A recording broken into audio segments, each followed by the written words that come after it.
Silas Marner, The Weaver of Raveloe by George Eliot. A child, more than all other gifts that earth can offer to declining man, brings hope with it, and forward-looking thoughts. Wordsworth. Part 1. Chapter 1. In the days when the spinning wheels hummed busily in the farmhouses, and even great ladies, clothed in silk and threadlace, had their toy spinning wheels of polished oak, there might be seen in districts far away among the lanes, or deep in the bosom of the hills, certain pallid undersized men, who, by the side of the brawny country folk, looked like the remnants of a disinherited race. The shepherd's dog barked fiercely when one of these alien-looking men appeared on the upland, dark against the early winter sunset. For what dog likes a figure bent under a heavy bag? And these pale men rarely stirred abroad without that mysterious burden.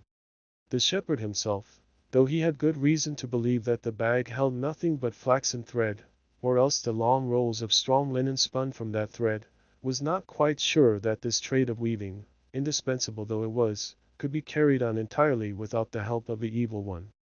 In that far-off time superstition clung easily round every person or thing that was at all unwonted, or even intermittent and occasional merely, like the visits of the peddler or the knife-grinder. No one knew where wandering men had their homes or their origin, and how was a man to be explained unless you at least knew somebody who knew his father and mother? To the peasants of old times, the world outside their own direct experience was a region of vagueness and mystery. To their untraveled thought a state of wandering was a conception as dim as the winter life of the swallows that came back with the spring, and even a settler, if he came from distant parts, hardly ever ceased to be viewed with a remnant of distrust, which would have prevented any surprise if a long course of inoffensive conduct on his part had ended in the commission of a crime. Especially if he had any reputation for knowledge, or showed any skill in handicraft. All cleverness, whether in the rapid use of that difficult instrument the tongue, or in some other art unfamiliar to villagers, was in itself suspicious. Honest folk, born and bred in a visible manner, were mostly not overwise or clever, at least, not beyond such a matter as knowing the signs of the weather, and the process by which rapidity and dexterity of any kind were acquired was so wholly hidden, that they partook of the nature of conjuring.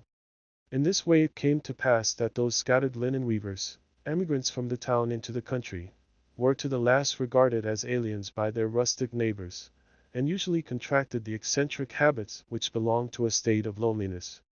In the early years of this century, such a linen weaver, named Silas Marner, worked at his vocation in a stone cottage that stood among the nutty hedgerows near the village of Raveloe, and not far from the edge of a deserted stone pit.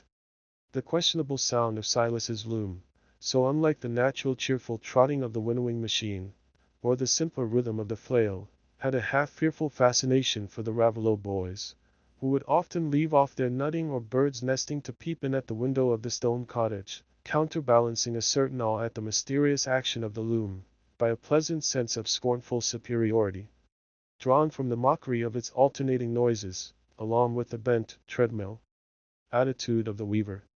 But sometimes it happened that Marner, pausing to adjust an irregularity in his thread, became aware of the small scoundrels, and though chary of his time, he liked their intrusion so that he would descend from his loom, and opening the door, would fix on them a gaze that was always enough to make them take to their legs in terror.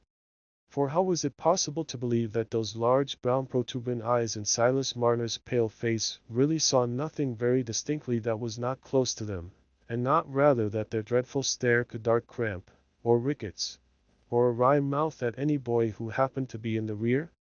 They had, perhaps, heard their fathers and mothers hint that Silas Marner could cure folks' rheumatism if he had a mind, and add, still more darkly, that if you could only speak the devil fair enough, he might save you the cost of the doctor. Such strange lingering echoes of the old demon worship might perhaps even now be caught by the diligent listener among the gray-haired peasantry, for the rude mind with difficulty associates the ideas of power and benignity. A shadowy conception of power that by much persuasion can be induced to refrain from inflicting harm, is the shape most easily taken by the sense of the invisible in the minds of men who have always been pressed close by primitive wants, and to whom a life of hard toil has never been illuminated by any enthusiastic religious faith. To them pain and mishap present a far wider range of possibilities than gladness and enjoyment, Their imagination is almost barren of the images that feed desire and hope, but is all overgrown by recollections that are a perpetual pasture to fear. Is there anything you can fancy that you would like to eat? I once said to an old laboring man, who was in his last illness, and who had refused all the food his wife had offered him. No, he answered, I've never been used to nothing but common victual, and I can't eat that. Experience had bred no fancies in him that could raise the phantasm of appetite. And Raveloe was a village where many of the old echoes lingered, undrowned by new voices. Not that it was one of those barren parishes lying on the outskirts of civilization, inhabited by meager sheep and thinly scattered shepherds. On the contrary, it lay in the rich central plain of what we are pleased to call Merry England, and held farms which, speaking from a spiritual point of view, paid highly desirable tithes. But it was nestled in a snug, well-wooded hollow, quite an hour's journey on horseback from any turnpike, where it was never reached by the vibrations of the coach horn, or of public opinion. It was an important-looking village, with a fine old church and large churchyard in the heart of it, and 2 or 3 large brick-and-stone homesteads, with well-walled orchards and ornamental weathercocks, standing close upon the road, and lifting more imposing fronts than the rectory, which peeped from among the trees on the other side of the churchyard, a village which showed at once the summits of its social life, and told the practiced eye that there was no great park and manor house in the vicinity, but that there were several chiefs in Raveloe who could farm badly quite at their ease, drawing enough money from their bad farming, in those war times, to live in a rollicking fashion, and keep a jolly Christmas, Whitsun, and Easter tide. It was 15 years since Silas Marner had first come to Raveloe.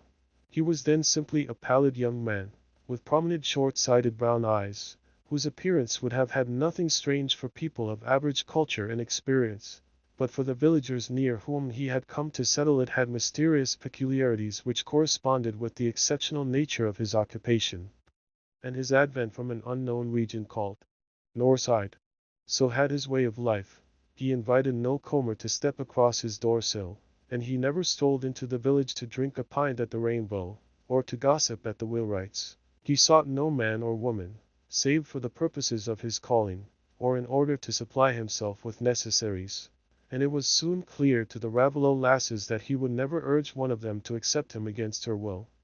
Quite as if he had heard them declare that they would never marry a dead man come to life again. This view of Marner's personality was not without another ground than his pale face and unexampled eyes, for Jem Rodney, the mole-catcher, averred that one evening as he was returning homeward, he saw Silas Marner leaning against a stile with a heavy bag on his back, instead of resting the bag on the stile as a man in his senses would have done, and that, on coming up to him, he saw that Marner's eyes were set like a dead man's. And he spoke to him, and shook him, and his limbs were stiff, and his hands clutched the bag as if they'd been made of iron.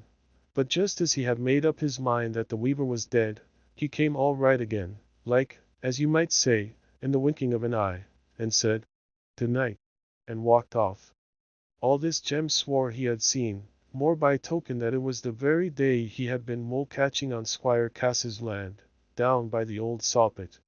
Some said Marner must have been in a sit, a word which seemed to explain things otherwise incredible, but the argumentative Mr. Macy, clerk of the parish, shook his head, and asked if anybody was ever known to go off in a fit and not fall down. A fit was a stroke, wasn't it? And it was in the nature of a stroke to partly take away the use of a man's limbs and throw him on the parish, if he'd got no children to look to. No, it was no stroke that would let a man stand on his legs, like a horse between the shafts, and then walk off as soon as you can say, "Tee!" But there might be such a thing as a man's soul being loose from his body, and going out and in, like a bird out of its nest and back. And that was how folks got over wise, for they went to school in this shall state to those who could teach them more than their neighbors could learn with their 5 senses and the parson.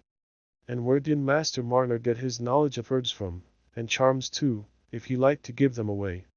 Jem Rodney's story was no more than what might have been expected by anybody who had seen how Marner had cured Sally Oates, and made her sleep like a baby, when her heart had been beating enough to burst her body, for 2 months and more, while she had been under the doctor's care.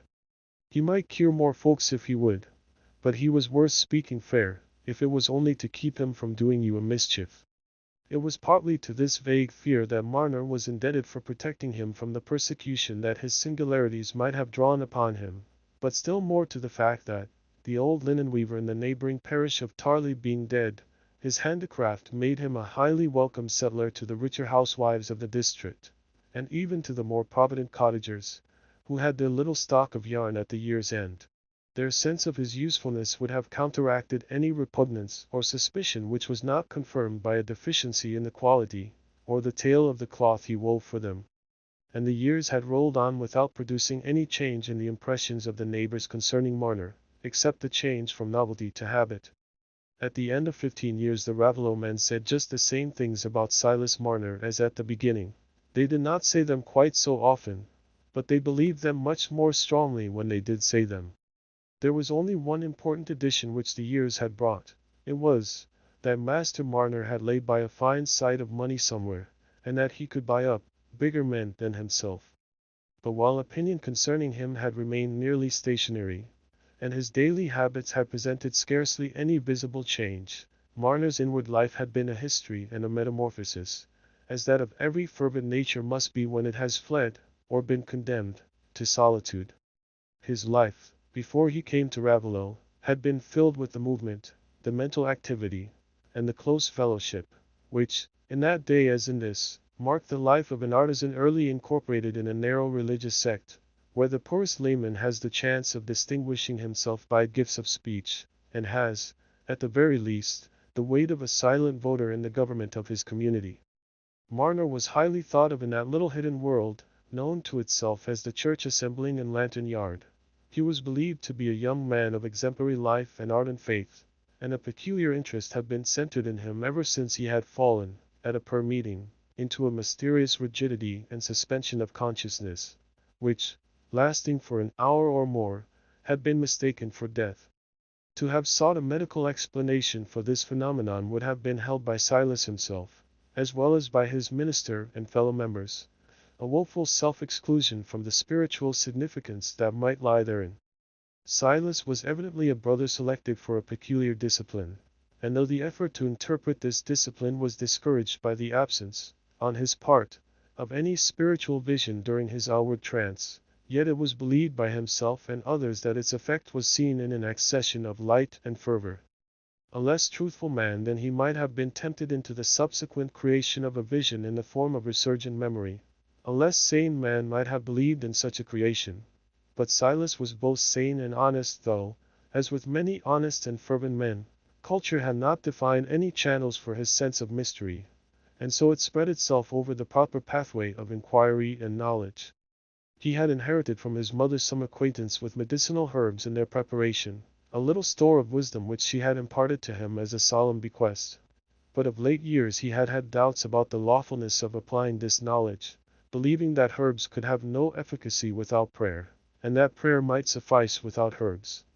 So that the inherited delight he had in wandering in the fields in search of foxglove and dandelion and coltsfoot began to wear to him the character of a temptation. Among the members of his church there was one young man, a little older than himself, with whom he had long lived in such close friendship that it was the custom of their lantern-yard brethren to call them David and Jonathan. The real name of the friend was William Dane, and he, too, was regarded as a shining instance of youthful piety, though somewhat given to over-severity towards weaker brethren, and to be so dazzled by his own light as to hold himself wiser than his teachers. But whatever blemishes others might discern in William, to his friend's mind he was faultless, for Marner had one of those impressible self-doubting natures which, at an inexperienced age, admire imperativeness and lean on contradiction. The expression of trusting simplicity in Marner's face, heightened by that absence of special observation, that defenseless, deer-like gaze which belongs to large prominent eyes, was strongly contrasted by the self-complacent suppression of inward triumph that lurked in the narrow slanting eyes and compressed lips of William Dane. One of the most frequent topics of conversation between the two friends was assurance of salvation. Silas confessed that he could never arrive at anything higher than hope mingled with fear, and listened with longing wonder when William declared that he had possessed unshaken assurance ever since, in the period of his conversion, he had dreamed that he saw the words, "Calling and election sure," standing by themselves on a white page in the open Bible. Such colloquies have occupied many a pair of pale-faced weavers, whose unnurtured souls have been like young winged things, fluttering forsaken in the twilight. It had seemed to the unsuspecting Silas that the friendship had suffered no chill even from his formation of another attachment of a closer kind. For some months he had been engaged to a young servant woman, waiting only for a little increase to their mutual savings in order to their marriage, and it was a great delight to him that Sarah did not object to William's occasional presence in their Sunday interviews. It was at this point in their history that Silas's cataleptic fit occurred during the prayer meeting, and amidst the various queries and expressions of interest addressed to him by his fellow members, William's suggestion alone jarred with the general sympathy towards a brother thus singled out for special dealings. He observed that, to him, this trance looked more like a visitation of Satan than a proof of divine favor, and exhorted his friend to see that he hid no accursed thing within his soul. Silas, feeling bound to accept rebuke and admonition as a brotherly office, felt no resentment, but only pain, at his friend's doubts concerning him, and to this was soon added some anxiety at the perception that Sarah's manner towards him began to exhibit a strange fluctuation between an effort and an increased manifestation of regard and involuntary signs of shrinking and dislike. He asked her if she wished to break off their engagement, but she denied this. Their engagement was known to the church, and had been recognized in the prayer meetings. It could not be broken off without strict investigation, and Sarah could render no reason that would be sanctioned by the feeling of the community. At this time the senior deacon was taken dangerously ill, and being a childless widower, he was tended night and day by some of the younger brethren or sisters. Silas frequently took his turn in the night watching with William, the one relieving the other at 2 in the morning. The old man, contrary to expectation, seemed to be on the way to recovery, when one night Silas, sitting up by his bedside, observed that his usual audible breathing had ceased. The candle was burning low, and he had to lift it to see the patient's face distinctly. Examination convinced him that the deacon was dead, had been dead some time, for the limbs were rigid. Silas asked himself if he had been asleep, and looked at the clock. It was already 4 in the morning. How was it that William had not come? In much anxiety he went to seek for help, and soon there were several friends assembled in the house, the minister among them, while Silas went away to his work, wishing he could have met William to know the reason of his non-appearance. But at 6 o'clock, as he was thinking of going to seek his friend, William came, and with him the minister. They came to summon him to Lantern Yard, to meet the church members there, and to his inquiry concerning the cause of the summons the only reply was, "You will hear." Nothing further was said until Silas was seated in the vestry, in front of the minister, with the eyes of those who to him represented God's people fixed solemnly upon him. Then the minister, taking out a pocket knife, showed it to Silas, and asked him if he knew where he had left that knife. Silas said he did not know that he had left it anywhere out of his own pocket, but he was trembling at this strange interrogation. He was then exhorted not to hide his sin, but to confess and repent. The knife had been found in the bureau by the departed deacon's bedside, found in the place where the little bag of church money had lain, which the minister himself had seen the day before. Some hand had removed that bag, and whose hand could it be, if not that of the man to whom the knife belonged? For some time Silas was mute with astonishment. Then he said, "God will clear me. I know nothing about the knife being there, or the money being gone. Search me in my dwelling. You will find nothing but £3.5 of my own savings, which William Dane knows I have had these 6 months." At this William groaned, but the minister said, "The proof is heavy against you, Brother Marner. The money was taken in the night last past, and no man was with our departed brother but you, for William Dane declares to us that he was hindered by sudden sickness from going to take his place as usual, and you yourself said that he had not come, and moreover, you neglected the dead body." "I must have slept," said Silas. Then, after a pause, he added, "or I must have had another visitation like that which you have all seen me under, so that the thief must have come and gone while I was not in the body, but out of the body." But I say again, search me in my dwelling, for I have been nowhere else. The search was made, and it ended in William Dane's finding the well-known bag, empty, tucked behind the chest of drawers in Silas's chamber. On this William exhorted his friend to confess, and not to hide his sin any longer. Silas turned a look of keen reproach on him, and said, William, for 9 years that we have gone in and out together, have you ever known me tell a lie? But God will clear me. Brother, said William, how do I know what you may have done in the secret chambers of your heart, to give Satan an advantage over you? Silas was still looking at his friend. Suddenly a deep flush came over his face, and he was about to speak impetuously, when he seemed checked again by some inward shock, that sent the flush back and made him tremble. But at last he spoke feebly, looking at William. I remember now, the knife wasn't in my pocket. William said, I know nothing of what you mean. The other persons present, however, began to inquire where Silas meant to say that the knife was, but he would give no further explanation. He only said, I am sore stricken, I can say nothing. God will clear me. On their return to the vestry there was further deliberation. Any resort to legal measures for ascertaining the culprit was contrary to the principles of the church in Lantern Yard, according to which prosecution was forbidden to Christians, even had the case held less scandal to the community. But the members were bound to take other measures for finding out the truth, and they resolved on praying and drawing lots. This resolution can be a ground of surprise only to those who are unacquainted with that obscure religious life which has gone on in the alleys of our towns. Silas knelt with his brethren, relying on his own innocence being certified by immediate divine interference, but feeling that there was sorrow and mourning behind for him even then, that his trust in man had been cruelly bruised. The lots declared that Silas Marner was guilty.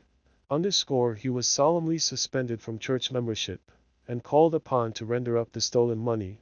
Only on confession, as the sign of repentance, could he be received once more within the folds of the church.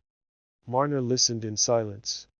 At last, when everyone rose to depart, he went towards William Dane and said, in a voice shaken by agitation, the last time I remember using my knife was when I took it out to cut a strap for you.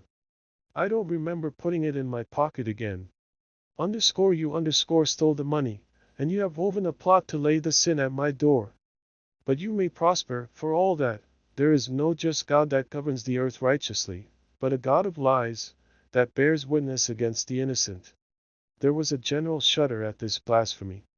William said meekly, I leave our brethren to judge whether this is the voice of Satan or not. I can do nothing but pray for you, Silas.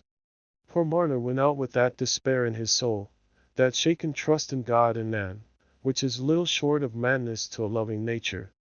In the bitterness of his wounded spirit, he said to himself, she will cast me off too. And he reflected that, if she did not believe the testimony against him, her whole faith must be upset as his was. To people accustomed to reason about the forms in which their religious feeling has incorporated itself, it is difficult to enter into that simple, untaught state of mind in which the form and the feeling have never been severed by an act of reflection. We are apt to think it inevitable that a man in Marner's position should have begun to question the validity of an appeal to the divine judgment by drawing lots. But to him this would have been an effort of independent thought such as he had never known, and he must have made the effort at a moment when all his energies were turned into the anguish of disappointed faith. If there is an angel who records the sorrows of men as well as their sins, he knows how many and deep are the sorrows that spring from false ideas for which no man is culpable. Marner went home, and for a whole day sat alone, stunned by despair, without any impulse to go to Sarah and attempt to win her belief in his innocence. The second day he took refuge from benumbing unbelief, by getting into his loom and working away as usual, and before many hours were past, the minister and one of the deacons came to him with the message from Sarah, that she held her engagement to him at an end. Silas received the message mutely, and then turned away from the messengers to work at his loom again. In little more than a month from that time, Sarah was married to William Dane, and not long afterwards it was known to the brethren in Lantern Yard that Silas Marner had departed from the town. Chapter 2. Even people whose lives have been made various by learning, sometimes find it hard to keep a fast hold on their habitual views of life, on their faith in the invisible, nay, on the sense that their past joys and sorrows are a real experience, when they are suddenly transported to a new land, where the beings around them know nothing of their history, and share none of their ideas, where their Mother Earth shows another lap, and human life has other forms than those on which their souls have been nourished. Minds that have been unhinged from their old faith and love, have perhaps sought this Lethean influence of exile, in which the past becomes dreamy because its symbols have all vanished, and the present too is dreamy because it is linked with no memories. But even their experience may hardly enable them thoroughly to imagine what was the effect on a simple weaver like Silas Marner, when he left his own country and people and came to settle in Raveloe.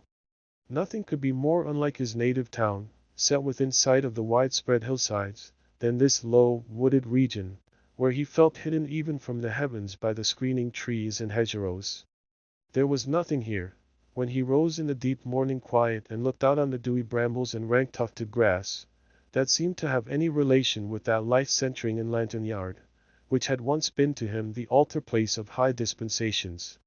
The whitewashed walls, the little pews where well-known figures entered with a subdued rustling, and where first one well-known voice and then another, pitched in a peculiar key of petition, uttered phrases at once occult and familiar, like the amulet worn on the heart.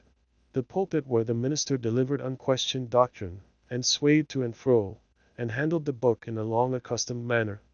The very pauses between the couplets of the hymn, as it was given out, and the recurrent swell of voices in song, these things had been the channel of divine influences to Marner. They were the fostering home of his religious emotions. They were Christianity and God's kingdom upon earth.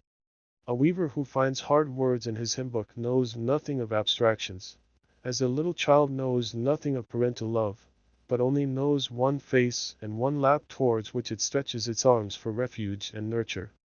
And what could be more unlike that Lantern Yard world than the world in Raveloe, orchards looking lazy with neglected plenty, the large church in the wide churchyard, which men gazed at lounging at their own doors in service time, the purple-faced farmers jogging along the lanes or turning in at the Rainbow, homesteads, where men supped heavily and slept in the light of the evening hearth, and where women seemed to be laying up a stock of linen for the life to come.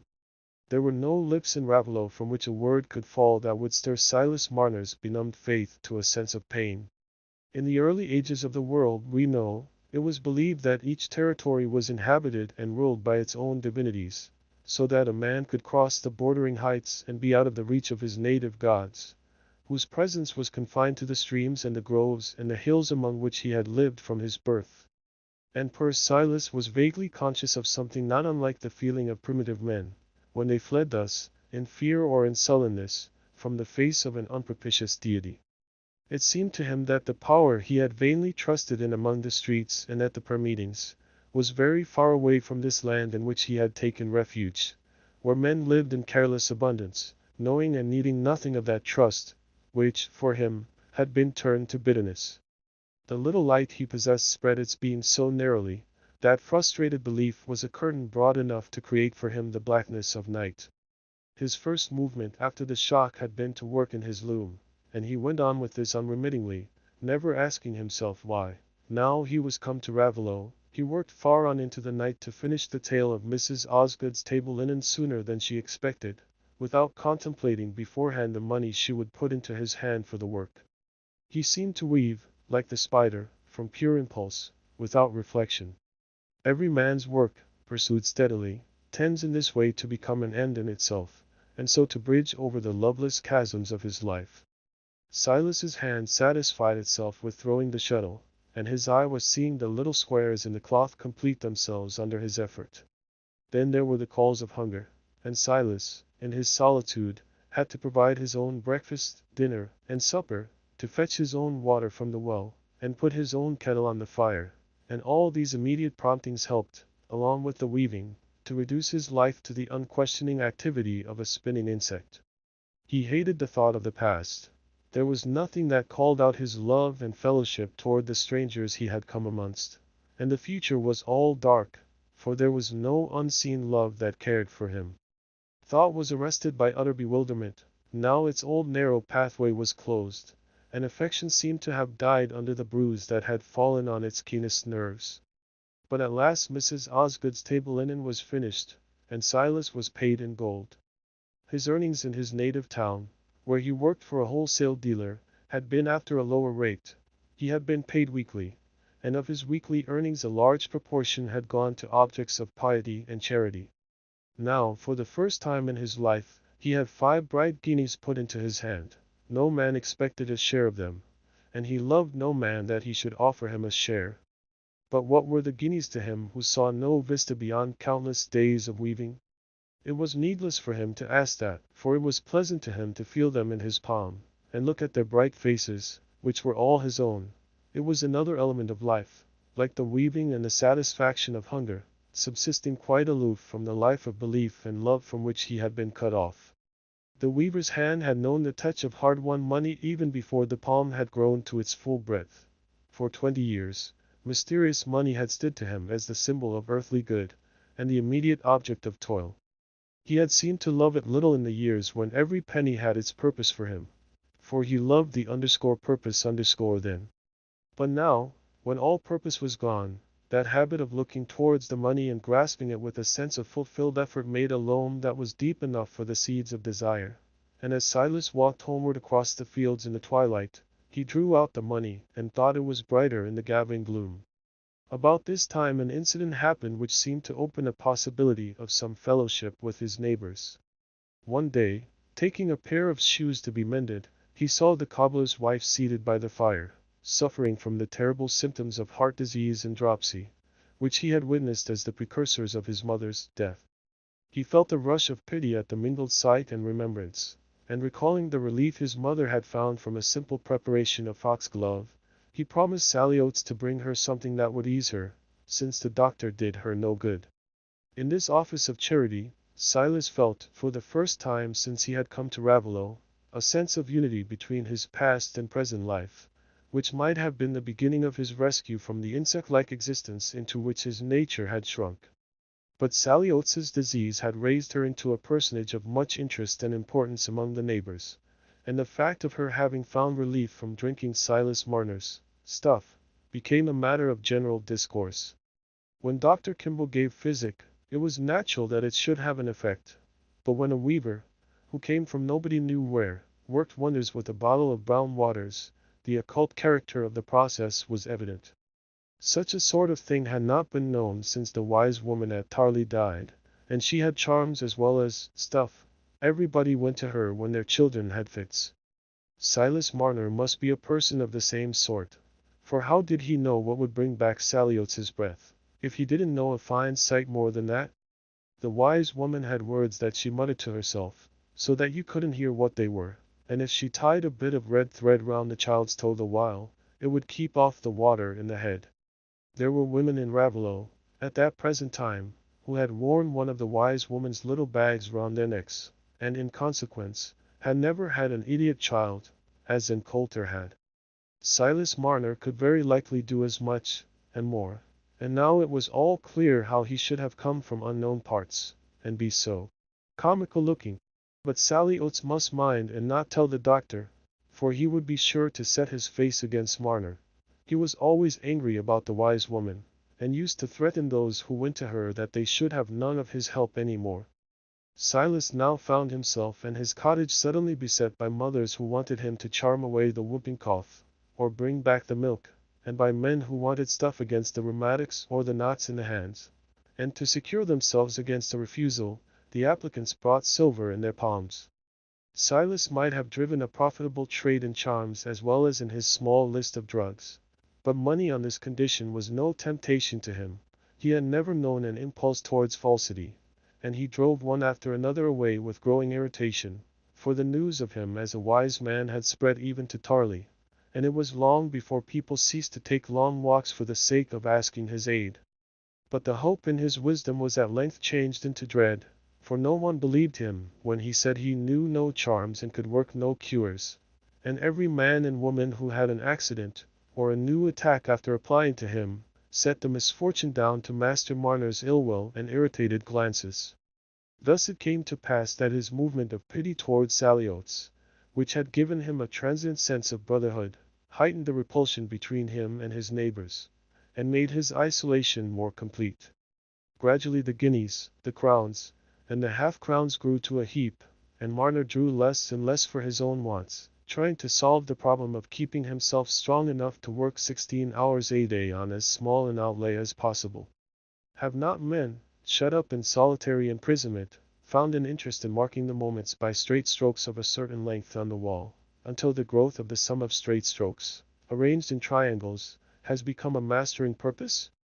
Do we not while away moments of inanity or fatigued waiting by repeating some trivial movement or sound, until the repetition has bred a want, which is incipient habit? That will help us to understand how the love of accumulating money grows an absorbing passion in men whose imaginations, even in the very beginning of their hoard, showed them no purpose beyond it. Marner wanted the heaps of 10 to grow into a square, and then into a larger square, and every added guinea, while it was itself a satisfaction, bred a new desire. In this strange world, made a hopeless riddle to him, he might, if he had had a less intense nature, have sat weaving, looking towards the end of his pattern, or towards the end of his web, till he forgot the riddle, and everything else but his immediate sensations. But the money had come to mark off his weaving into periods, and the money not only grew, but it remained with him. He began to think it was conscious of him, as his loom was, and he would on no account have exchanged those coins, which had become his familiars, for other coins with unknown faces. He handled them, he counted them, till their form and color were like the satisfaction of a thirst to him.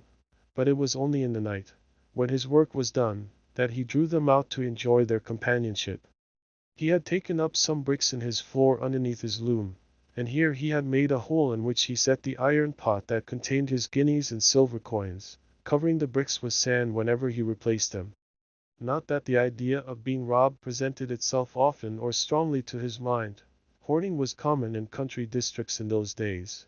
There were old laborers in the parish of Raveloe who were known to have their savings by them, probably inside their flopbeds. But their rustic neighbors, though not all of them as honest as their ancestors in the days of King Alfred, had not imaginations bold enough to lay a plan of burglary.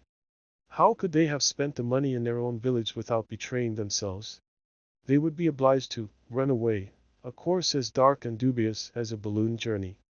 So, year after year, Silas Marner had lived in this solitude, his guineas rising in the iron pot, and his life narrowing and hardening itself more and more into a mere pulsation of desire and satisfaction that had no relation to any other being. His life had reduced itself to the functions of weaving and hoarding, without any contemplation of an end towards which the functions tended.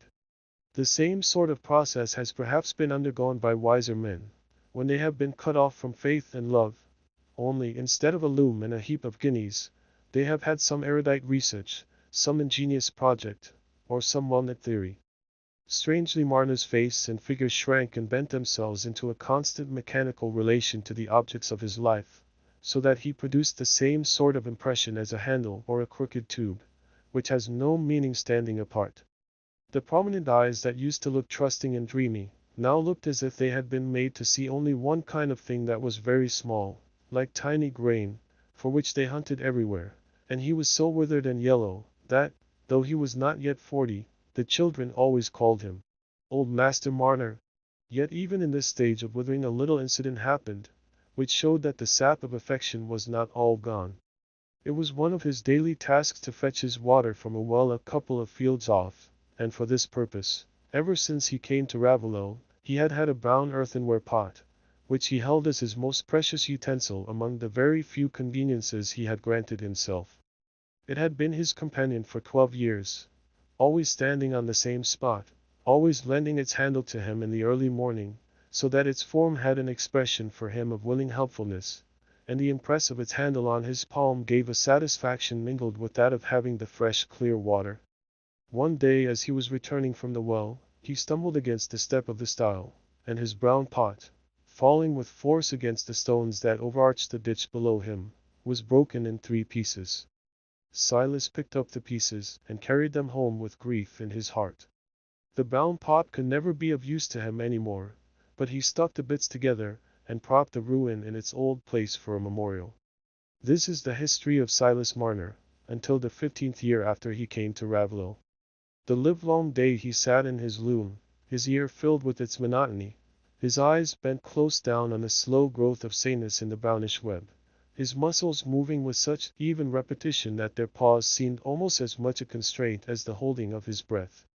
But at night came his reverie, and night he closed his shutters, and made fast his doors, and drew forth his gold.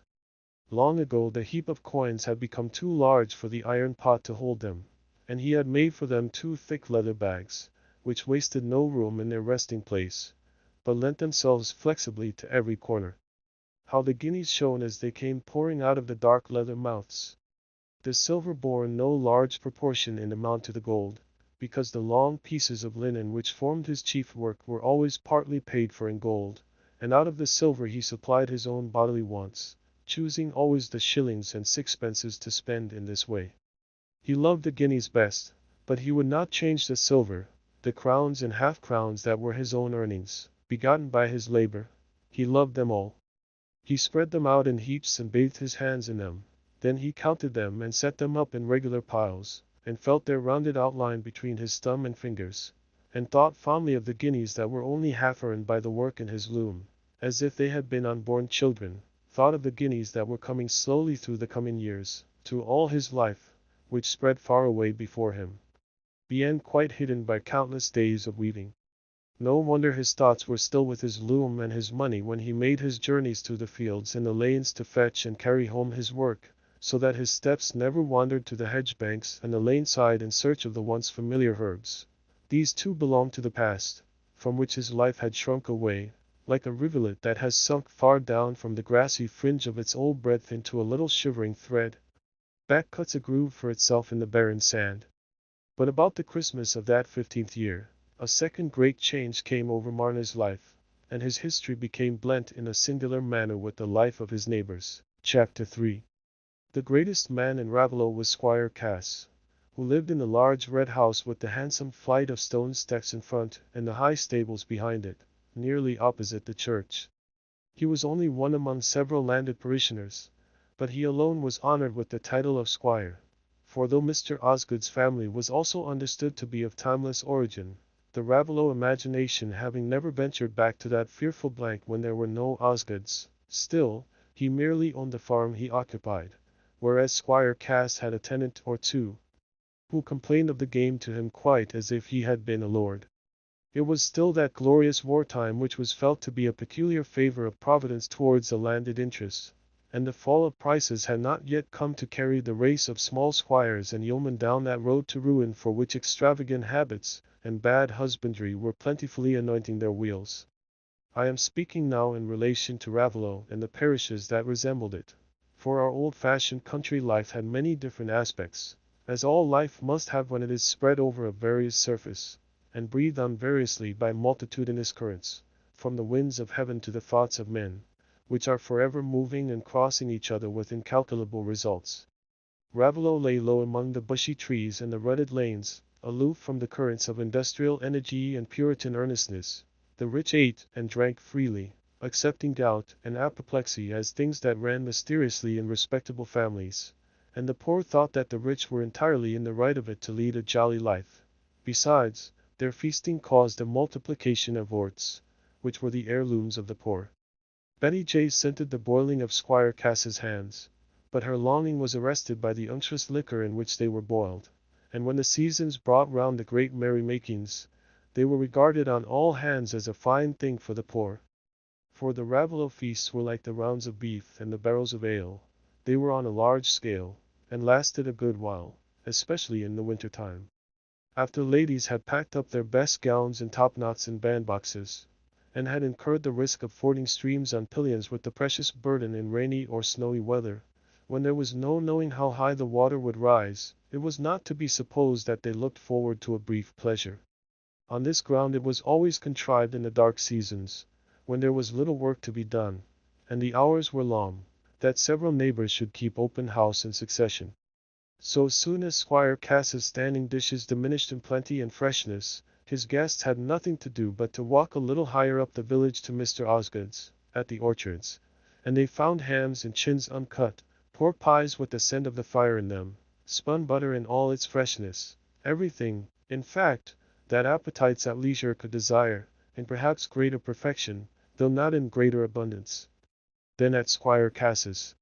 For the squire's wife had died long ago, and the Red House was without that presence of the wife and mother which is the fountain of wholesome love and fear in parlor and kitchen, and this helped to account not only for there being more profusion than finished excellence in the holiday provisions, but also for the frequency with which the proud squire condescended to preside in the parlor of the Rainbow rather than under the shadow of his own dark wainscot. Perhaps, also, for the fact that his sons had turned out rather ill. Raveloe was not a place where moral censure was severe, but it was thought a weakness in the squire that he had kept all his sons at home in idleness, and though some license was to be allowed to young men whose fathers could afford it, people shook their heads at the courses of the second son, Dunstan, commonly called Dunsey Cass, whose taste for swapping and betting might turn out to be a sowing of something worse than wild oats. To be sure, the neighbors said, it was no matter what became of Dunsey, a spiteful jeering fellow, who seemed to enjoy his drink the more when other people went dry, always provided that his doings did not bring trouble on a family like Squire Cass's, with a monument in the church, and tankards older than King George. But it would be a thousand pities if Mr. Godfrey, the eldest, a fine open-faced good-natured young man who was to come into the land some day, should take to going along the same road with his brother, as he had seemed to do of late. If he went on in that way, he would lose Miss Nancy Lammeter, for it was well known that she had looked very shyly on him ever since last Whitsuntide twelvemonth, when there was so much talk about his being away from home days and days together. There was something wrong, more than common, that was quite clear, for Mr. Godfrey didn't look half so fresh-colored and open as he used to do. At one time everybody was saying, what a handsome couple he and Miss Nancy Lammeter would make. And if she could come to be mistress at the Red House, there would be a fine change, for the Lammeters had been brought up in that way, that they never suffered a pinch of salt to be wasted, and yet everybody in their household had of the best, according to his place. Such a daughter-in-law would be a saving to the old squire, if she never brought a penny to her fortune, for it was to be feared that, notwithstanding his incomings, there were more holes in his pocket than the one where he put his own hand in. But if Mr. Godfrey didn't turn over a new leaf, he might say, then bye to Miss Nancy Lammeter. It was the once hopeful Godfrey who was standing, with his hands in his side pockets and his back to the fire, in the dark wainscoted parlor, one late November afternoon in that 15th year of Silas Marner's life at Raveloe. The fading grey light fell dimly on the walls decorated with guns, whips, and foxes' brushes, on coats and hats flung on the chairs, on tankards sending forth a scent of flat ale, and on a half-choked fire, with pipes propped up in the chimney corners, signs of a domestic life destitute of any howling charm, with which the look of gloomy vexation on Godfrey's blond face was in sad accordance.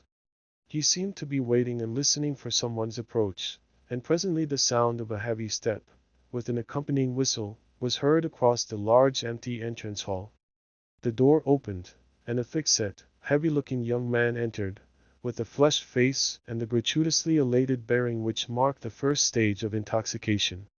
It was Dunsey, and at the sight of him Godfrey's face parted with some of its gloom to take on the more active expression of hatred. The handsome brown spaniel that lay on the hearth retreated under the chair in the chimney corner. "Well, Master Godfrey, what do you want with me?" said Dunsey in a mocking tone. "You're my elders and betters, you know. I was obliged to come when you sent for me." "Why, this is what I want, and just shake yourself sober and listen, will you?" said Godfrey savagely. He had himself been drinking more than was good for him, trying to turn his gloom into uncalculating anger. "I want to tell you, I must hand over that rent of fowlers to the squire, or else tell him I gave it you, for he's threatening to distrain for it, and it'll all be out soon, whether I tell him or not. He said just now, before he went out, he should send word to Cox to distrain, if Fowler didn't come and pay up his arrears this week. The squire's short o' cash, and in no humor to stand any nonsense, and you know what he threatened, if ever he found you making away with his money again. So see and get the money, and pretty quickly, will you?" "Aye," said Dunsey, sneeringly, coming nearer to his brother and looking in his face. Suppose, now, you get the money yourself, and save me the trouble, eh? Since you was so kind as to hand it over to me, you'll not refuse me the kindness to pay it back for me. It was your brotherly love made you do it, you know. Godfrey bit his lips and clenched his fist. Don't come near me with that look, else I'll knock you down. Oh no, you won't, said Dunsey, turning away on his heel, however. Because I'm such a good-natured brother, you know. I might get you turned out of house and home, and cut off with a shilling any day. I might tell the squire how his handsome son was married to that nice young woman, Molly Farron, and was very unhappy because he couldn't live with his drunken wife, and I should slip into your place as comfortable as could be. But you see, I don't do it. I'm so easy and good-natured. You'll take any trouble for me. You'll get the £100 for me. I know you will. How can I get the money? Said Godfrey, quivering. I haven't a shilling to bless myself with. And it's a lie that you'd slip into my place. You'd get yourself turned out too, that's all. For if you begin telling tales, I'll follow. Bob's my father's favorite, you know that very well. He'd only think himself well rid of you. Never mind, said Dunsey, nodding his head sideways as he looked out of the window. It'd be very pleasant to me to go in your company. You're such a handsome brother, and we've always been so fond of quarreling with one another. I shouldn't know what to do without you. But you like better for us both to stay at home together. I know you would. So you'll manage to get that little sum of money, and I'll bid you goodbye, though I'm sorry to part. Dunstan was moving off, but Godfrey rushed after him and seized him by the arm, saying, with an oath, I tell you, I have no money, I can get no money. Barrel of old Kimball. I tell you, you won't lend me any more, and I shan't ask him. Well then, so Wildfire.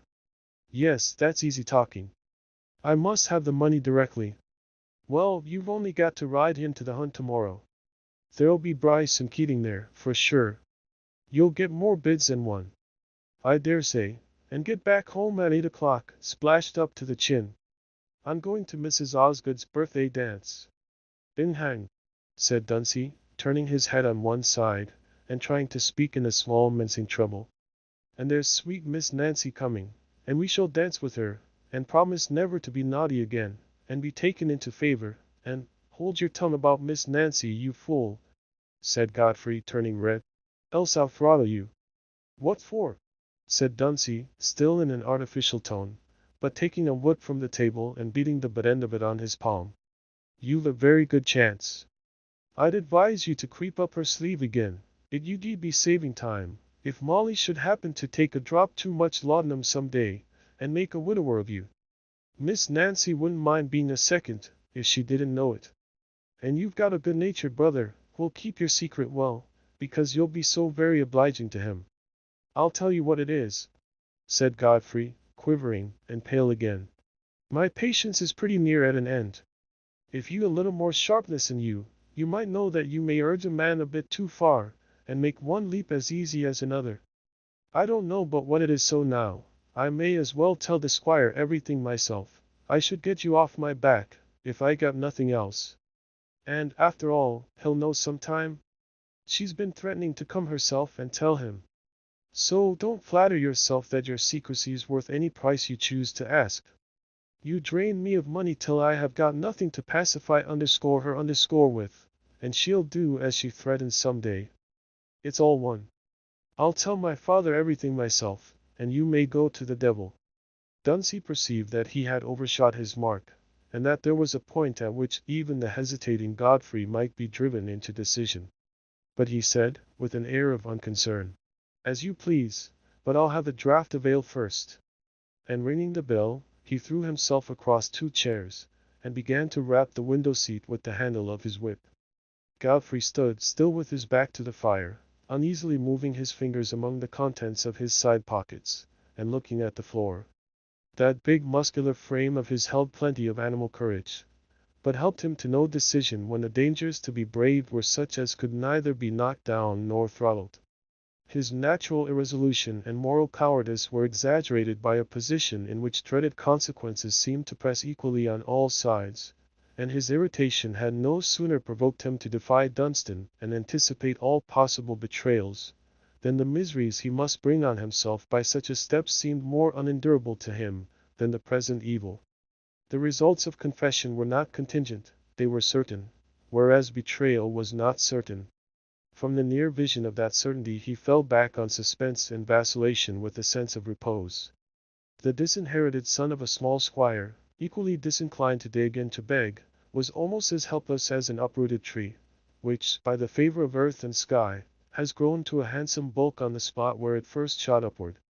Perhaps it would have been possible to think of digging with some cheerfulness if Nancy Lammeter were to be won on those terms.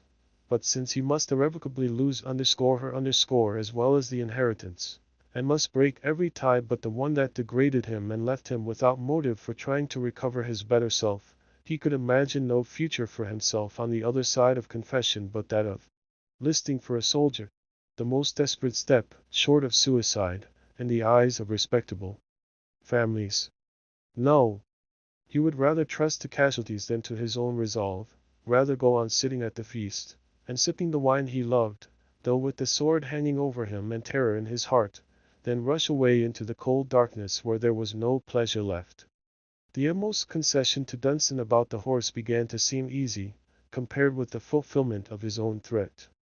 But his pride would not let him recommence the conversation otherwise than by continuing the quarrel. Dunstan was waiting for this, and took his ale in shorter draughts than usual. "It's just like you," Godfrey burst out, in a bitter tone, "to talk about my selling Wildfire in that cool way, the last thing I've got to call my own, and the best bit of horseflesh I ever had in my life. And if you've got a spark of pride in you, you'd be ashamed to see the stables emptied, and everybody sneering about it. But it's my belief you'd sell yourself, if it was only for the pleasure of making somebody feel he'd got a bad bargain." "Aye," said Dunstan, very placably. "You do me justice, I see. You know I'm a jewel for ticing people into bargains. For which reason I advise you to let me sell Wildfire. I'd ride him to the hunt tomorrow for you, with pleasure. I sure look so handsome as you in the saddle, but it's the horse they'll bid for, and not the rider." "Yes, I dare say. Trust my horse to you." "As you please," said Dunstan, rapping the window seat again with an air of great unconcern. "It's you have got to pay Fowler's money. It's none of my business. You received the money from him when you went to Bramcote, and you told the squire it wasn't paid. I'd nothing to do with that. You chose to be so obliging as to give it me, that was all. If you don't want to pay the money, let it alone, it's all one to me. But I was willing to accommodate you by undertaking to sell the horse, seeing it's not convenient to you to go so far tomorrow." Godfrey was silent for some moments. He would have liked to spring on Dunstan, wrench the whip from his hand, and flog him to within an inch of his life, and no bodily fear could have deterred him. But he was mastered by another sort of fear, which was fed by feelings stronger even than his resentment. When he spoke again, it was in a half-conciliatory tone. "Well, you mean no nonsense about the horse, eh? You'll sell him all fair, and hand over the money? If you don't, everything you'll go to smash, for I've got nothing else to trust to. And you'll have less pleasure in pulling the house over my head, when your own skull's to be broken too." "Aye," said Dunstan, rising. "All right. I thought you'd come round. And the fellow to bring old Bryce up to the scratch. I'll get you 120 for him, if I'd get you a penny. But it'll perhaps rain cats and dogs tomorrow, as it did yesterday, and then you can't go," said Godfrey, hardly knowing whether he wished for that obstacle or not. "Not __, said Dunstan. "I'm always lucky in my weather. It might rain if you wanted to go yourself. You never hold trumps, I always do. You've got the beauty, you see, and I've got the luck, so you must keep me by you for your crooked sixpence.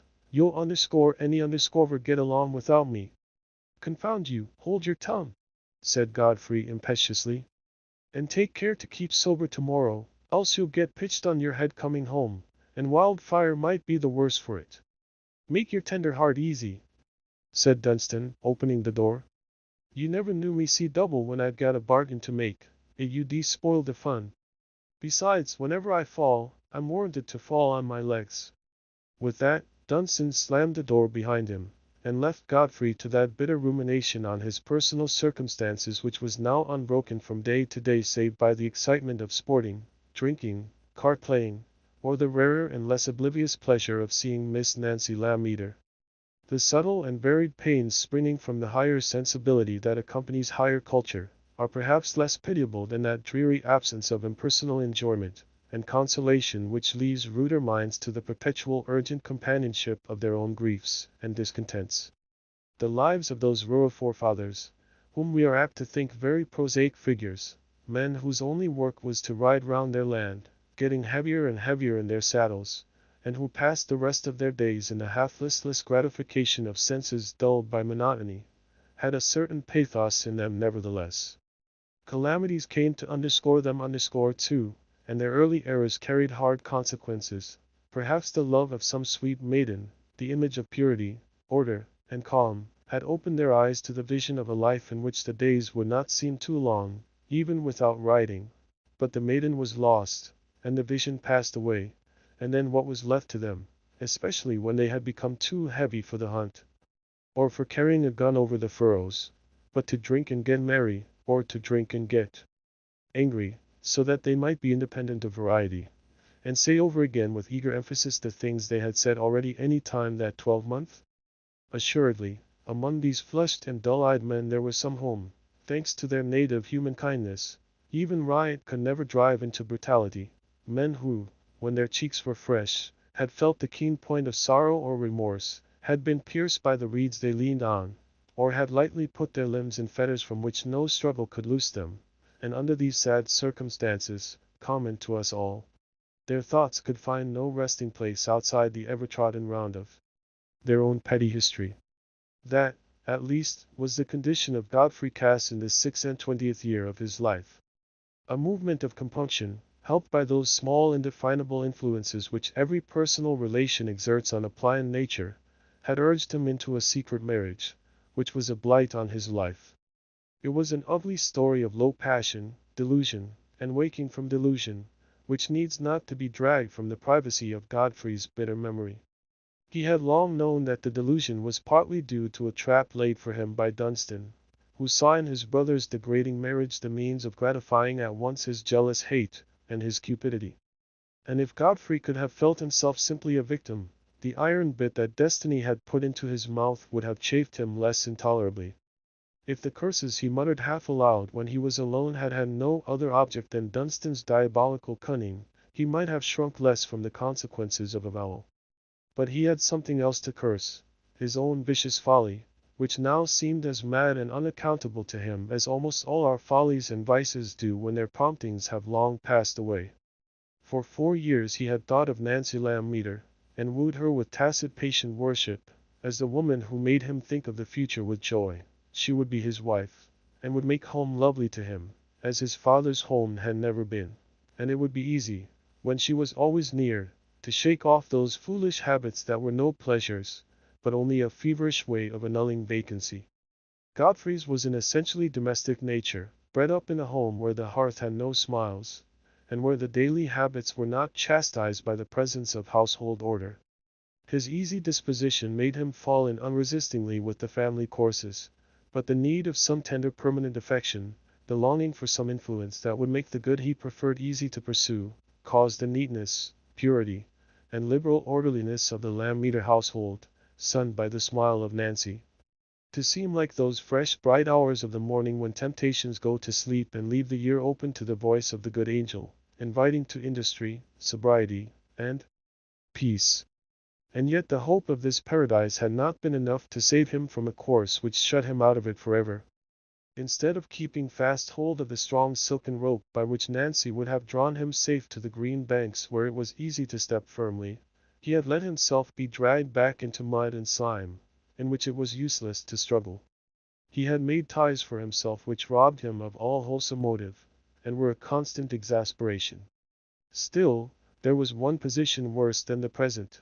It was the position he would be in when the ugly secret was disclosed, and the desire that continually triumphed over every other was that of warding off the evil day, when he would have to bear the consequences of his father's violent resentment for the wound inflicted on his family pride, would have, perhaps, to turn his back on that hereditary ease and dignity which, after all, was a sort of reason for living, and would carry with him the certainty that he was banished forever from the sight and esteem of Nancy Lamb Meter.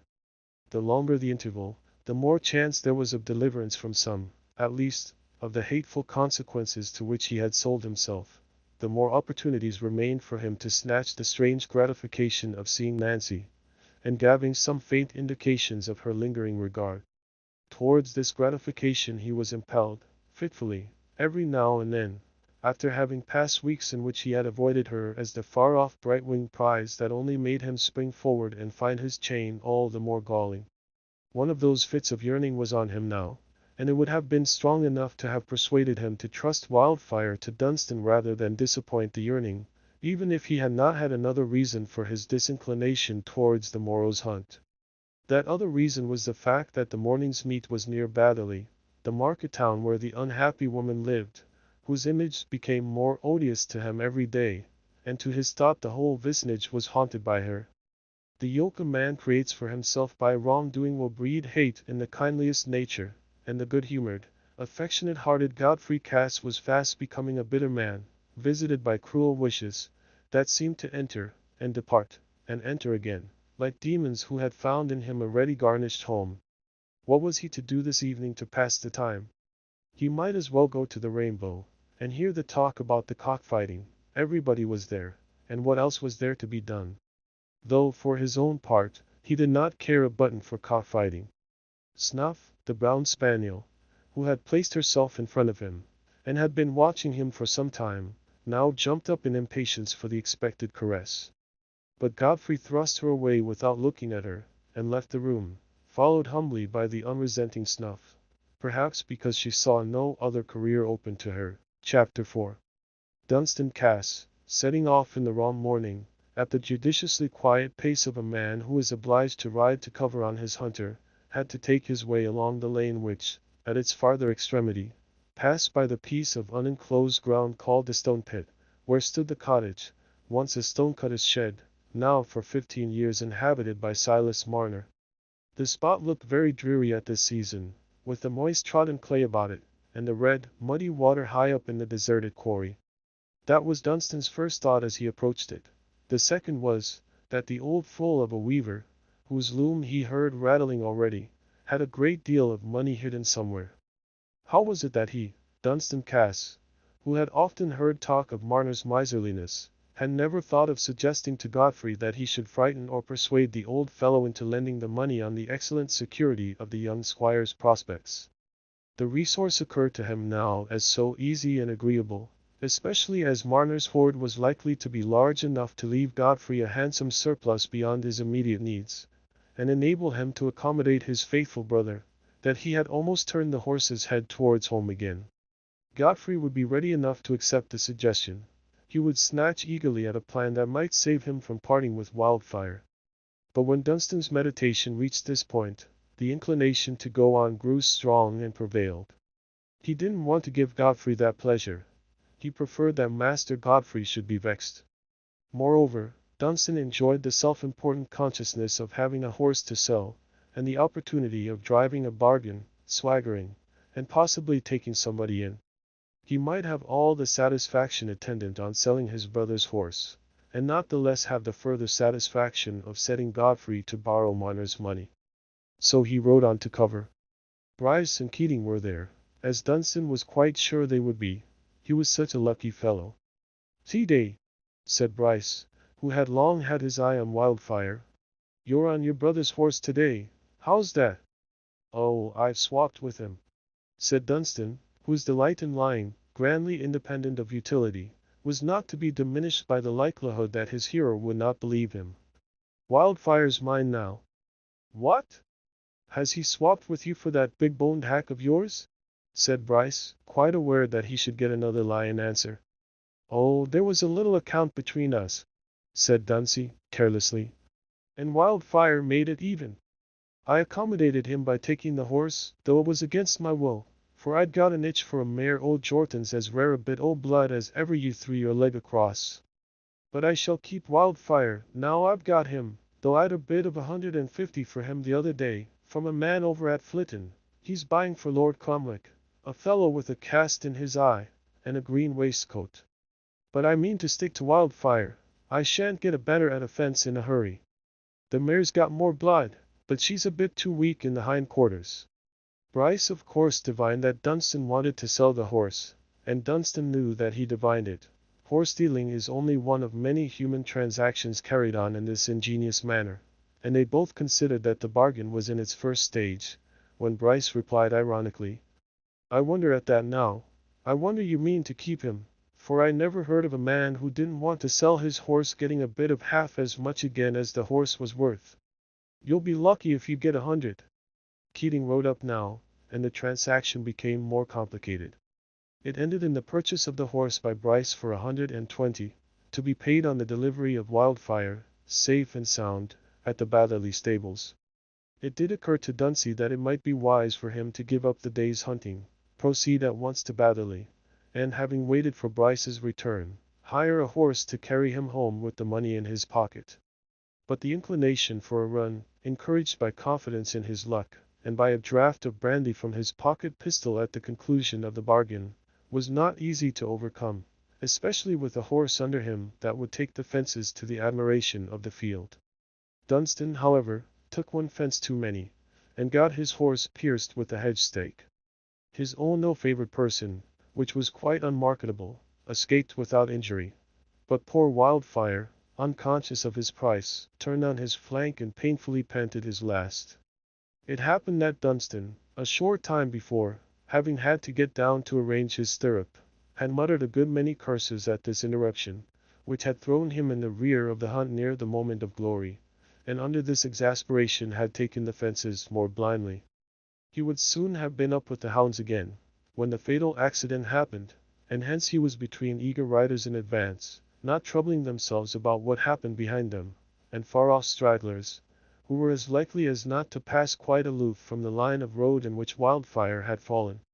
Dunstan, whose nature it was to care more for immediate annoyances than for remote consequences, no sooner recovered his legs, and saw that it was all over with Wildfire, than he felt the satisfaction at the absence of witnesses to a position which no swaggering could make enviable.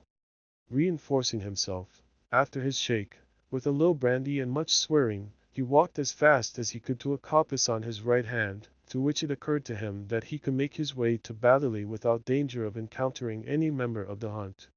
His first intention was to hire a horse there and ride home forthwith, for to walk many miles without a gun in his hand, and along an ordinary road, was as much out of the question to him as to other spirited young men of his kind.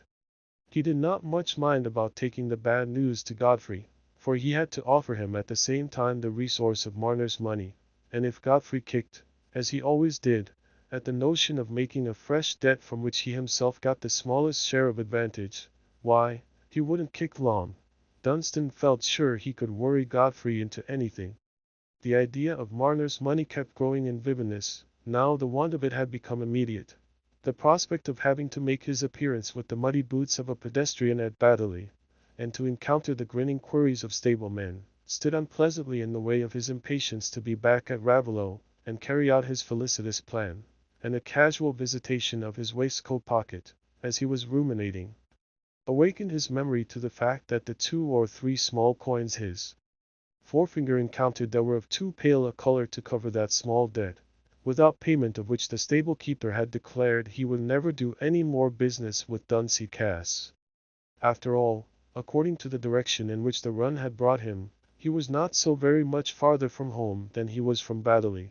But Dunsey, not being remarkable for clearness of head, was only led to this conclusion by the gradual perception that there were other reasons for choosing the unprecedented course of walking home. It was now nearly 4 o'clock, and a mist was gathering. The sooner he got into the road the better. He remembered having crossed the road and seen the fingerpost only a little while before Wildfire broke down. So, buttoning his coat, twisting the lash of his hunting whip compactly round the handle, and wrapping the tops of his boots with a self-possessed air, As if to assure himself that he was not at all taken by surprise, he set off with the sense that he was undertaking a remarkable feat of bodily exertion, which somehow and at some time he should be able to dress up and magnify to the admiration of a select circle at the Rainbow. When a young gentleman like Dunsey is reduced to so exceptional a mode of locomotion as walking, a whip in his hand is a desirable corrective to a too bewildering dreamy sense of unwontedness in his position, and Dunstan, as he went along through the gathering mist, was always rapping his whip somewhere. It was Godfrey's whip, which he had chosen to take without leave because it had a gold handle. Of course no one could see, when Dunstan held it, that the name _Godfrey Cass_ was cut in deep letters on that gold handle. They could only see that it was a very handsome whip. Dunsey was not without fear that he might meet some acquaintance in whose eyes he would cut a pitiable figure, for mist is no screen when people get close to each other. But when he at last found himself in the well-known Raveloe lanes without having met a soul, he silently remarked that that was part of his usual good luck. But now the mist, helped by the evening darkness, was more of a screen than he desired, for it hid the ruts into which his feet were liable to slip, hid everything, so that he had to guide his steps by dragging his whip along the low bushes in advance of the hedgerow. He must soon, he thought, be getting near the opening at the stone pits.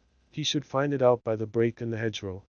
He found it out, however, by another circumstance which he had not expected, namely, by certain gleams of light, which he presently guessed to proceed from Silas Marner's cottage. That cottage and the money hidden within it had been in his mind continually during his walk, and he had been imagining ways of cajoling and tempting the weaver to part with the immediate possession of his money for the sake of receiving interest. Dunstan felt as if there must be a little frightening added to the cajolery, for his own arithmetical convictions were not clear enough to afford him any forcible demonstration as to the advantages of interest, and as for security, he regarded it vaguely as a means of cheating a man by making him believe that he would be paid. Altogether, the operation on the miser's mind was a task that Godfrey would be sure to hand over to his more daring and cunning brother. Dunstan had made up his mind to that, and by the time he saw the light gleaming through the chinks of Marner's shutters, the idea of a dialogue with the weaver had become so familiar to him, that it occurred to him as quite a natural thing to make the acquaintance forthwith. There might be several conveniences attending this course. The weaver had possibly got a lantern, and Dunstan was tired of feeling his way. He was still nearly 3/4 of a mile from home, and the lane was becoming unpleasantly slippery, for the mist was passing into rain. He turned up the bank, not without some fear lest he might miss the right way, since he was not certain whether the light were in front or on the side of the cottage. But he felt the ground before him cautiously with his whip handle, and at last arrived safely at the door. He knocked loudly, rather enjoying the idea that the old fellow would be frightened at the sudden noise. He heard no movement in reply. All was silence in the cottage. Was the weaver gone to bed, then? If so, why had he left the light? That was a strange forgetfulness in a miser. Dunstan knocked still more loudly, and without pausing for a reply, pushed his fingers to the latch-hole, intending to shake the door and pull the latch-string up and down, not doubting that the door was fastened. But to his surprise, at this double motion the door opened, and he found himself in front of a bright fire which lit up every corner of the cottage, the bed, the loom, the 3 chairs, and the table, and showed him that Marner was not there. Nothing at that moment could be much more inviting to Dunsey than the bright fire on the brick hearth. He walked in and seated himself by it at once. There was something in front of the fire, too, that would have been inviting to a hungry man, if it had been in a different stage of cooking. It was a small bit of pork suspended from the kettle hanger by a string passed to a large door key, in a way known to primitive housekeepers unpossessed of jacks. But the pork had been hung at the farthest extremity of the hanger, apparently to prevent the roasting from proceeding too rapidly during the owner's absence. The old staring simpleton had hot meat for his supper, then? Thought Dunstan. People had always said he lived on mouldy bread, on purpose to check his appetite. But where could he be at this time, and on such an evening, leaving his supper in this stage of preparation, and his door unfastened? Dunstan's own recent difficulty in making his way suggested to him that the weaver had perhaps gone outside his cottage to fetch in fuel, or for some such brief purpose, and had slipped into the stone pit. That was an interesting idea to Dunstan, carrying consequences of entire novelty. If the weaver was dead, who had a right to his money? Who would know where his money was hidden? Underscore who would know that anybody had come to take it away? Underscore he went no farther into the subtleties of evidence. The pressing question, where underscore is underscore the money, now took such entire possession of him as to make him quite forget that the weaver's death was not a certainty. A dull mind, once arriving at an inference that flatters a desire, is rarely able to retain the impression that the notion from which the inference started was purely problematic. And Dunstan's mind was as dull as the mind of a possible felon usually is. There were only 3 hiding places where he had ever heard of cottagers' hoards being found: the thatch, the bed, and a hole in the floor. Marner's cottage had no thatch, and Dunstan's first act, after a train of thought made rapid by the stimulus of cupidity, was to go up to the bed. But while he did so, his eyes traveled eagerly over the floor, where the bricks, distinct in the firelight, were discernible under the sprinkling of sand. But not everywhere, for there was one spot, and one only, which was quite covered with sand, and sand showing the marks of fingers, which had apparently been careful to spread it over a given space. It was near the treadles of the loom. In an instant Dunstan darted to that spot, swept away the sand with his whip, and, inserting the thin end of the hook between the bricks, found that they were loose. In haste he lifted up 2 bricks, and saw what he had no doubt was the object of his search, for what could there be but money in those 2 leathern bags? And from their weight, they must be filled with guineas. Dunstan felt round the hole, to be certain that it held no more, then hastily replaced the bricks, and spread the sand over them. Hardly more than 5 minutes had passed since he entered the cottage, but it seemed to Dunstan like a long while, and though he was without any distinct recognition of the possibility that Marner might be alive, and might re-enter the cottage at any moment, he felt an undefinable dread laying hold on him, as he rose to his feet with the bags in his hand. He would hasten out into the darkness, and then consider what he should do with the bags. He closed the door behind him immediately, that he might shut in the stream of light. A few steps would be enough to carry him beyond betrayal by the gleams from the shutter chinks and the latch hole.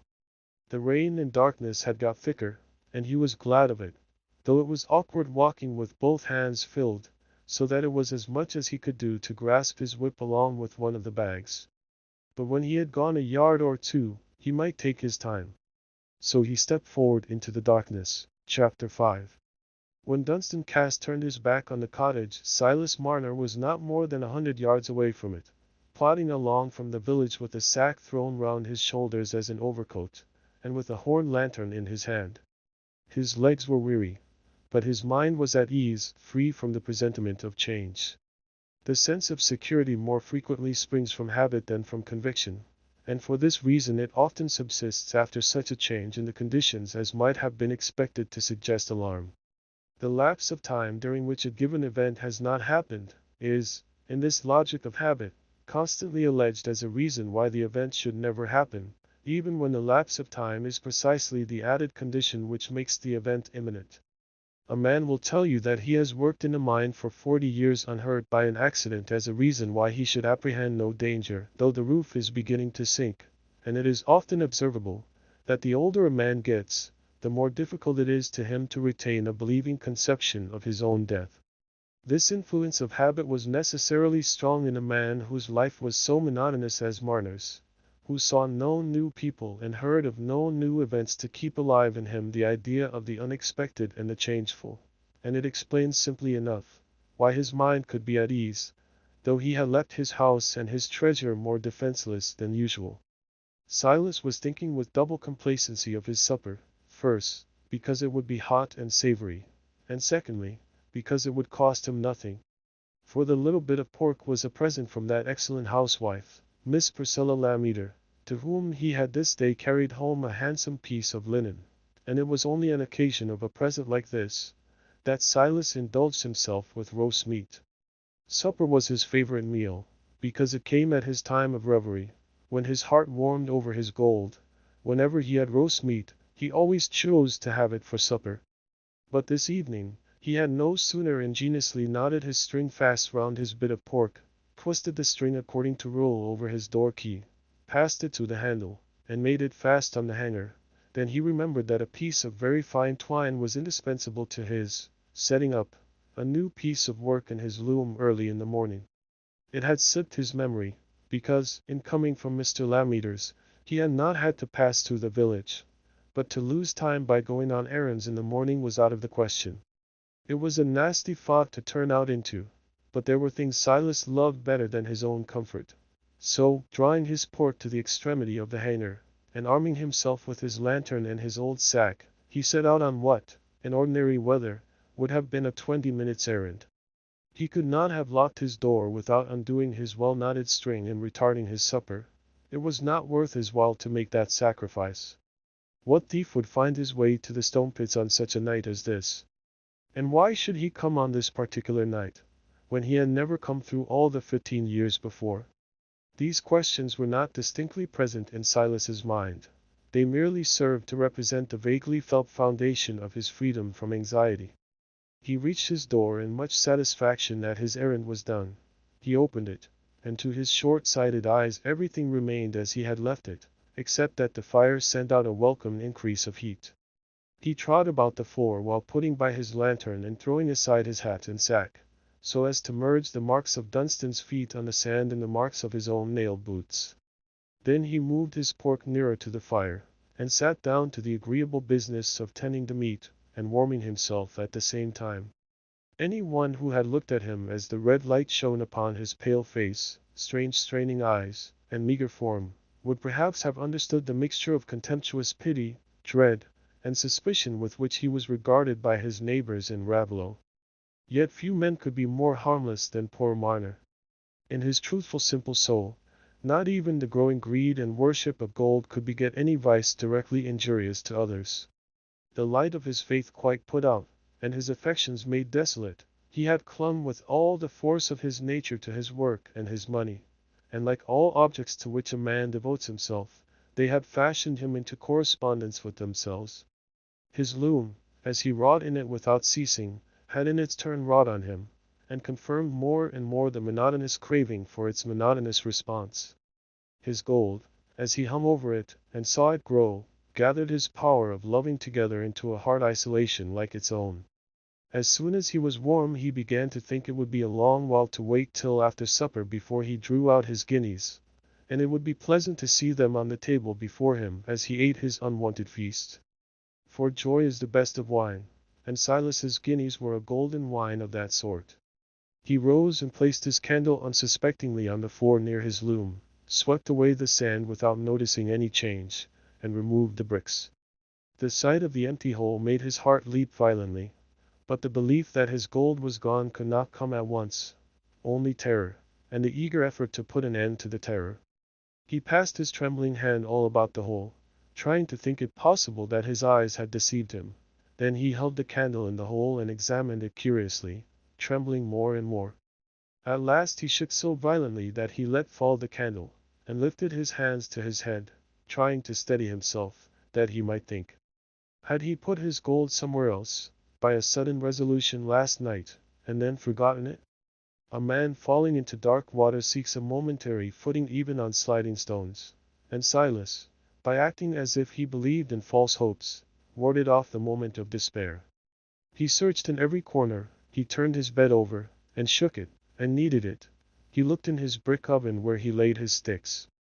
When there was no other place to be searched, he kneeled down again and felt once more all round the hole. There was no untried refuge left for a moment's shelter from the terrible truth. Yes, there was a sort of refuge which always comes with the prostration of thought under an overpowering passion. It was that expectation of impossibilities, that belief in contradictory images, which is still distinct from madness, because it is capable of being dissipated by the external fact. Silas got up from his knees trembling, and looked round at the table. Didn't the gold lie there after all? The table was bare. Then he turned and looked behind him, looked all round his dwelling, seeming to strain his brown eyes after some possible appearance of the bags where he had already sought them in vain. He could see every object in his cottage, and his gold was not there. Again he put his trembling hands to his head, and gave a wild ringing scream, the cry of desolation. For a few moments after, he stood motionless. But the cry had relieved him from the first maddening pressure of the truth. He turned, and tottered towards his loom, and got into the seat where he worked, instinctively seeking this as the strongest assurance of reality. And now that all the false hopes had vanished, and the first shock of certainty was past, the idea of a thief began to present itself, and he entertained it eagerly, because a thief might be caught and made to restore the gold. The thought brought some new strength with it, and he started from his loom to the door. As he opened it, the rain beat in upon him, for it was falling more and more heavily. There were no footsteps to be tracked on such a night. Footsteps. When had the thief come? During Silas's absence in the daytime the door had been locked, and there had been no marks of any inroad on his return by daylight. And in the evening, too, he said to himself, everything was the same as when he had left it. The sand and bricks looked as if they had not been moved. Underscore was underscored a thief who had taken the bags. Or was it a cruel power that no hands could reach, which had delighted in making him a second time desolate? He shrank from this vaguer dread, and fixed his mind with struggling effort on the robber with hands, who could be reached by hands. His thoughts glanced at all the neighbors who had made any remarks, or asked any questions which he might now regard as a ground of suspicion. There was Jem Rodney, a known poacher, and otherwise disreputable. He had often met Marner in his journeys across the fields, and had said something jestingly about the weaver's money. Nay, he had once irritated Marner, by lingering at the fire when he called to light his pipe, instead of going about his business. Jem Rodney was the man. There was ease in the thought. Jem could be found and made to restore the money. Marner did not want to punish him, but only to get back his gold which had gone from him, and left his soul like a forlorn traveler on an unknown desert. The robber must be laid hold of. Marner's ideas of legal authority were confused, but he felt that he must go and proclaim his loss, and the great people in the village, the clergyman, the constable, and Squire Cass, would make Jem Rodney, or somebody else, deliver up the stolen money. He rushed out in the rain, under the stimulus of this hope, forgetting to cover his head, not caring to fasten his door, for he felt as if he had nothing left to lose. He ran swiftly, till want of breath compelled him to slacken his pace as he was entering the village at the turning close to the Rainbow. The Rainbow, in Marner's view, was a place of luxurious resort for rich and stout husbands, whose wives had superfluous stores of linen. It was the place where he was likely to find the powers and dignities of Raveloe, and where he could most speedily make his loss public.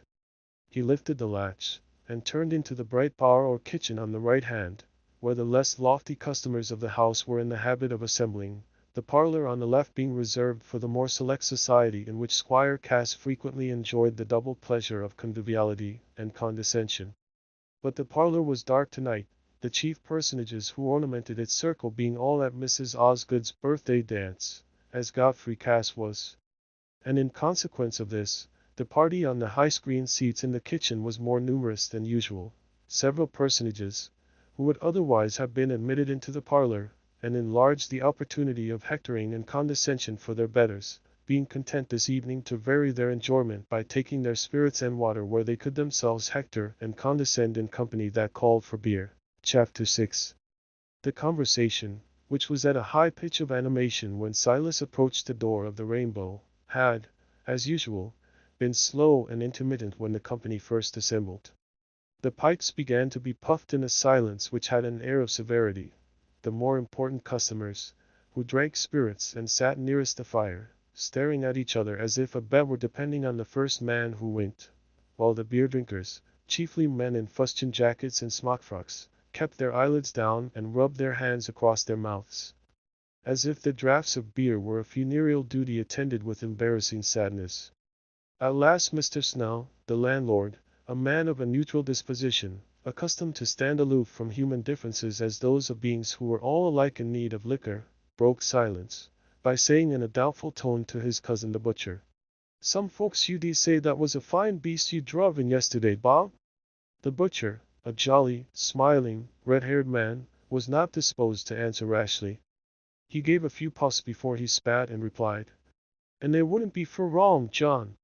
After this feeble delusive thaw, the silence set in as severely as before. Was it a red Durham? Said the farrier, taking up the thread of discourse after the lapse of a few minutes. The farrier looked at the landlord, and the landlord looked at the butcher, as the person who must take the responsibility of answering.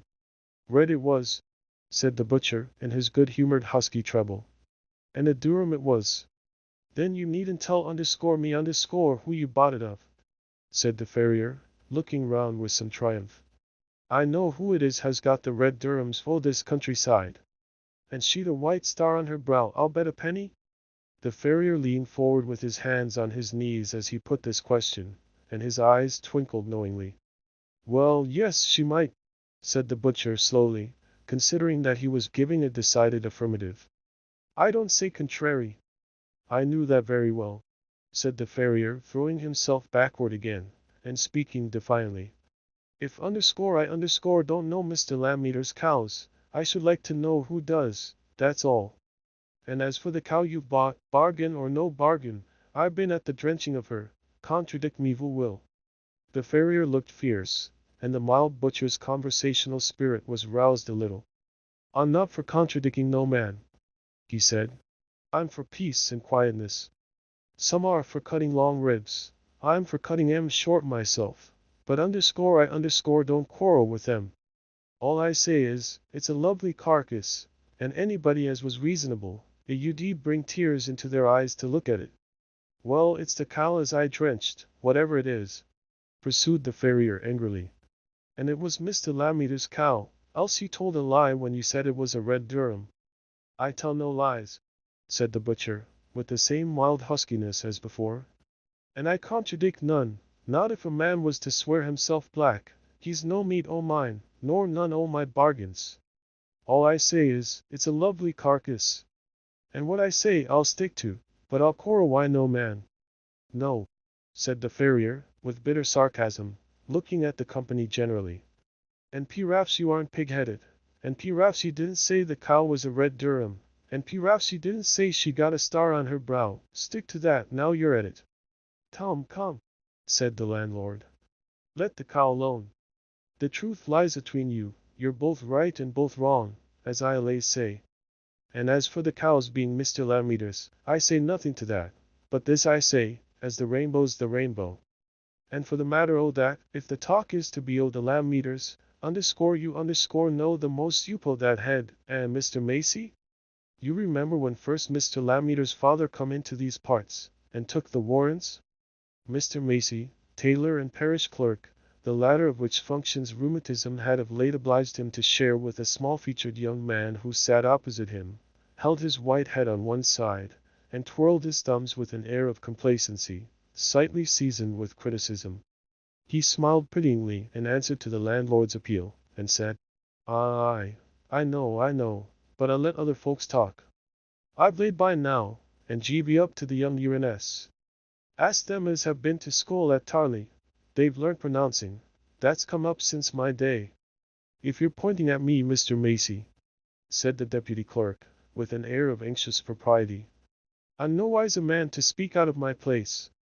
As the psalm says, I know what's right, nor only so, but also practice what I know.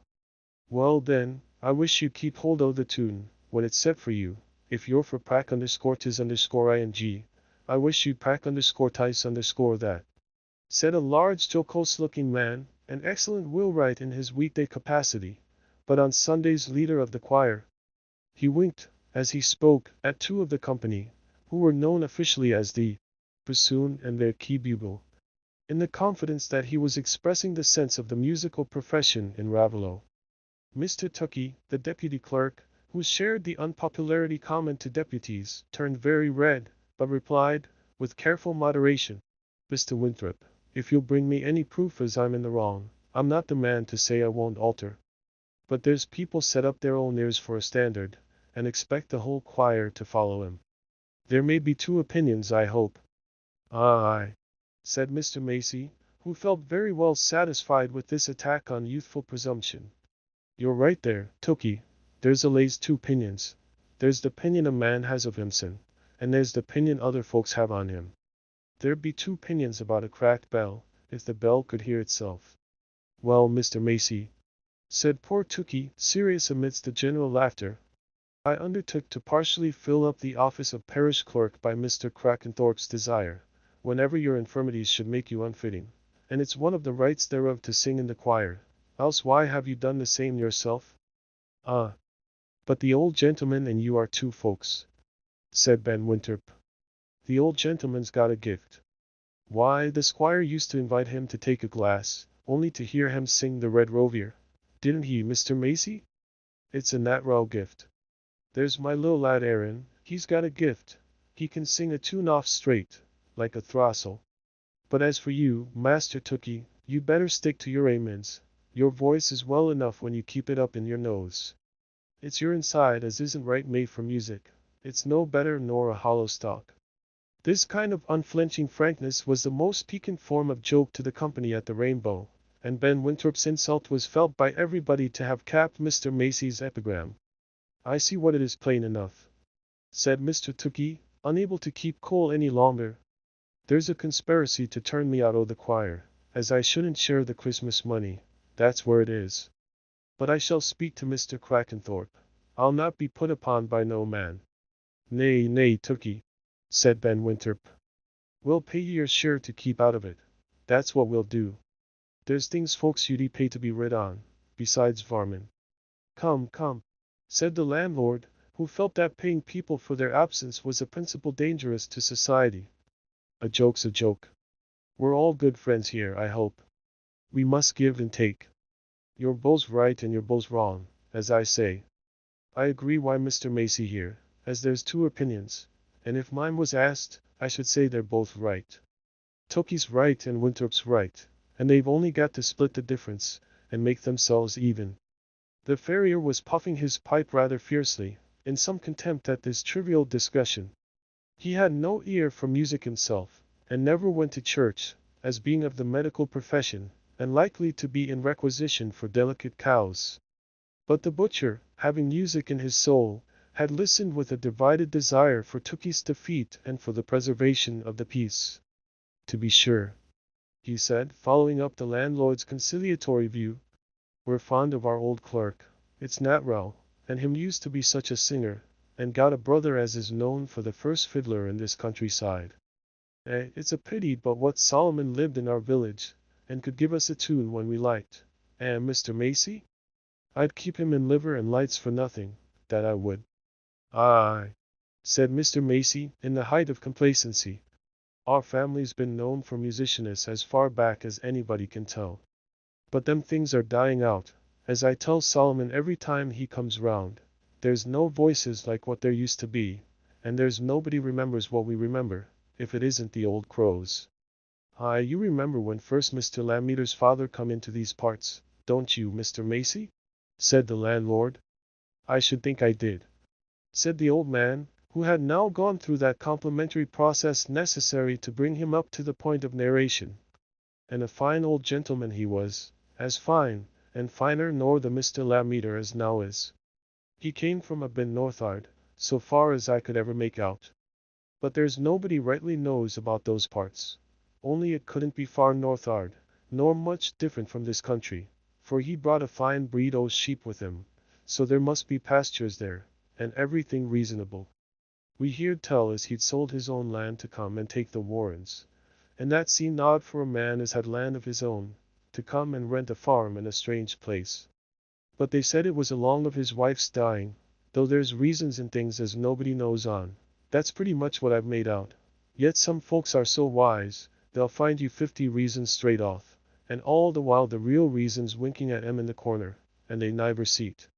Howsomever, it was soon seen as we'd got a new parishioner as knowed the rights and customs o' things, and kep a good house, and was well looked on by everybody. And the young man, that's the Mr. Lammeter as now is, for he'd niver a sister, soon begun to court Miss Osgood, that's the sister o' the Mr. Osgood as now is, and a fine handsome lass she was. You can't think, they pretend this young lass is like her, but that's the way why people as don't know what come before 'em. I should know, for I helped the old rector, Mr. Drumlow as was, I helped him marry 'em. Here Mr. Macy paused. He always gave his narrative in installments, expecting to be questioned according to precedent. Aye, and a particular thing happened, didn't it, Mr. Macy, so as you were likely to remember that marriage? Said the landlord, in a congratulatory tone. I should think they did. Very particular thing, said Mr. Macy, nodding sideways. For Mr. Drumlow, poor old gentleman, I was fond on him, though he'd got a bit confused in his head, what why age and why taking a drop o' summat warm when the service come of a cold morning. And young Mr. Lammeter, he'd have no way but he must be married in January, which, to be sure, s a unreasonable time to be married in, for it isn't like a christening or a burying, as you can help, and so Mr. Drumlow, poor old gentleman, I was fond on him, but when he come to put the questions, he put 'em by the rule o' contrary, like, and he says, wilt thou have this man to thy wedded wife, says he. And then he says, wilt thou have this woman to thy wedded husband, says he. But the particularest thing of all is, as nobody took any notice on it but me, and they answered straight off yes, like as if it had been me saying amen at the right place, without listening to what went before. But you knew what was going on well enough, didn't you, Mr. Macy? You were live enough, eh? Said the butcher. Lord bless you, said Mr. Macy, pausing, and smiling in pity at the impotence of his hearer's imagination. Why, I was all of a tremble. It was as if I'd been a coat pulled by the two tails, like, for I couldn't stop the parson, I couldn't take upon me to do that, and yet I said to myself, I says, suppose they shouldn't be fast married, 'cause the words are contrary, and my head went working like a mill, for I was a lazy uncommon for turning things over and seeing all round 'em, and I says to myself, is the main or the words as makes folks fast at wedlock? For the parson meant right, and the bride and bridegroom meant right. But then, when I come to think on it, meaning goes but a little way on most things, for you may mean to stick things together, and your glue may be bad, and then where are you? And so I says to mysen, it isn't the meaning, it's the glue. And I was worded as if I'd got 3 bells to pull at once, when we went into the vestry, and they'd begun to sign their names. But where's the use o' talking? You can't think what goes on in a Q man's inside. But you held in for all that, didn't you, Mr. Macy? Said the landlord. I held in tight till I was by mysen why Mr. Drumlow, and then I out why everything, but respectful, as I lays did.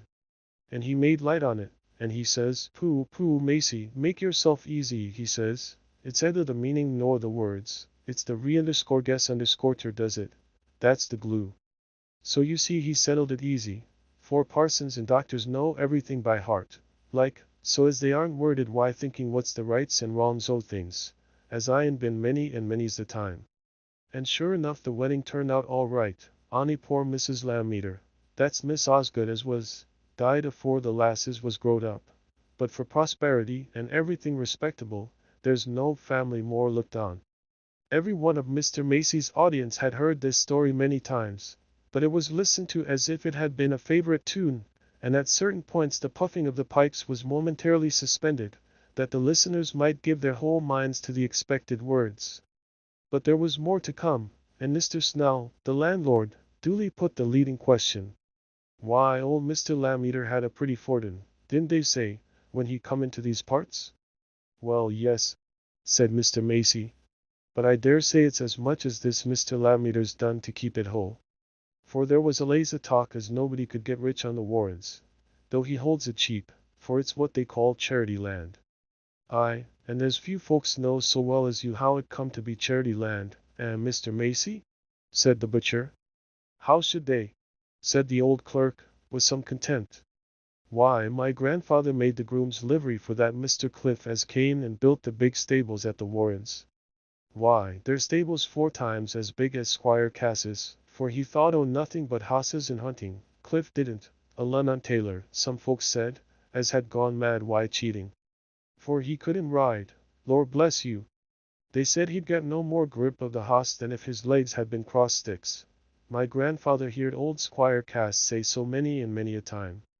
But ride he would, as if old Harry had been driving him, and he'd a son, a lad o' 16, and nothing would his father have him do, but he must ride and ride, though the lad was fright, they said. And it was a common saying as the father wanted to ride the tailor out o' the lad, and make a gentleman on him, Not but what I'm a tailor myself, but in respect as God made me such, I'm proud on it, for Macy, tailor, 's been wrote up over our doors since afore the Queen's heads went out on the shillings. But Cliff, he was ashamed o' being called a tailor, and he was sore vexed as his writing was laughed at, and nobody o' the gentlefolks hereabout could abide him. Howsomever, the poor lad got sickly and died, and the father didn't live long after him, for he got queerer nor ever, and they said he used to go out at the dead o' the night, wi' a lantern in his hand, to the stables, and set a lot o' lights burning, for he got as he couldn't sleep, and there he'd stand, cracking his whip and looking at his hosses.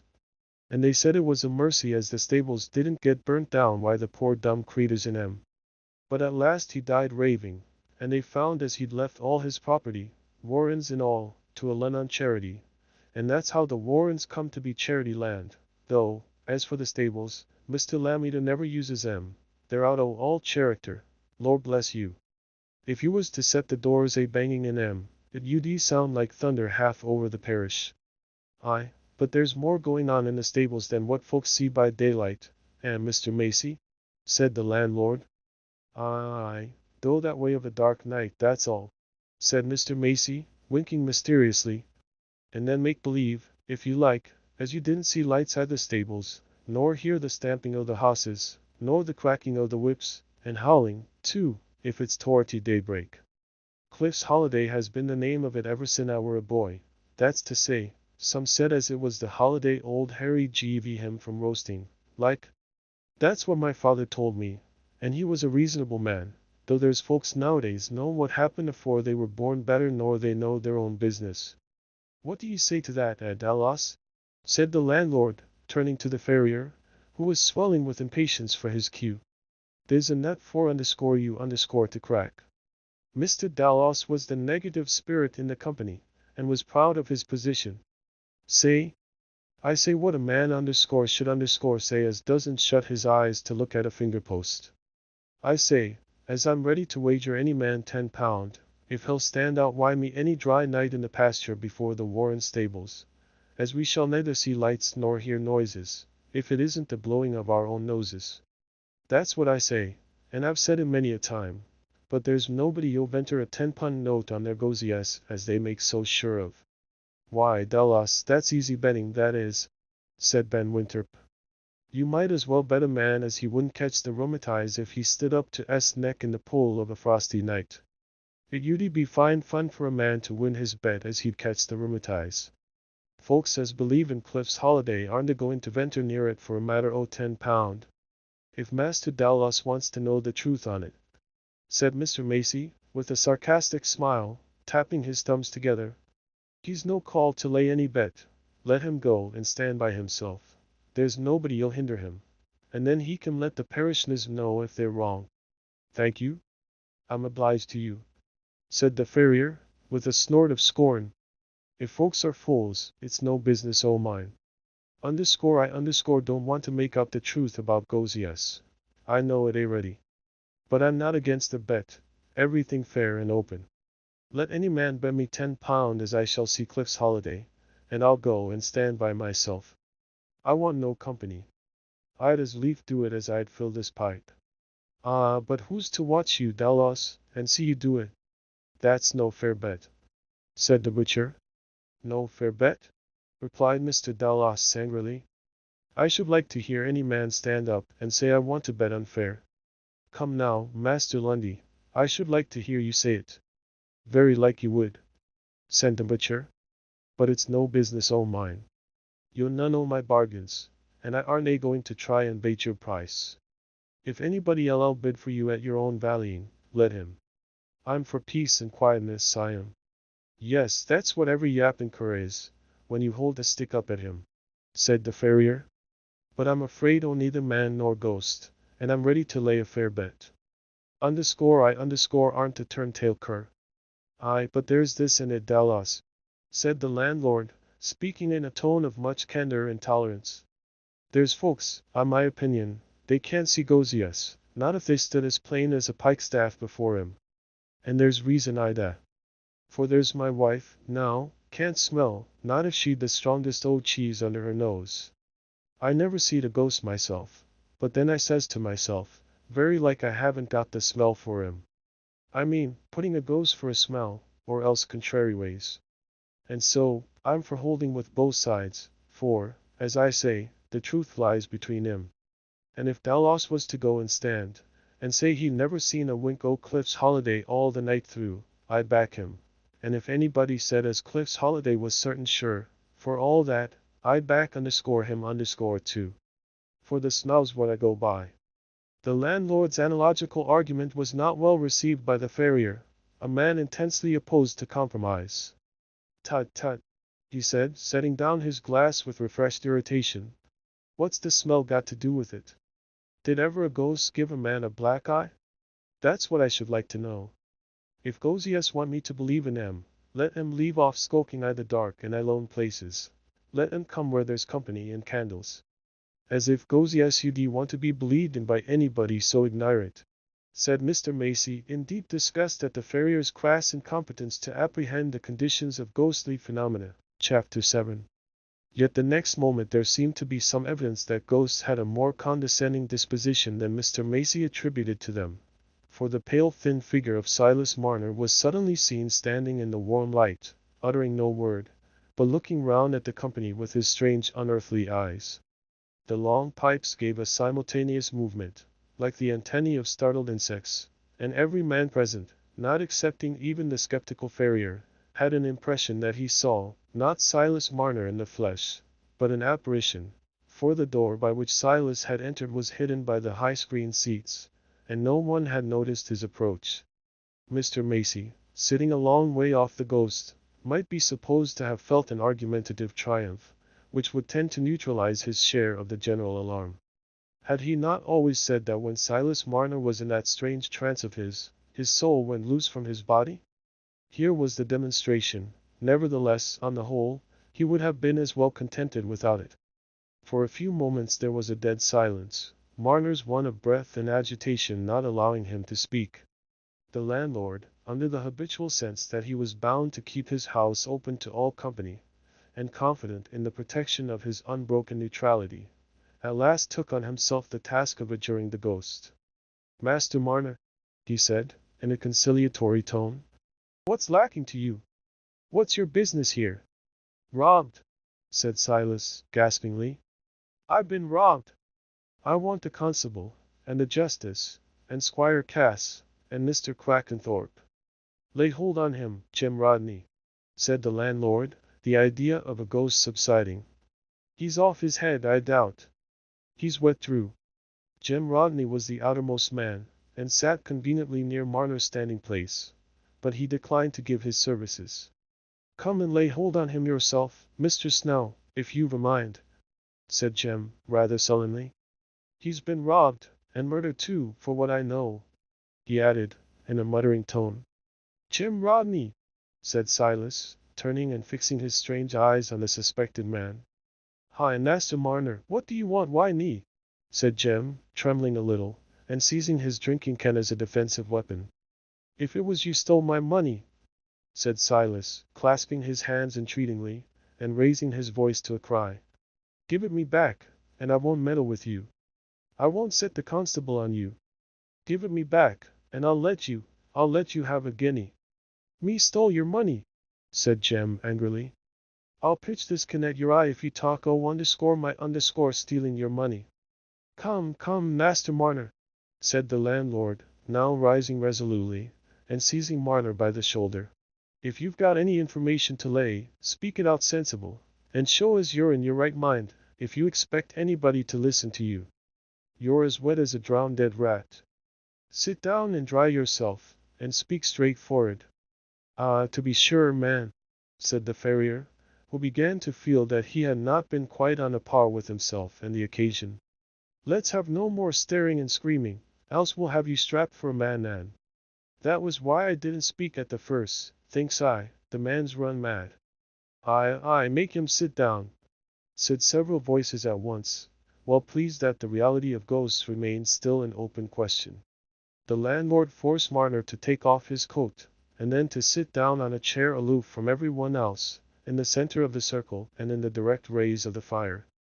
The weaver, too feeble to have any distinct purpose beyond that of getting help to recover his money, submitted unresistingly. The transient fears of the company were now forgotten in their strong curiosity, and all faces were turned towards Silas, when the landlord, having seated himself again, said, "Now then, Master Marner, what's this you've got to say, as you've been robbed? Speak out." "He'd better not say again as it was me robbed him," cried Jem Rodney, hastily. "What could I ha' done with his money? I could as easy steal the parson's surplice, and wear it." "Hold your tongue, Jem, and let's hear what he's got to say," said the landlord. "Now then, Master Marner." Silas now told his story, under frequent questioning as the mysterious character of the robbery became evident. This strangely novel situation of opening his trouble to his Raveloe neighbors, of sitting in the warmth of a hearth not his own, and feeling the presence of faces and voices which were his nearest promise of help, had doubtless its influence on Marner, in spite of his passionate preoccupation with his loss.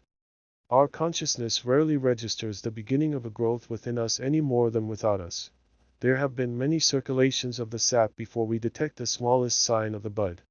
The slight suspicion with which his hearers at first listened to him, gradually melted away before the convincing simplicity of his distress.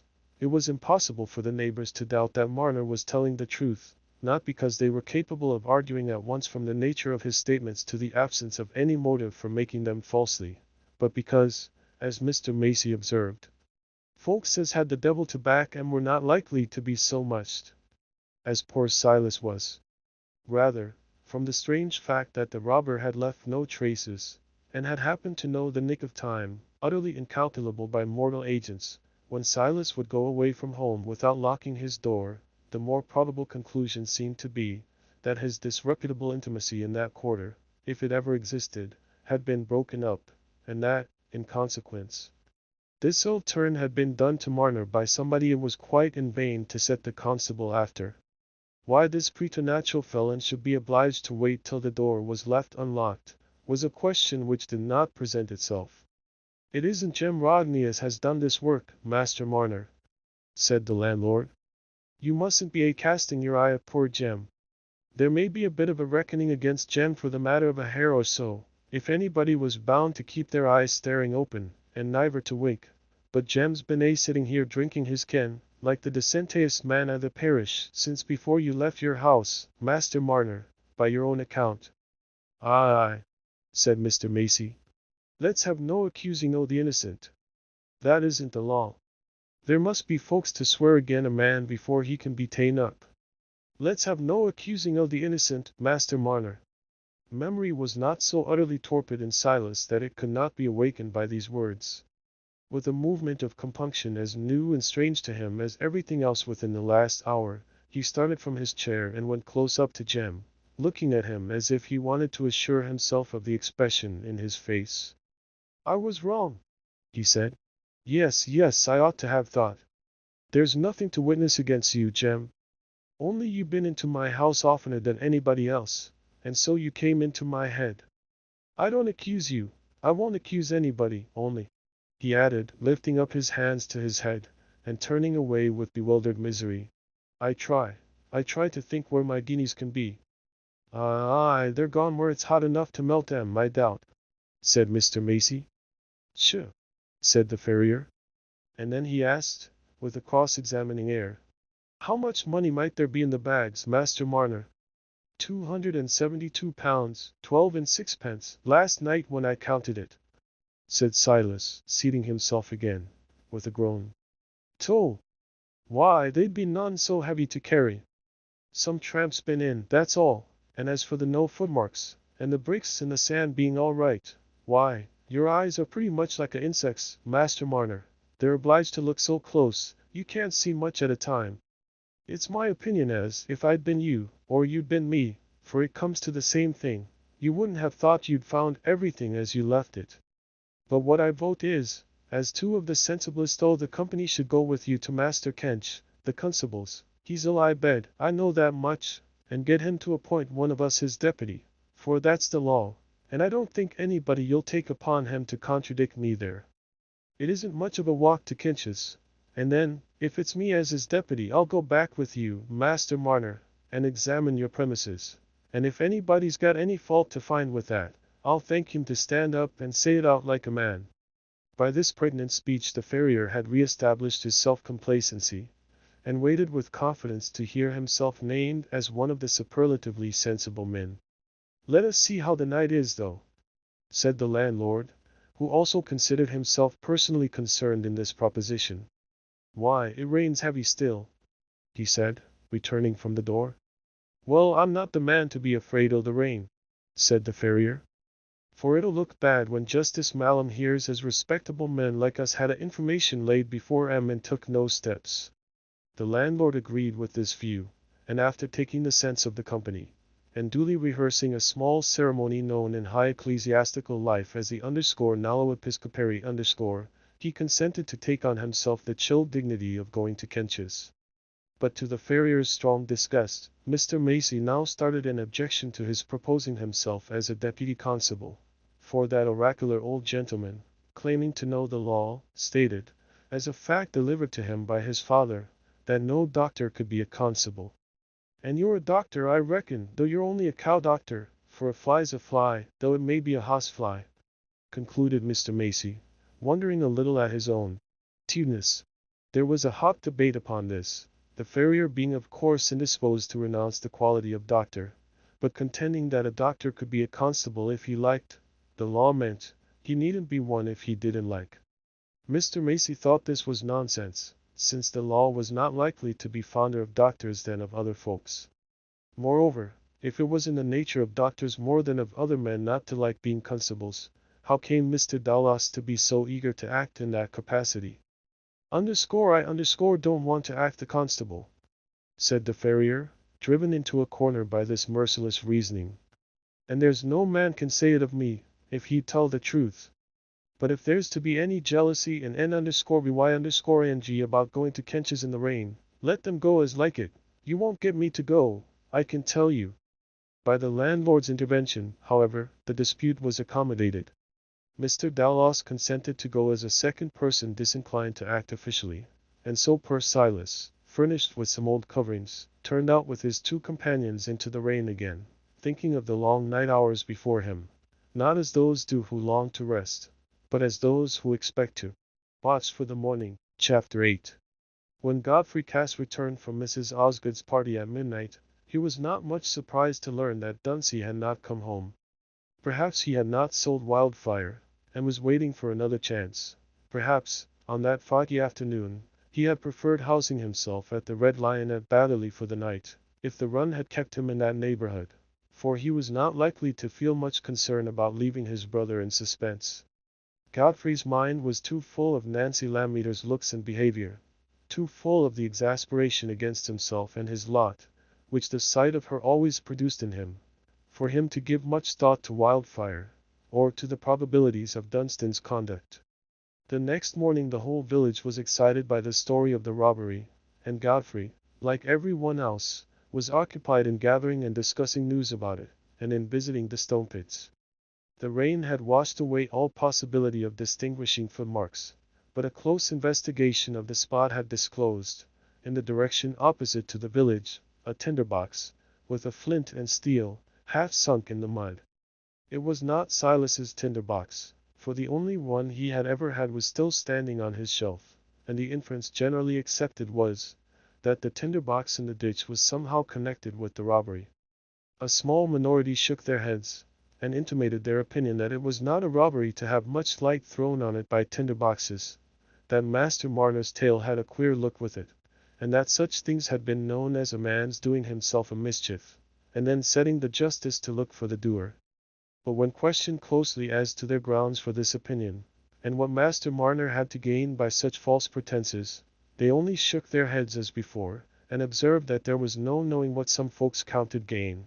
Moreover, that everybody had a right to their own opinions, grounds or no grounds, and that the Weaver, as everybody knew, was partly crazy. Mr. Macy, though he joined in the defense of Marner against all suspicions of deceit, also pooh-poohed the tinderbox, indeed, repudiated it as a rather impious suggestion, tending to imply that everything must be done by human hands, and that there was no power which could make away with the guineas without moving the bricks. Nevertheless, he turned round rather sharply on Mr. Tookie, when the zealous deputy, feeling that this was a view of the case peculiarly suited to a parish clerk, carried it still farther, and doubted whether it was right to inquire into a robbery at all when the circumstances were so mysterious. As if, concluded Mr. Tookie, as if there was nothing but what could be made out by justices and constables. Now, don't you be for overshooting the mark, Tookie, said Mr. Macy, nodding his head aside admonishingly. That's what you're lays at. If I throw a stone and hit, you think there's summit better than hitting, and you try to throw a stone beyond. What I said was against the tinderbox. I said nothing against justices and constables, for they're old King George's making, and a UD be ill becoming a man in a parish office to fly out again King George. While these discussions were going on amongst the group outside the Rainbow, a higher consultation was being carried on within, under the presidency of Mr. Quackenthorpe, the rector, assisted by Squire Cass and other substantial parishioners. It had just occurred to Mr. Snell, the landlord, he being, as he observed, a man accustomed to put two and two together, to connect with the tinderbox, which, as deputy constable, he himself had had the honorable distinction of finding certain recollections of a peddler who had called to drink at the house about a month before, and had actually stated that he carried a tinderbox about with him to light his pipe. Here, surely, was a clue to be followed out. And as memory, when duly impregnated with ascertained facts, is sometimes surprisingly fertile, Mr. Snell gradually recovered a vivid impression of the effect produced on him by the peddler's countenance and conversation. He had a look with his eye, which fell unpleasantly on Mr. Snell's sensitive organism. To be sure, he didn't say anything particular, no, except that about the tinderbox, but it isn't what a man says, it's the way he says it. Moreover, he had a swarthy foreignness of complexion which boded little honesty. Did he wear earrings? Mr. Quackenthorpe wished to know, having some acquaintance with foreign customs. Well, stay, let me see, said Mr. Snell, like a docile clairvoyant, who would really not make a mistake if she could help it. After stretching the corners of his mouth and contracting his eyes, as if he were trying to see the earrings, he appeared to give up the effort, and said, well, he got earrings in his box to sell, so it's natural to suppose he might wear 'em. But he called at every house, most in the village. There's somebody else, mayhap, saw 'em in his ears, though I can't take upon me rightly to say. Mr. Snell was correct in his surmise, that somebody else would remember the peddler's earrings. For on the sped of inquiry among the villagers it was stated with gathering emphasis, that the parson had wanted to know whether the peddler wore earrings in his ears, and an impression was created that a great deal depended on the eliciting of this fact. Of course, every one who heard the question, not having any distinct image of the peddler as without earrings, immediately had an image of him with earrings, larger or smaller, as the case might be, and the image was presently taken for a vivid recollection, so that the glazier's wife, a well-intentioned woman, not given to lying, and whose house was among the cleanest in the village, was ready to declare, as sure as ever she meant to take the sacrament the very next Christmas that was ever coming, that she had seen big earrings, in the shape of the young moon, in the peddler's 2 ears, while Jeannie Oates, the cobbler's daughter, being a more imaginative person, stated not only that she had seen them too, but that they had made her blood creep, as it did at that very moment, while there she stood. Also, by way of throwing further light on this clue of the tinderbox, a collection was made of all the articles purchased from the peddler at various houses, and carried to the Rainbow to be exhibited there. In fact, there was a general feeling in the village, that for the clearing up of this robbery there must be a great deal done at the Rainbow, and that no man need offer his wife an excuse for going there while it was the scene of severe public duties. Some disappointment was felt, and perhaps a little indignation also, when it became known that Silas Marner, on being questioned by the squire and the parson, had retained no other recollection of the peddler than that he had called at his door, but had not entered his house, having turned away at once when Silas, holding the door ajar, had said that he wanted nothing. This had been Silas's testimony, though he clutched strongly at the idea of the peddler's being the culprit, if only because it gave him a definite image of a whereabout for his gold after it had been taken away from its hiding place. He could see it now in the peddler's box. But it was observed with some irritation in the village, that anybody but a blind creature, like Marner, would have seen the man prowling about, for how came he to leave his tinderbox in the ditch close by, if he hadn't been lingering there? Doubtless, he had made his observations when he saw Marner at the door. Anybody might know, and only look at him, that the weaver was a half-crazy miser. It was a wonder the peddler hadn't murdered him. Men of that sort, with rings in their ears, had been known for murderers often and often. There had been one tried at the Sizes, not so long ago, but what there were people living who remembered it. Godfrey Cass, indeed, entering the Rainbow during one of Mr. Snell's frequently repeated recitals of his testimony, had treated it lightly, stating that he himself had bought a penknife of the peddler, and thought him a merry grinning fellow enough. It was all nonsense, he said, about the man's evil looks. But this was spoken of in the village as the random talk of youth. As if it was only Mr. Snell who had seen something odd about the peddler. On the contrary, there were at least half a dozen who were ready to go before Justice Mallam, and given much more striking testimony than any the landlord could furnish. It was to be hoped Mr. Godfrey would not go to Tarley and throw cold water on what Mr. Snell said there, and so prevent the justice from drawing up a warrant. He was suspected of intending this, when, after midday, he was seen setting off on horseback in the direction of Tarley. But by this time Godfrey's interest in the robbery had faded before his growing anxiety about Dunstan and Wildfire, and he was going, not to Tarley, but to Batherley, unable to rest in uncertainty about them any longer. The possibility that Dunstan had played him the ugly trick of riding away with Wildfire, to return at the end of a month, when he had gambled away or otherwise squandered the price of the horse, was a fear that urged itself upon him more, even, than the thought of an accidental injury. And now that the dance at Mrs. Osgood's was past, he was irritated with himself that he had trusted his horse to Dunstan. Instead of trying to still his fears, he encouraged them, with that superstitious impression which clings to us all, that if we expect evil very strongly it is the less likely to come. And when he heard a horse approaching at a trot, and saw a hat rising above a hedge beyond an angle of the lane, he felt as if his conjuration had succeeded. But no sooner did the horse come within sight, than his heart sank again. It was not Wildfire, and in a few moments more he discerned that the rider was not Dunstan, but Bryce, who pulled up to speak, with a face that implied something disagreeable. "Well, Mr. Godfrey, that's a lucky brother of yours, that Master Dunsey, isn't he?" "What do you mean?" said Godfrey hastily. "Why, hasn't he been home yet?" said Bryce. "Home? No. What has happened? Be quick. What has he done with my horse?" I thought it was yours, though he pretended you had parted with it to him." "Has he thrown him down and broken his knees?" said Godfrey, flushed with exasperation. "Worse than that," said Bryce. "You see, I'd made a bargain with him to buy the horse for 120, a swinging price, but I always liked the horse. And what does he do but go and stake him, fly at a hedge with stakes in it, atop of a bank with a ditch before it. The horse had been dead a pretty good while when he was found. So he hasn't been home since, has he?" "Home? No," said Godfrey. "And he better keep away. Confound me for a fool! I might have known this would be the end of it."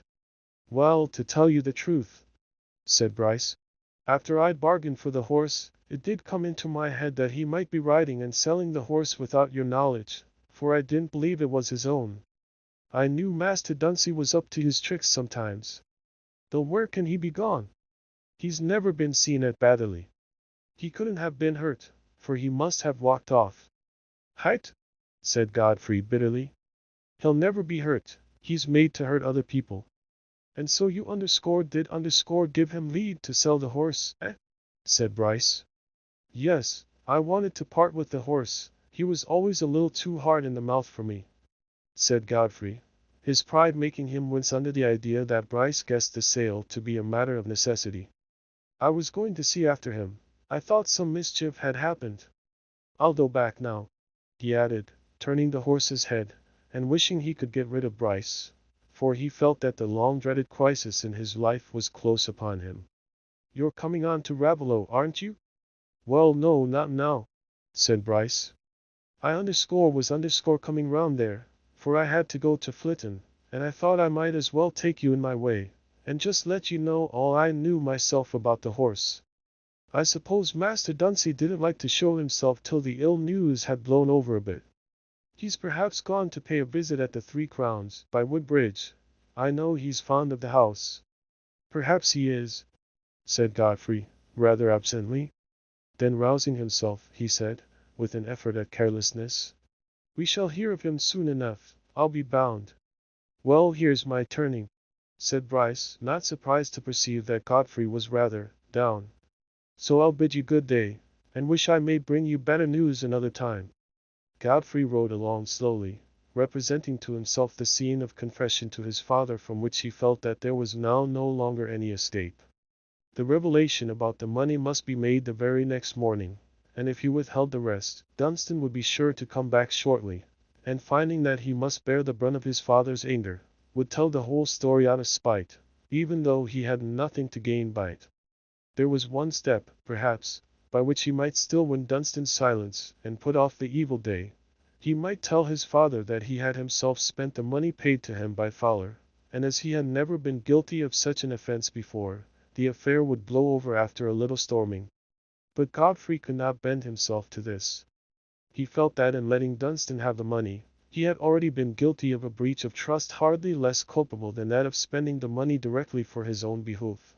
And yet there was a distinction between the two acts which made him feel that the one was so much more blackening than the other as to be intolerable to him.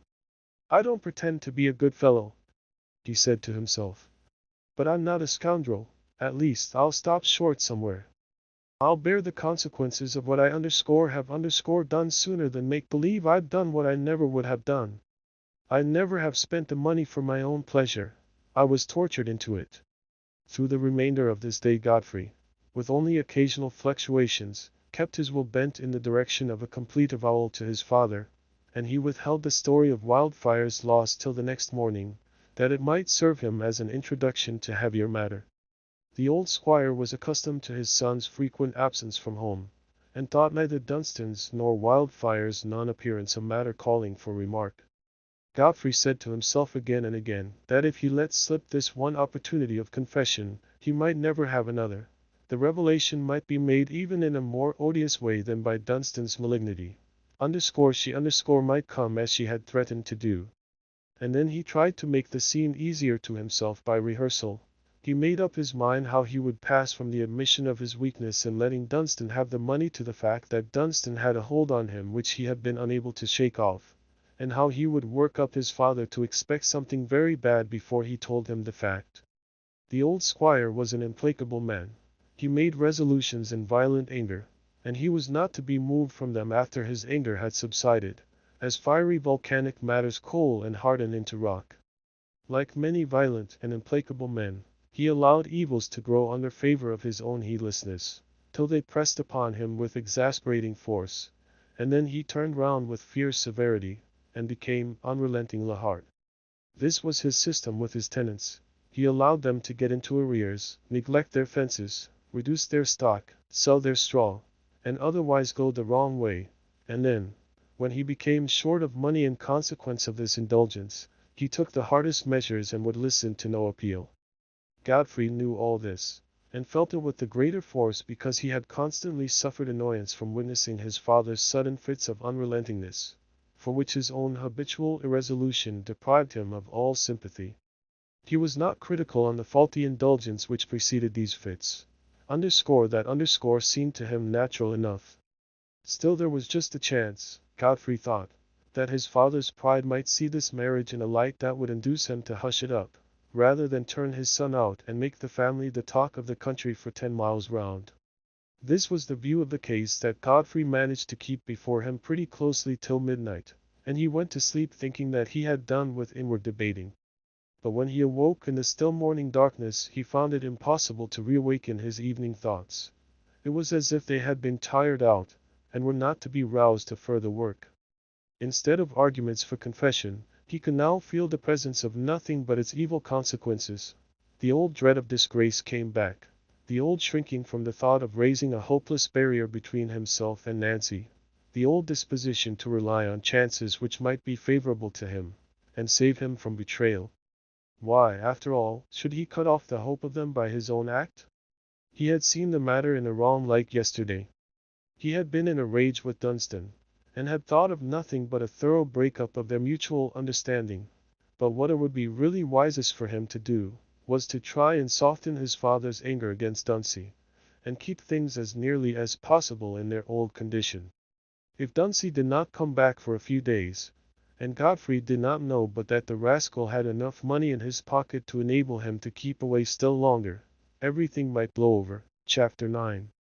Godfrey rose and took his own breakfast earlier than usual, but lingered in the wainscoted parlor till his younger brothers had finished their meal and gone out, awaiting his father, who always took a walk with his managing man before breakfast.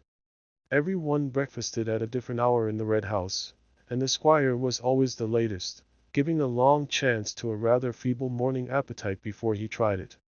The table had been spread with substantial eatables nearly 2 hours before he presented himself, a tall, stout man of 60, with a face in which the knit brow and rather hard glance seemed contradicted by the slack and feeble mouth. His person showed marks of habitual neglect, his dress was slovenly, and yet there was something in the presence of the old squire distinguishable from that of the ordinary farmers in the parish, who were perhaps every whit as refined as he, but, having slouched their way through life with a consciousness of being in the vicinity of their betters, wanted that self-possession and authoritativeness of voice and carriage which belonged to a man who thought of superiors as remote existences with whom he had personally little more to do than with America or the stars. The squire had been used to parish homage all his life, used to the presupposition that his family, his tankards, and everything that was his, were the oldest and best, and as he never associated with any gentry higher than himself, his opinion was not disturbed by comparison. He glanced at his son as he entered the room, and said, "What, sir? Haven't you had your breakfast yet?" But there was no pleasant morning greeting between them, not because of any unfriendliness, but because the sweet flower of courtesy is not a growth of such homes as the Red House. "Yes, sir," said Godfrey. "I've had my breakfast, but I was waiting to speak to you." "Bah! Well," said the squire, throwing himself indifferently into his chair, and speaking in a ponderous coughing fashion, which was felt in Raveloe to be a sort of privilege of his rank, while he cut a piece of beef, and held it up before the deer hound that had come in with him. "Ring the bell for my ale, will you? You youngsters' business is your own pleasure, mostly. There's no hurry about it for anybody but yourselves."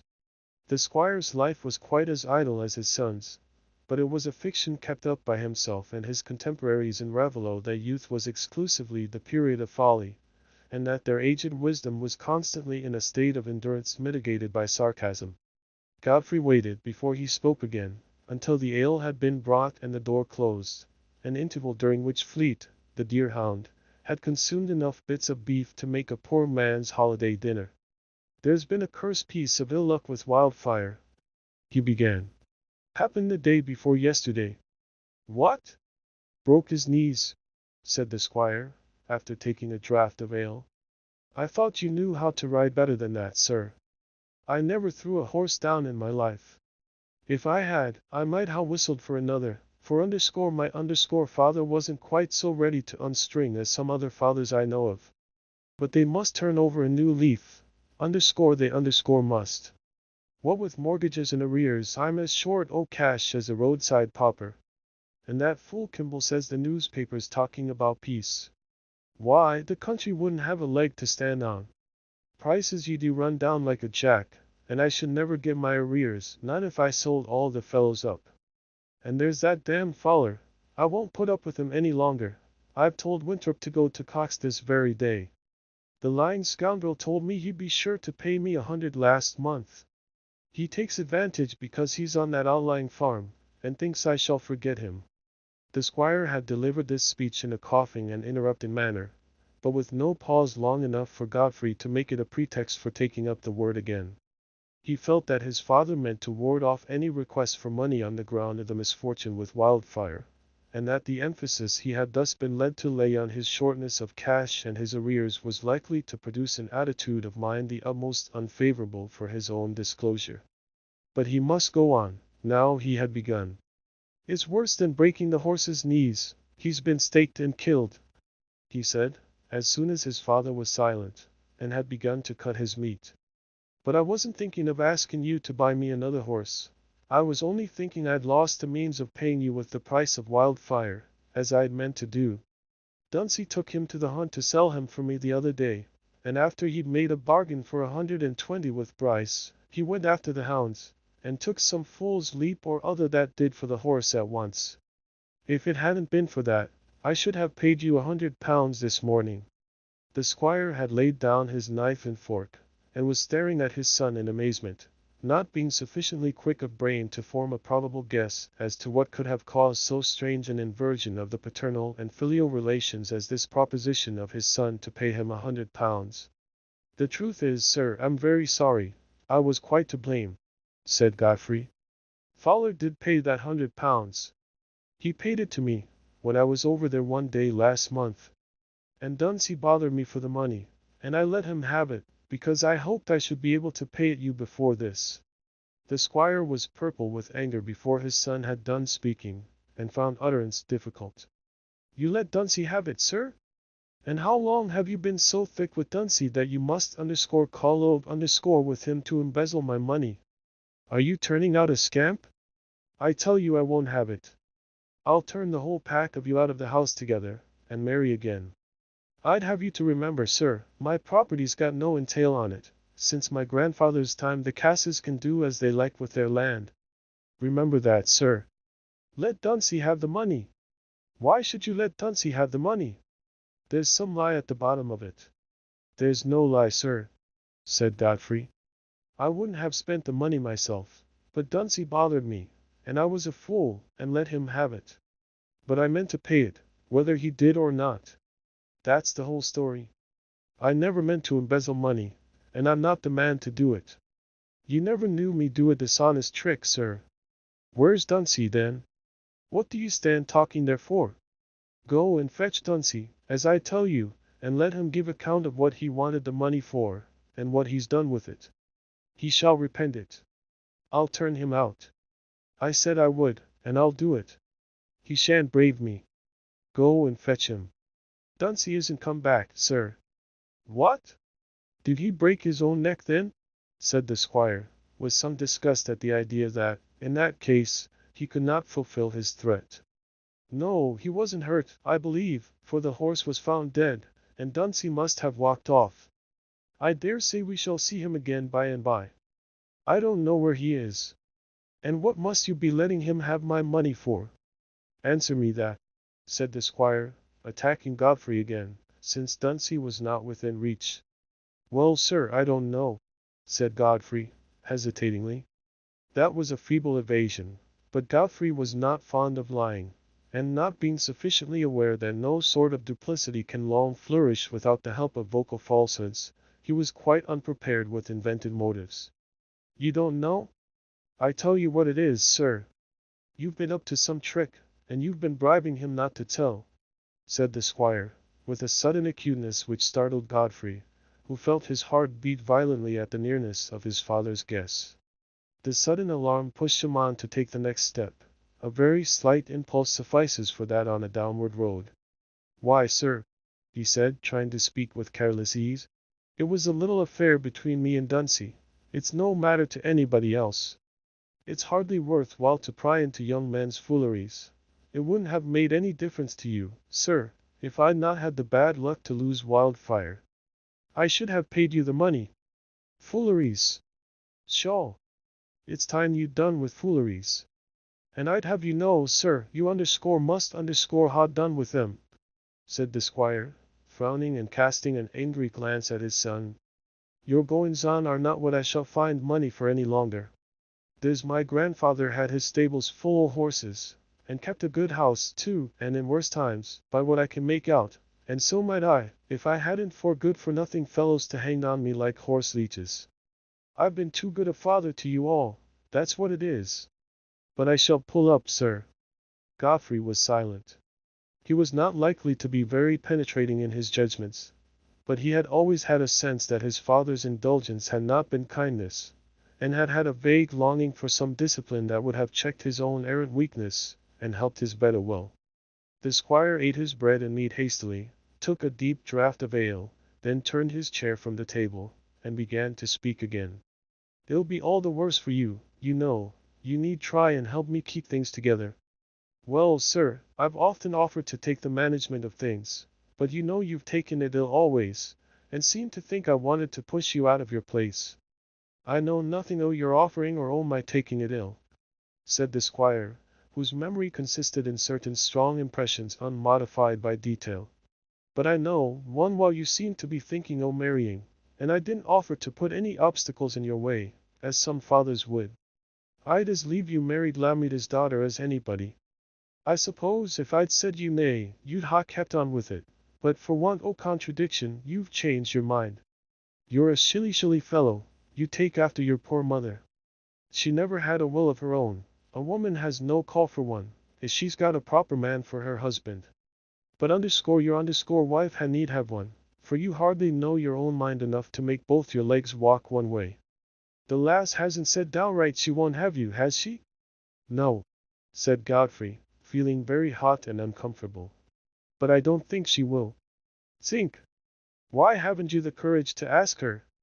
Do you stick to it? You want to have her, that's the thing? There's no other woman I want to marry, said Godfrey evasively. Well, then, let me make the offer for you, that's all, if you haven't the pluck to do it yourself. Lammeter isn't likely to be loath for his daughter to marry into my family, I should think. And as for the pretty lass, she wouldn't have her cousin, and there's nobody else, as I see, could ha' stood in your way. I'd rather let it be, please sir, at present, said Godfrey in alarm. I think she's a little offended with me just now, and I should like to speak for myself. A man must manage these things for himself.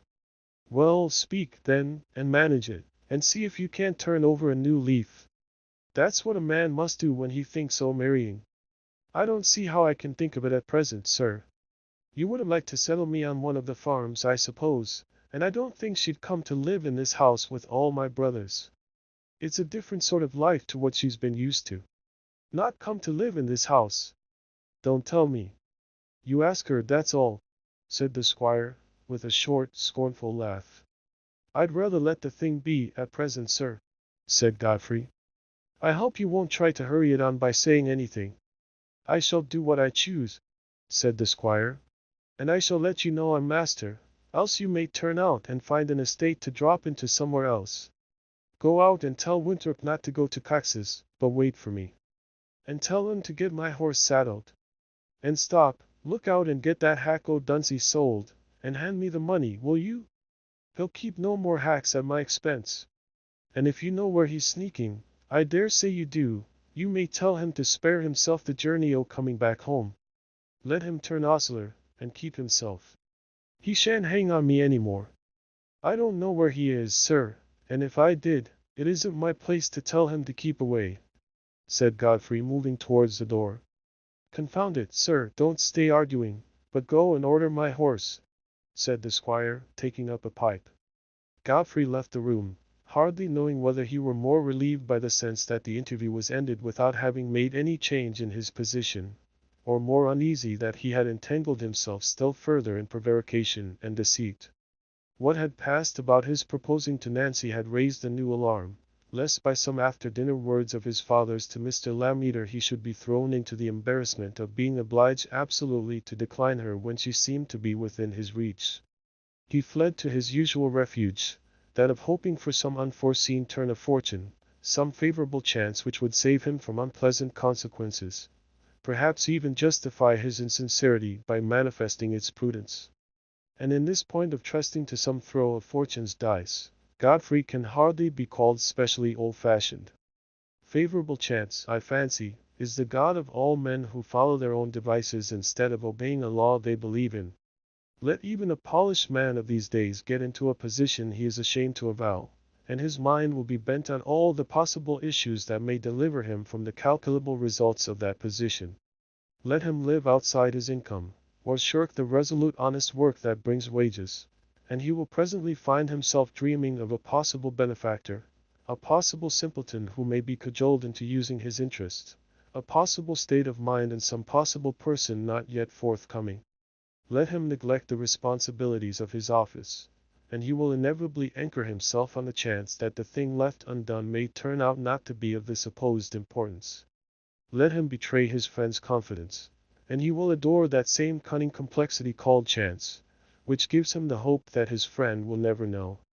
Let him forsake a decent craft that he may pursue the gentilities of a profession to which nature never called him, and his religion will infallibly be the worship of blessed chance, which he will believe in as the mighty creator of success. The evil principle deprecated in that religion is the orderly sequence by which the seed brings forth a crop after its kind. Chapter 10. Justice Mallam was naturally regarded in Tarley and Raveloe as a man of capacious mind, seeing that he could draw much wider conclusions without evidence than could be expected of his neighbors who were not on the commission of the peace. Such a man was not likely to neglect the clue of the tinderbox, and an inquiry was set on foot concerning a peddler, name unknown, with curly black hair and a foreign complexion, carrying a box of cutlery and jewelry, and wearing large rings in his ears. But either because inquiry was too slow-footed to overtake him, or because the description applied to so many peddlers that inquiry did not know how to choose among them, weeks passed away, and there was no other result concerning the robbery than a gradual cessation of the excitement it had caused in Raveloe. Dunstan Cass's absence was hardly a subject of remark. He had once before had a quarrel with his father, and had gone off, nobody knew whither, to return at the end of 6 weeks, take up his old quarters unforbidden, and swagger as usual. His own family, who equally expected this issue, with the sole difference that the squire was determined this time to forbid him the old quarters, never mentioned his absence, and when his uncle Kimball or Mr. Osgood noticed it, the story of his having killed Wildfire, and committed some offense against his father, was enough to prevent surprise. To connect the fact of Dunsey's disappearance with that of the robbery occurring on the same day, lay quite away from the track of every one's thought, even Godfrey's, who had better reason than any one else to know what his brother was capable of. He remembered no mention of the Weaver between them since the time, 12 years ago, when it was their boyish sport to deride him, and besides, his imagination constantly created an alibi for Dunstan. He saw him continually in some congenial haunt, to which he had walked off on leaving Wildfire, saw him sponging on chance acquaintances, and meditating a return home to the old amusement of tormenting his elder brother. Even if any brain in Raveloe had put the said two facts together, I doubt whether a combination so injurious to the prescriptive respectability of a family with a mural monument, and venerable tankards, would not have been suppressed as of unsound tendency. But Christmas puddings, brawn, and abundance of spirituous liquors, throwing the mental originality into the channel of nightmare, are great preservatives against the dangerous spontaneity of waking thought. When the robbery was talked of at the Rainbow and elsewhere, in good company, the balance continued to waver between the rational explanation founded on the tinderbox, and the theory of an impenetrable mystery that mocked investigation. The advocates of the tinderbox and peddler view considered the other side a muddle-headed and credulous set, who, because they themselves were waylaid, supposed everybody else to have the same blank outlook, and the adherents of the inexplicable more than hinted that their antagonists were animals inclined to crow before they had found any corn, mere skimming dishes in point of depth, whose clear-sightedness consisted in supposing there was nothing behind a barn door because they couldn't see through it. So that, though their controversy did not serve to elicit the fact concerning the robbery, it elicited some true opinions of collateral importance. But while poor Silas's loss served us to brush the slow current of Raveloe conversation, Silas himself was feeling the withering desolation of that bereavement about which his neighbors were arguing at their ease. To any one who had observed him before he lost his gold, it might have seemed that so withered and shrunken a life as his could hardly be susceptible of a bruise, could hardly endure any subtraction but such as would put an end to it altogether. But in reality it had been an eager life, filled with immediate purpose which fenced him in from the wide, cheerless unknown. It had been a clinging life, and though the object round which its fibers had clung was a dead, disrupted thing, it satisfied the need for clinging. But now the fence was broken down, the support was snatched away. Marner's thoughts could no longer move in their old round, and were baffled by a blank like that which meets a plodding ant when the earth has broken away on its homeward path. The loom was there, and the weaving, and the growing pattern in the cloth. But the bright treasure in the hole under his feet was gone. The prospect of handling and counting it was gone. The evening had no phantasm of delight to still the poor soul's craving. The thought of the money he would get by his actual work could bring no joy, for its meager image was only a fresh reminder of his loss, and hope was too heavily crushed by the sudden blow for his imagination to dwell on the growth of a new hoard from that small beginning. He filled up the blank with grief. As he sat weaving, he every now and then moaned low, like one in pain. It was the sign that his thoughts had come round again to the sudden chasm, to the empty evening time. And all the evening, as he sat in his loneliness by his dull fire, he leaned his elbows on his knees, and clasped his head with his hands, and moaned very low, not as one who seeks to be heard. And yet he was not utterly forsaken in his trouble. The repulsion Marner had always created in his neighbors was partly dissipated by the new light in which this misfortune had shown him. Instead of a man who had more cunning than honest folks could come by, and what was worse, had not the inclination to use that cunning in a neighborly way, it was now apparent that Silas had not cunning enough to keep his own. He was generally spoken of as a poor mistreater, and that avoidance of his neighbors, which had before been referred to his ill will and to a probable addiction to worse company, was now considered mere craziness. This change to a kindlier feeling was shown in various ways. The odor of Christmas cooking being on the wind, it was the season when superfluous pork and black puddings are suggestive of charity in well-to-do families, and Silas's misfortune had brought him uppermost in the memory of housekeepers like Mrs. Osgood. Mr. Crackenthorpe, too, while he admonished Silas that his money had probably been taken from him because he thought too much of it and never came to church, enforced the doctrine by a present of pig's pettitoes, well calculated to dissipate unfounded prejudices against the clerical character.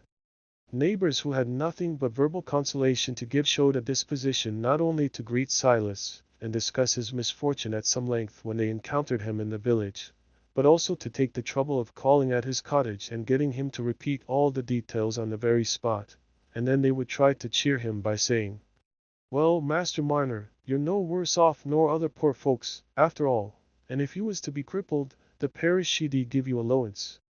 I suppose one reason why we are seldom able to comfort our neighbors with our words is that our goodwill gets adulterated, in spite of ourselves, before it can pass our lips. We can send black puddings and pettitoes without giving them a flavor of our own egoism, but language is a stream that is almost sure to smack of a mingled soil. There was a fair proportion of kindness in Raveloe, but it was often of a beery and bungling sort, and took the shape least allied to the complimentary and hypocritical. Mr. Macy, for example, coming one evening expressly to let Silas know that recent events had given him the advantage of standing more favorably in the opinion of a man whose judgment was not formed lightly, opened the conversation by saying, as soon as he had seated himself and adjusted his thumbs, "Come, Master Marner, why, you've no call to sit moaning. You're a deal better off to ha' lost your money, nor to ha' kept it by foul means. I used to think, when you first come into these parts, as you were no better nor you should be. You were younger a deal than what you are now, but you were allays a staring, white-faced creetur, partly like a bald-faced calf, as I may say. But there's no knowing, it isn't every queer-looked thing as old Harry's had the making of, I mean, speaking o' toads and such, for they're often harmless, like, and useful against varmin. And it's pretty much the same wy you, as fur as I can see. Though as to the yarbs and stuff to cure the breathing, if you brought that sort o' knowledge from distant parts, you might ha' been a bit freer of it. And if the knowledge wasn't well come by, why, you might ha' made up for it by coming to church reg'lar, for, as for the children as the wise woman charmed, I've been at the christening of 'em again and again, and they took the water just as well. And that's reasonable, for if old Harry's a mind to do a bit o' kindness for a holiday, like, who's got anything against it? That's my thinking, and I've been clerk o' this parish 40 year. And I know, when the parson and me does the cussing of a Ash Wednesday, there's no cussing o' folks as have a mind to be cured without a doctor, let Kimball say what he will. And so, Master Marner, as I was saying, for there's windings I things as they may carry you to the fur end o' the per book afore you get back to 'em, my advice is, as you keep up your spirits. For as for thinking you're a deep un, and ha' got more inside you nor you'll bear daylight, I'm not o' that opinion at all, and so I tell the neighbours. For, says I, you talk o' Master Marner making out a tale, why it's nonsense, that is, it you'd take a cute man to make a tale like that, and says I, he looked as scared as a rabbit. During this discursive address Silas had continued motionless in his previous attitude, leaning his elbows on his knees, and pressing his hands against his head. Mr. Macy, not doubting that he had been listened to, paused, in the expectation of some appreciatory reply, but Marner remained silent. He had a sense that the old man meant to be good-natured and neighborly, but the kindness fell on him as sunshine falls on the wretched. He had no heart to taste it, and felt that it was very far off him. "Come, Master Marner, have you got nothing to say to that?" said Mr. Macy at last, with a slight accent of impatience. "Eh?" said Marner slowly, shaking his head between his hands. "I thank you, kindly." Aye, to be sure, I thought you would," said Mr. Macy. "And my advice is, have you got a Sunday suit?" "No," said Marner. "I doubted it was so," said Mr. Macy. "Now let me advise you to get a Sunday suit. There's Tookie, he's a poor creetur, but he's got my tailoring business, and some o' my money in it, and he shall make a suit at a low price, and give you trust, and then you can come to church, and be a bit neighborly. Why, you've never heard me say amen since you come into these parts, and I recommend you to lose no time, for it'll be poor work when Tookie has it all to himself, for I mayn't be equal to stand by the desk at all, come another winter." Here Mr. Macy paused, perhaps expecting some sign of emotion in his hearer, but not observing any, he went on.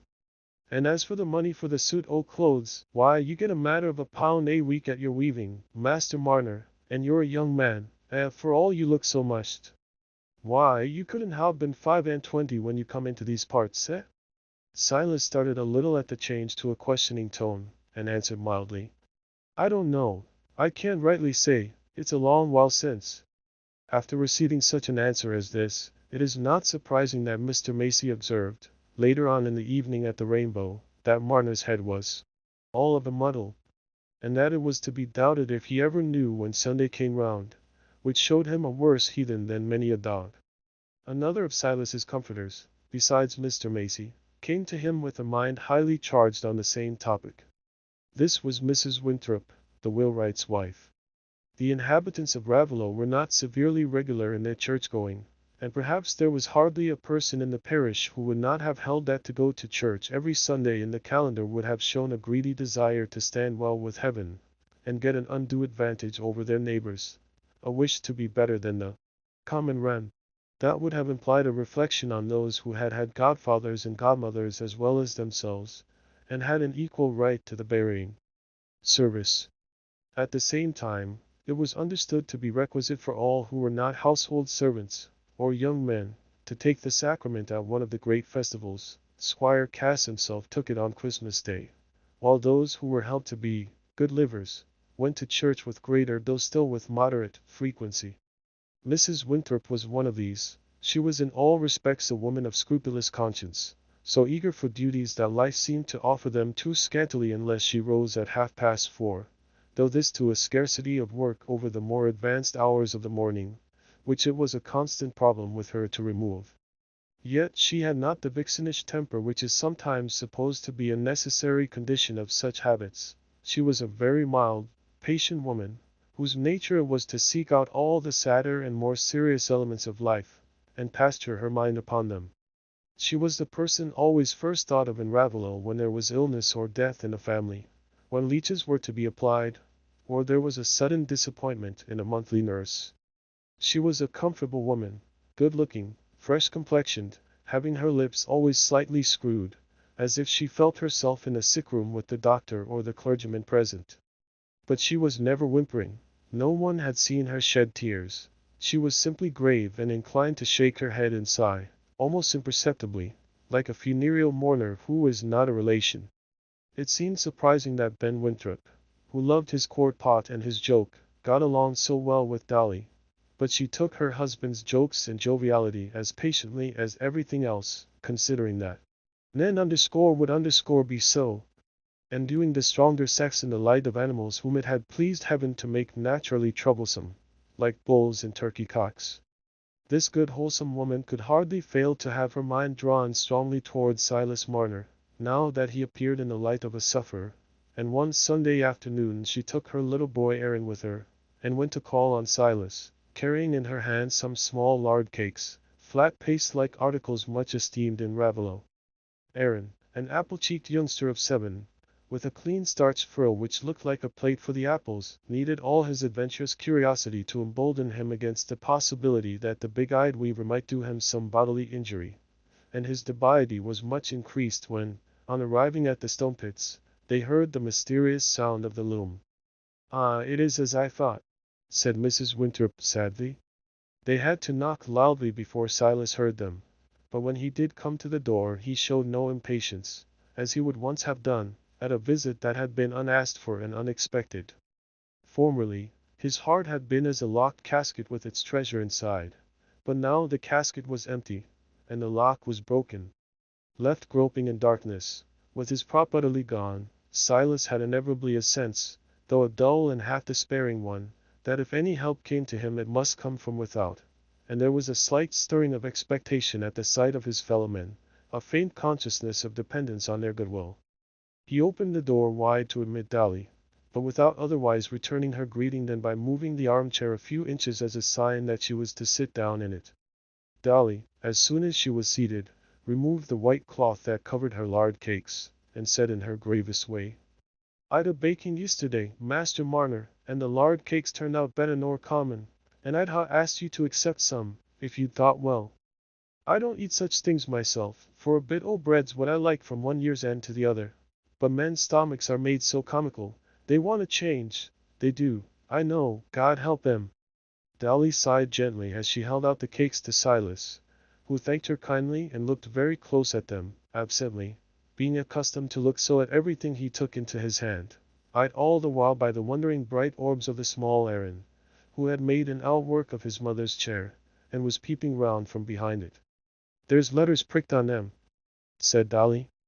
"I can't read 'em myself, and there's nobody, not Mr. Macy himself, rightly knows what they mean, but they've a good meaning, for they're the same as is on the pulpit cloth at church." "What are they, Aaron, my dear?" Aaron retreated completely behind his outwork. "Oh, gold, that's naughty," said his mother mildly.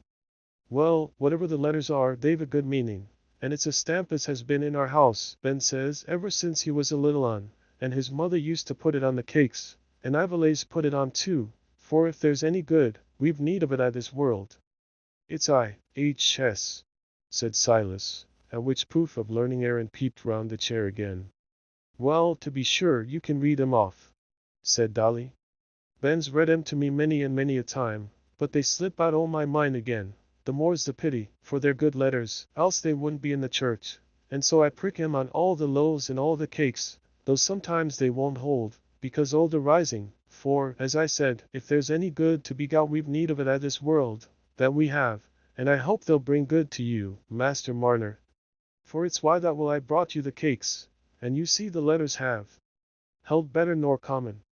Silas was as unable to interpret the letters as Dolly, but there was no possibility of misunderstanding the desire to give comfort that made itself heard in her quiet tones. He said, with more feeling than before, thank you kindly." But he laid down the cakes and seated himself absently, drearily unconscious of any distinct benefit towards which the cakes and the letters, or even Dolly's kindness, could tend for him. "Ah, if there's good anywhere, we've need of it," repeated Dolly, who did not lightly forsake a serviceable phrase. She looked at Silas pityingly as she went on. "But you didn't hear the church bells this morning, Master Marner? I doubt you didn't know it was Sunday. Living so lone here, you lose your count, I dare say, and then, when your loom makes a noise, you can't hear the bells, more particular now the frost kills the sound." "Yes, I heard 'em," said Silas, to whom Sunday bells were a mere accident of the day, and not part of its sacredness. There had been no bells in Lantern Yard. "Dear heart," said Dolly, pausing before she spoke again. "But what a pity it is you should work of a Sunday, and not clean yourself, if you didn't go to church, for if you'd a roasting bit, it might be as you couldn't leave it, being the lone man. But there's the bakers, if you could make up your mind to spend a tuppence on the oven now and then, not every week, in course, I shouldn't like to do that myself, you might carry your bit o' dinner there, for it's nothing but right to have a bit o' summat hot of a Sunday, and not to make it as you can't know your dinner from Saturday. But now, Yupo Christmas Day, this blessed Christmas as is ever coming, if you was to take your dinner to the baker's, and go to church, and see the holly and the yew, and hear the anthem, and then take the sacrament, you be a deal the better, and you know which end you stood on, and you could put your trust a them as knows better nor we do, seein' you'd ha' done what it lies on us all to do.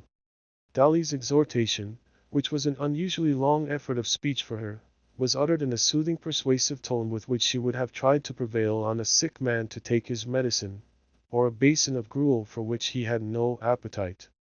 Silas had never before been closely urged on the point of his absence from church, which had only been thought of as a part of his general queerness, and he was too direct and simple to evade Dolly's appeal.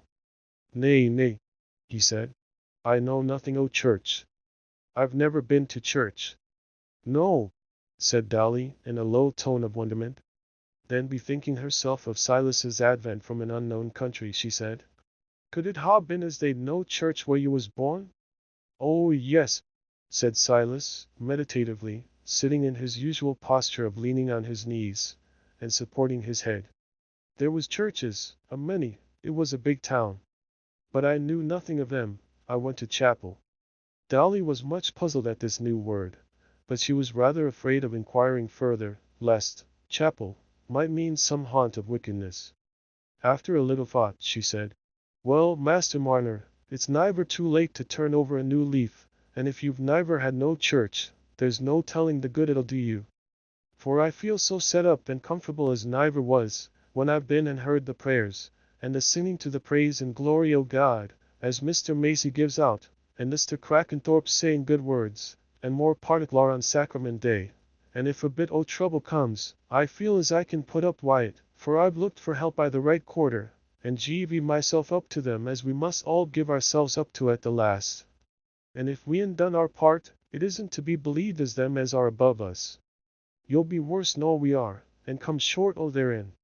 Poor Dolly's exposition of her simple Raveloe theology fell rather unmeaningly on Silas's ears, for there was no word in it that could rouse a memory of what he had known as religion, and his comprehension was quite baffled by the plural pronoun, which was no heresy of Dolly's, but only her way of avoiding a presumptuous familiarity.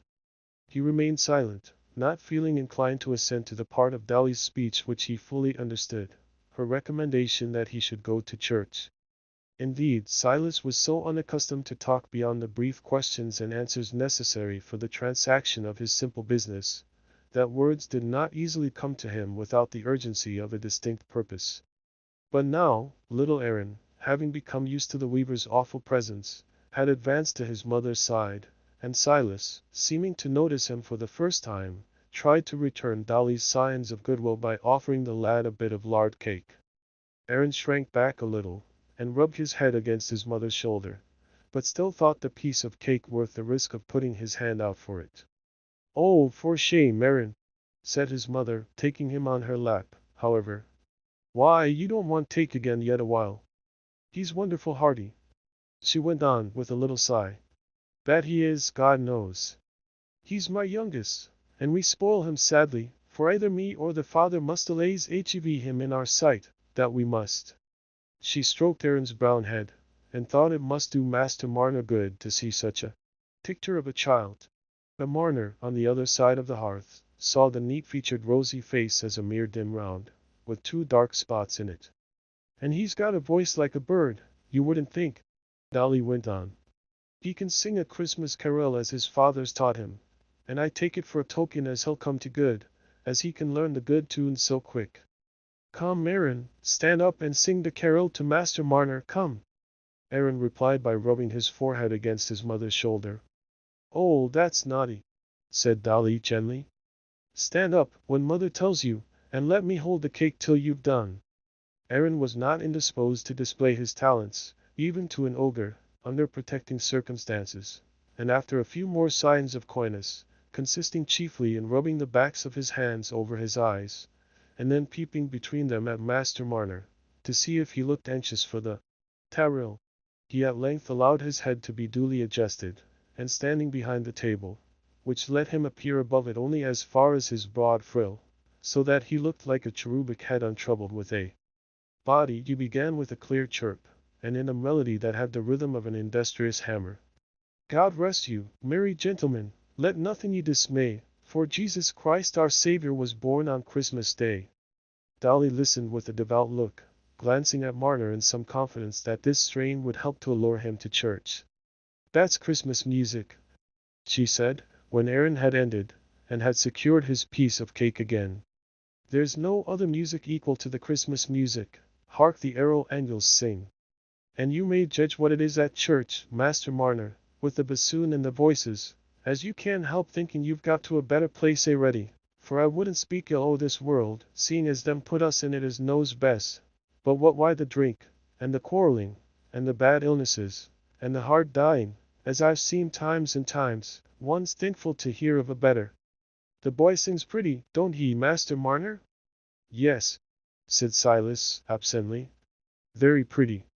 The Christmas carol, with its hammer-like rhythm, had fallen on his ears as strange music, quite unlike a hymn, and could have none of the effect Dolly contemplated. But he wanted to show her that he was grateful, and the only mode that occurred to him was to offer Aaron a bit more cake. Oh no, thank you, Master Marner, said Dolly, holding down Aaron's willing hands. We must be going home now. And so I wish you goodbye, Master Marner, and if you ever feel anyways bad in your inside, as you can't fend for yourself, I'll come and clean up for you, and get you a bit o' victual, and willing. But I'd beg and pray of you to leave off weaving of a Sunday, for it's bad for soul and body, and the money as comes I that way you'll be a bad bed to lie down on at the last, if it doesn't fly away, nobody knows where, like the white frost. And you'll excuse me being that free with you, Master Marner, for I wish you well, I do.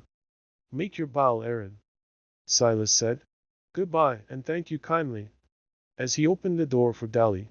But he couldn't help feeling relieved when she was gone, relieved that he might weep again and moan at his ease. Her simple view of life and its comforts, by which she had tried to cheer him, was only like a report of unknown objects, which his imagination could not fashion. The fountains of human love and of faith in a divine love had not yet been unlocked, and his soul was still the shrunken rivulet, with only this difference, that its little groove of sand was blocked up, and it wandered confusedly against dark obstruction. And so, notwithstanding the honest persuasions of Mr. Macy and Dolly Winthrop, Silas spent his Christmas Day in loneliness, eating his meat in sadness of heart, though the meat had come to him as a neighborly present. In the morning he looked out on the black frost that seemed to press cruelly on every blade of grass, while the half-icy red poles shivered under the bitter wind. But towards evening the snow began to fall, and curtained from him even that dreary outlook, shutting him close up with his narrow grief. And he sat in his robbed home through the livelong evening, not caring to close his shutters or lock his door, pressing his head between his hands and moaning, till the cold grasped him and told him that his fire was gray. Nobody in this world but himself knew that he was the same Silas Marner who had once loved his fellow with tender love, and trusted in an unseen goodness. Even to himself that past experience had become dim. But in Raveloe village the bells rang merrily, and the church was fuller than all through the rest of the year, with red faces among the abundant dark green boughs, faces prepared for a longer service than usual by an odorous breakfast of toast and ale. Those green boughs, the hymn and anthem never heard but at Christmas, even the Athanasian Creed, which was discriminated from the others only as being longer and of exceptional virtue, since it was only read on rare occasions, brought a vague exulting sense, for which the grown man could as little have found words as the children, that something great and mysterious had been done for them in heaven above and in earth below, which they were appropriating by their presence. And then the red faces made their way through the black biting frost to their own homes, feeling themselves free for the rest of the day to eat, drink, and be merry, and using that Christian freedom without diffidence. At Squire Cass's family party that day nobody mentioned Dunstan, nobody was sorry for his absence, or feared it would be too long. The doctor and his wife, Uncle and Aunt Kimball, were there, and the annual Christmas talk was carried through without any omissions, rising to the climax of Mr. Kimball's experience when he walked the London hospitals 30 years back, together with striking professional anecdotes then gathered. Whereupon cards followed, with Aunt Kimball's annual failure to follow suit, and Uncle Kimball's irascibility concerning the odd trick which was rarely explicable to him, when it was not on his side, without a general visitation of tricks to see that they were formed on sound principles, the whole being accompanied by a strong steaming odor of spirits and water. But the party on Christmas Day, being a strictly family party, was not the preeminently brilliant celebration of the season at the Red House. It was the great dance on New Year's Eve that made the glory of Squire Cass's hospitality, as of his forefathers, time out of mind. This was the occasion when all the society of Raveloe and Tarley, whether old acquaintances separated by long ready distances, or cold acquaintances separated by misunderstandings concerning runaway calves, or acquaintances founded on intermittent condescension, counted on meeting and on comporting themselves with mutual appropriateness. This was the occasion on which fair dames who came on pillions sent their bandboxes before them, supplied with more than their evening costume, for the feast was not to end with a single evening, like a paltry town entertainment, where the whole supply of eatables is put on the table at once, and bedding is scanty. The Red House was provisioned as if for a siege, and as for the spare feather beds ready to be laid on floors, they were as plentiful as might naturally be expected in a family that had killed its own geese for many generations. Godfrey Cass was looking forward to this New Year's Eve with a foolish reckless longing, that made him half deaf to his importunate companion, Anxiety. Dunsey will be coming home soon, there will be a great blow-up, and how will you bribe his spite to silence? Said Anxiety. Oh, he won't come home before New Year's Eve, perhaps, said Godfrey. And I shall sit by Nancy then, and dance with her, and get a kind look from her in spite of herself. But money is wanted in another quarter, said Anxiety, in a louder voice. And how will you get it without selling your mother's diamond pin? And if you don't get it? Well, but something may happen to make things easier. At any rate, there's one pleasure for me close at hand, Nancy is coming. Yes, and suppose your father should bring matters to a pass that will oblige you to decline marrying her, and to give your reasons? Hold your tongue, and don't worry me. I can see Nancy's eyes, just as they will look at me, and feel her hand in mine already. But Anxiety went on, though in noisy Christmas company, refusing to be utterly quieted even by much drinking. Chapter 11. Some women, I grant, would not appear to advantage seated on a pillion, and attired in a drab Joseph and a drab beaver bonnet, with a crown resembling a small stewpan, for a garment suggesting a coachman's greatcoat, cut out under an exiguity of cloth that would only allow of miniature capes, is not well adapted to conceal deficiencies of contour, nor is drab a color that will throw sallow cheeks into lively contrast. It was all the greater triumph to Miss Nancy Lammeter's beauty that she looked thoroughly bewitching in that costume, as, seated on the pillion behind her tall, erect father, she held one arm round him, and looked down, with open-eyed anxiety, at the treacherous snow-covered poles and puddles, which sent up formidable splashings of mud under the stamp of Dobbin's foot. A painter would, perhaps, have preferred her in those moments when she was free from self-consciousness, but certainly the bloom on her cheeks was at its highest point of contrast with the surrounding drab when she arrived at the door of the Red House, and saw Mr. Godfrey Cass ready to lift her from the pillion. She wished her sister Priscilla had come up at the same time behind the servant, for then she would have contrived that Mr. Godfrey should have lifted off Priscilla first, and in the meantime, she would have persuaded her father to go round to the horse block instead of alighting at the doorsteps.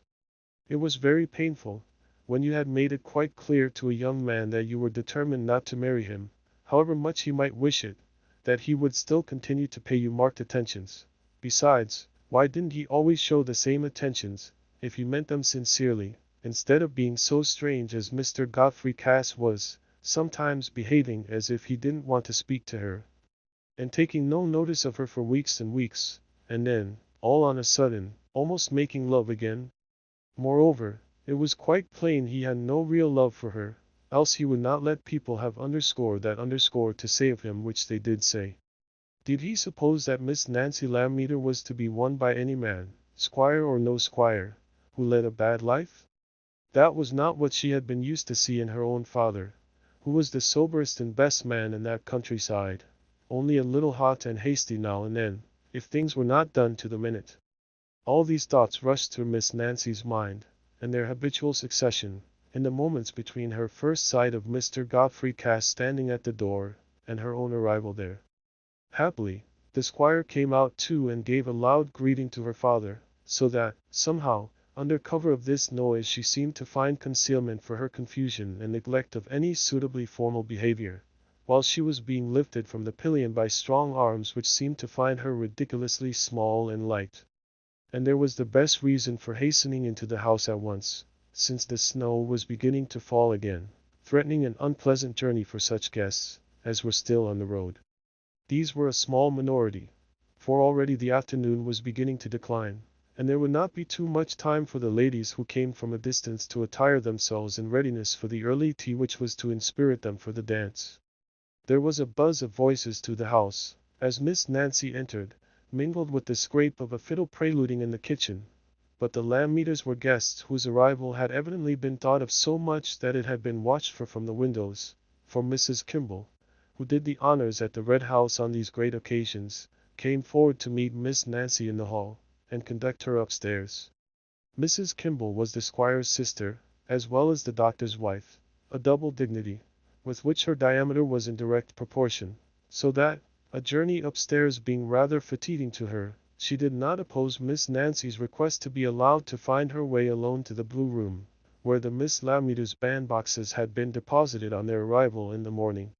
There was hardly a bedroom in the house where feminine compliments were not passing and feminine toilets going forward, in various stages, in space made scanty by extra beds spread upon the floor, and Miss Nancy, as she entered the Blue Room, had to make her little formal curtsy to a group of 6.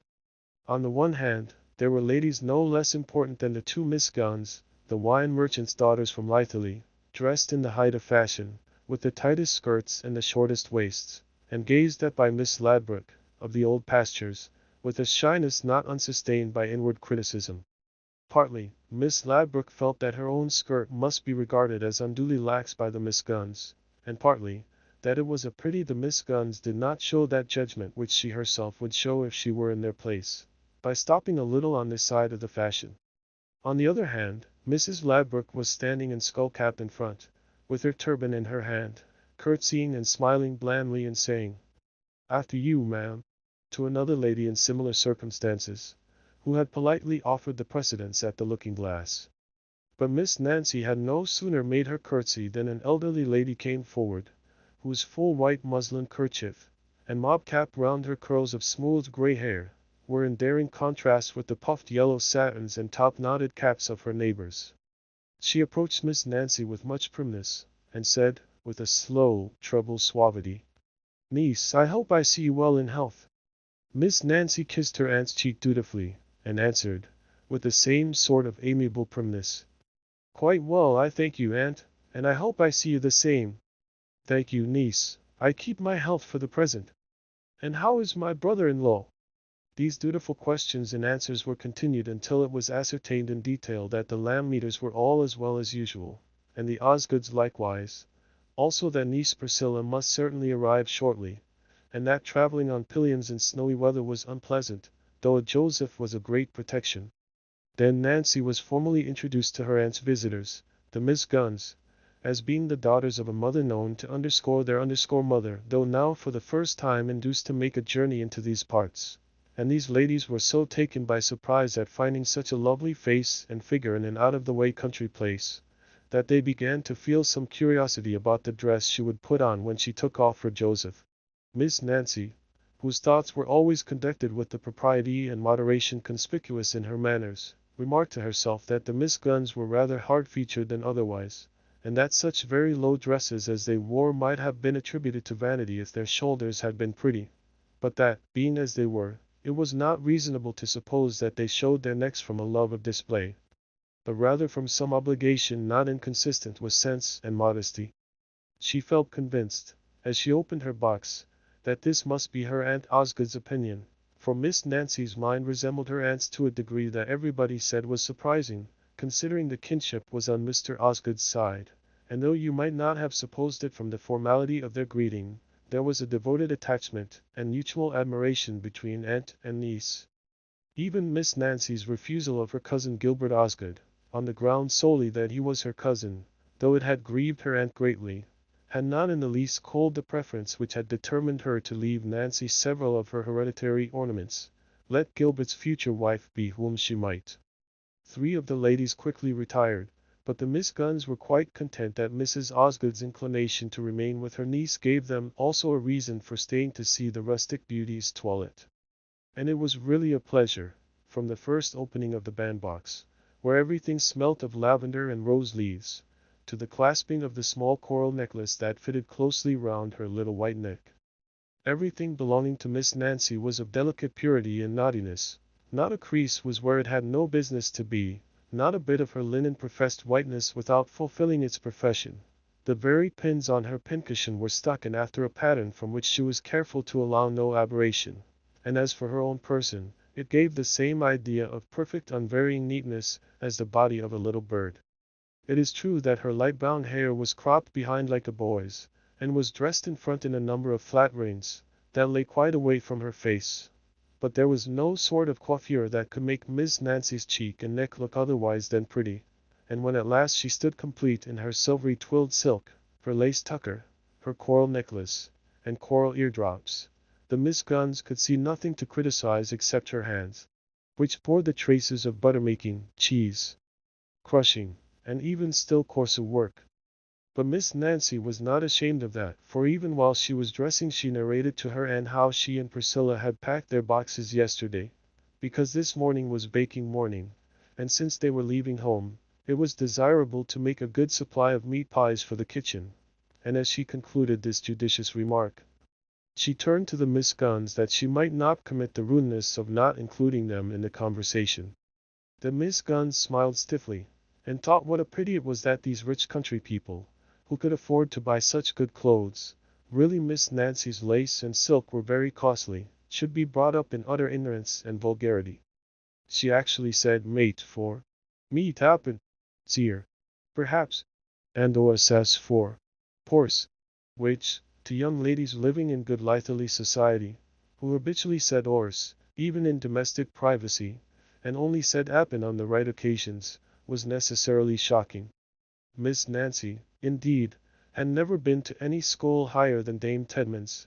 Her acquaintance with profane literature hardly went beyond the rhymes she had worked in her large sampler under the Lamb and the Shepherdess, and in order to balance an account, she was obliged to effect her subtraction by removing visible metallic shillings and sixpences from a visible metallic total.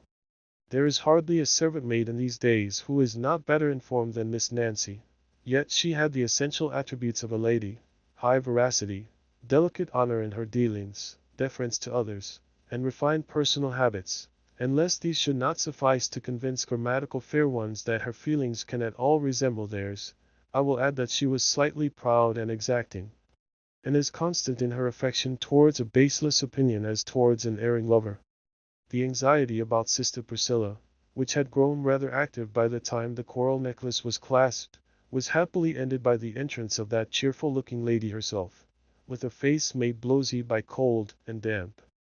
After the first questions and greetings, she turned to Nancy, and surveyed her from head to foot, then wheeled her round, to ascertain that the back view was equally faultless. "What do you think these gowns, and Osgood?" said Priscilla, while Nancy helped her to unrobe. "Very handsome indeed, niece," said Mrs. Osgood, with a slight increase of formality. She always thought niece Priscilla too rough. "I'm obliged to have the same as Nancy, you know, for all I'm 5 years older, and it makes me look yellow, for she never will have anything without I have mine just like it, because she wants us to look like sisters. And I tell her, folks she'll think it's my weakness makes me fancy as I shall look pretty in what she looks pretty in. For I am ugly, there's no denying that. I feature my father's family. But, law, I don't mind, do you?" Priscilla here turned to the Miss Gunns, rattling on in too much preoccupation with the delight of talking, to notice that her candor was not appreciated. "The pretty UNS do for flycatchers, they keep the men off us." I've no opinion o' the men, Miss Gunn. I don't know what underscore you underscore have. And as for fretting and stewing about what underscore they underscore will think of you from morning till night, and making your life uneasy about what they're doing when they're out o' your sight, as I tell Nancy, it's a folly no woman need be guilty of. If she's got a good father and a good home, let her leave it to them as have got no fortin, and can't help themselves. As I say, Mr. Have Your Own Way is the best husband, and the only one I'd ever promise to obey.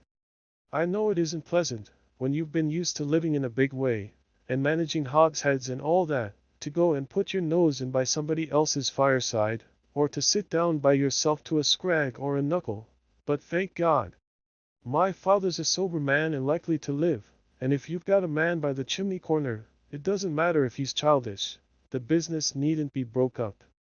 The delicate process of getting her narrow gown over her head without injury to her smooth curls, obliged Miss Priscilla to pause in this rapid survey of life, and Mrs. Osgood seized the opportunity of rising and saying, "Well, niece, you follow us. The Miss Gunns will like to go down." "Sister," said Nancy, when they were alone, "you've offended the Miss Gunns, I'm sure." "What have I done, child?" said Priscilla, in some alarm. "Why, you asked them if they minded about being ugly. You're so very blunt." "Law, did I? Well, it popped out. It's a mercy I said no more, for I'm a bad un to live with folks when they don't like the truth. But as for being ugly, look at me, child, in this silver-colored silk. I told you how it ud be. I look as yallow as a daffodil. Anybody ud say you wanted to make a mocking of me? No, Prissy, don't say so.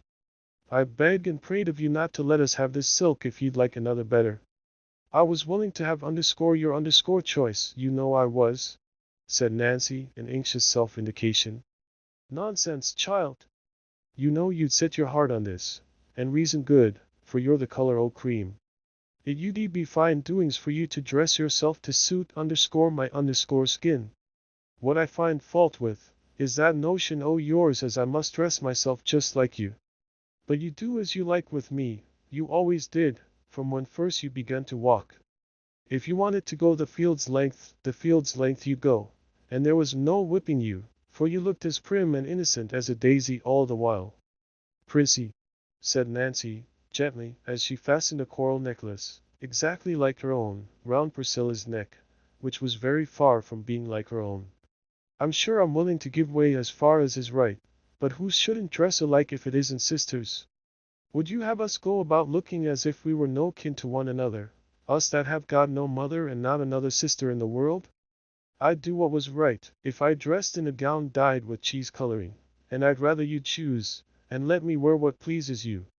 There you go again! You'd come round to the same thing if one talked to you from Saturday night till Saturday morning. It'll be fine fun to see how you'll master your husband and never raise your voice above the singing of the kettle all the while. I like to see the men mastered." "Don't talk underscore so underscore, Prissy," said Nancy, blushing. "You know I don't mean ever to be married." "Oh, you never mean a fiddlestick's end," said Priscilla, as she arranged her discarded dress, and closed her bandbox. "Who shall underscore I underscore have to work for when father's gone, if you are to go and take notions in your head and be an old maid, because some folks are no better than they should be? I haven't a bit o' patience with you, sitting on an addled egg forever, as if there was never a fresh un in the world. One old maid's enough out o' two sisters, and I shall do credit to a single life, for God A'mighty meant me for it. Come, we can go down now. I'm as ready as a mock and underscore can underscore be. There's nothing a wanting to frighten the crows, now I've got my eardroppers in." As the two Miss Lammeters walked into the large parlor together, anyone who did not know the character of both might certainly have supposed that the reason why the square-shouldered, clumsy, high-featured Priscilla wore a dress the facsimile of her pretty sister's, was either the mistaken vanity of the one, or the malicious contrivance of the other in order to set off her own rare beauty. But the good-natured, self-forgetful cheeriness and common sense of Priscilla would soon have dissipated the one suspicion, and the modest calm of Nancy's speech and manners told clearly of a mind free from all disavowed devices. Places of honor had been kept for the Miss Lammeters near the head of the principal tea-table in the wainscoted parlor, now looking fresh and pleasant with handsome branches of holly, yew, and laurel, from the abundant growths of the old garden, and Nancy felt an inward flutter, that no firmness of purpose could prevent, when she saw Mr. Godfrey Cass advancing to lead her to a seat between himself and Mr. Crackenthorpe, while Priscilla was called to the opposite side between her father and the squire. It certainly did make some difference to Nancy that the lover she had given up was the young man of quite the highest consequence in the parish, at home in a venerable and unique parlour, which was the extremity of grandeur in her experience. A parlour where she might one day have been mistress, with the consciousness that she was spoken of as Madam Cass, the squire's wife. These circumstances exalted her inward drama in her own eyes, and deepened the emphasis with which she declared to herself that not the most dazzling rank should induce her to marry a man whose conduct showed him careless of his character, but that "love once, love always" was the motto of a true and pure woman, and no man should ever have any right over her which would be a call on her to destroy the dried flowers that she treasured, and always would treasure, for Godfrey Cass's sake. And Nancy was capable of keeping her word to herself under very trying conditions. Nothing but a becoming blush betrayed the moving thoughts that urged themselves upon her as she accepted the seat next to Mr. Crackenthorpe, for she was so instinctively neat and adroit in all her actions, and her pretty lips met each other with such quiet firmness, that it would have been difficult for her to appear agitated. It was not the rector's practice to let a charming blush pass without an appropriate compliment. He was not in the least lofty or aristocratic, but simply a merry-eyed, small-featured, gray-haired man, with his chin propped by an ample, many-creased white neckcloth which seemed to predominate over every other point in his person, and somehow to impress its peculiar character on his remarks, so that to have considered his amenities apart from his cravat would have been a severe, and perhaps a dangerous, effort of abstraction. "Ha, Miss Nancy," he said, turning his head within his cravat, and smiling down pleasantly upon her. "When anybody pretends this has been a severe winter, I shall tell them I saw the roses blooming on New Year's Eve. Godfrey, what do you say?" Godfrey made no reply, and avoided looking at Nancy very markedly, for though these complimentary personalities were held to be in excellent taste in old-fashioned Raveloe society, Reverend Love has a politeness of its own which it teaches to men otherwise of small schooling. But the squire was rather impatient at Godfrey's showing himself a dull spark in this way. By this advanced hour of the day, the squire was always in higher spirits than we have seen him in at the breakfast table, and felt it quite pleasant to fulfill the hereditary duty of being noisily jovial and patronizing. The large silver snuff-box was in active service, and was offered without fail to all neighbors from time to time, however often they might have declined the favor. At present, the squire had only given an express welcome to the heads of families as they appeared, but always as the evening deepened, his hospitality rayed out more widely, till he had tapped the youngest guests on the back and shown a peculiar fondness for their presence, in the full belief that they must feel their lives made happy by their belonging to a parish where there was such a hearty man as Squire Cass to invite them and wish them well. Even in this early stage of the jovial mood, it was natural that he should wish to supply his son's deficiencies by looking and speaking for him. "Aye," he began, offering his snuff-box to Mr. Lammeter, who for the second time bowed his head and waved his hand in stiff rejection of the offer. "Us old fellows may wish ourselves young tonight, when we see the mistletoe bough in the white parlor. It's true, most things are gone backward in these last 30 years. The country's going down since the old king fell ill. But when I look at Miss Nancy here, I begin to think the lasses keep up their quality. Ding me if I remember a sample to match her, not when I was a fine young fellow, and thought a deal about my pigtail. No offense to you, madam," he added, bending to Mrs. Crackenthorpe, who sat by him. "I didn't know you when you were as young as Miss Nancy here." Mrs. Crackenthorpe, a small blinking woman, who fidgeted incessantly with her lace, ribbons, and gold chain, turning her head about and making subdued noises, very much like a guinea pig that twitches its nose and soliloquizes in all company indiscriminately, now blinked and fidgeted towards the squire, and said, "Oh no, no offense." This emphatic compliment of the squire's to Nancy was felt by others besides Godfrey to have a diplomatic significance, and her father gave a slight additional erectness to his back, as he looked across the table at her with complacent gravity. That grave and orderly senior was not going to bait a jot of his dignity by seeming elated at the notion of a match between his family and the squire's. He was gratified by any honor paid to his daughter, but he must see an alteration in several ways before his consent would be vouchsafed.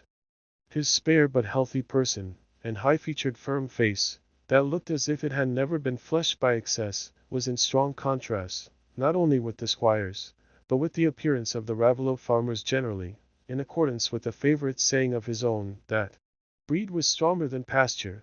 Miss Nancy's wonderful like what her mother was, though, isn't she, Kimball? Said the stout lady of that name, looking round for her husband. But Dr. Kimball, country apothecaries in old days enjoyed that title without authority of diploma, being a thin and agile man, was flitting about the room with his hands in his pockets, making himself agreeable to his feminine patients, with medical impartiality, and being welcomed everywhere as a doctor by hereditary right, not one of those miserable apothecaries who canvass for practice in strange neighborhoods, and spend all their income in starving their one horse, but a man of substance, able to keep an extravagant table like the best of his patients. Time out of mind the Raveloe doctor had been a Kimball. Kimball was inherently a doctor's name, and it was difficult to contemplate firmly the melancholy fact that the actual Kimball had no son, so that his practice might one day be handed over to a successor with the incongruous name of Taylor or Johnson, but in that case the wiser people in Raveloe would employ Dr. Blick of Flitton, as less unnatural. "Did you speak to me, my dear?" said the authentic doctor, coming quickly to his wife's side. But as if foreseeing that she would be too much out of breath to repeat her remark, he went on immediately. "Ah, Miss Priscilla, the sight of you revives the taste of that super-excellent pork pie. I hope the batch isn't near an end."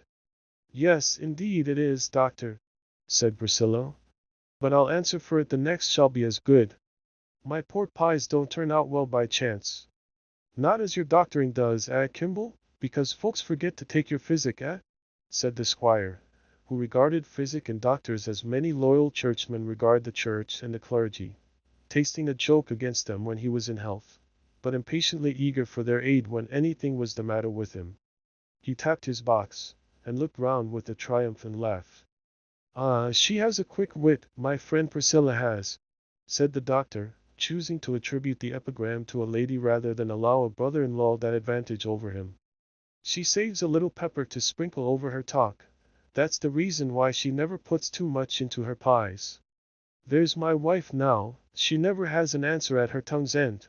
But if I offend her, she's sure to scarify my throat with black pepper the next day, or else give me the colic with watery greens. That's an awful tit for tat." Here the vivacious doctor made a pathetic grimace. "Did you ever hear the like?"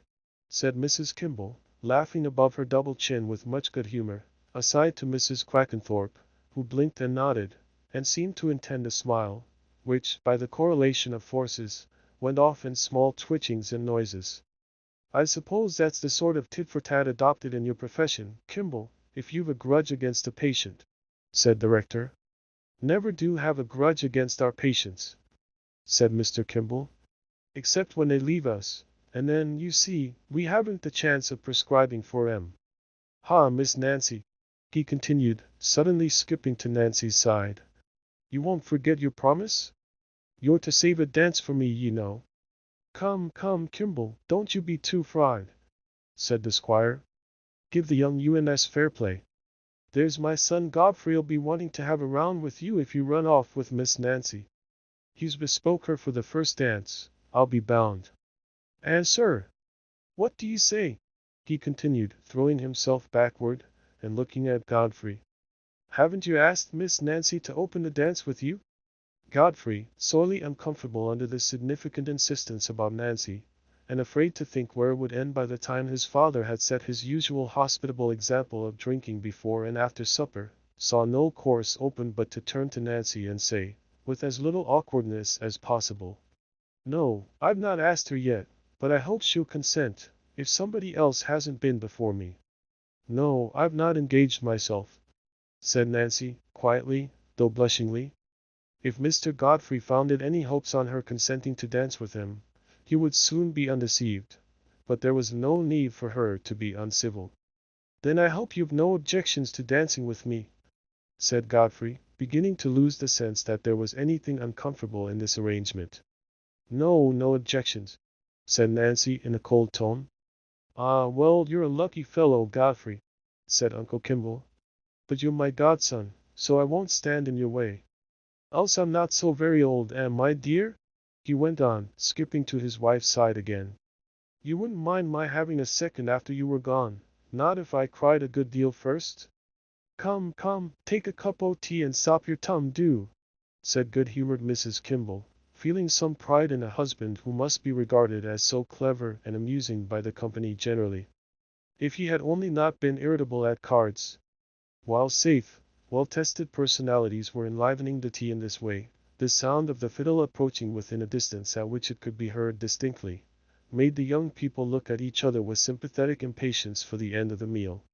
Why, there's Solomon in the hall, said the squire, and playing my favourite tune, I believe, the flaxen-headed ploughboy. He's for giving us a hint as we aren't enough in a hurry to hear him play. Dot, he called out to his third long-legged son, who was at the other end of the room. Open the door, and tell Solomon to come in. He shall give us a tune here. Bob obeyed, and Solomon walked in, fiddling as he walked, for he would on no account break off in the middle of a tune. Here, Solomon, said the squire, with loud patronage. Round here, my man. Ah, I knew it was the flaxen-headed ploughboy. There's no finer tune. Solomon Macy, a small hale old man with an abundant crop of long white hair reaching nearly to his shoulders, advanced to the indicated spot, bowing reverently while he fiddled, as much as to say that he respected the company, though he respected the keynote more. As soon as he had repeated the tune and lowered his fiddle, he bowed again to the squire and the rector, and said, I hope I see your honour and your reverence well, and wishing you health and long life and a happy new year. And wishing the same to you, Mr. Lammeter, sir, and to the other gentlemen, and the madams, and the young lasses.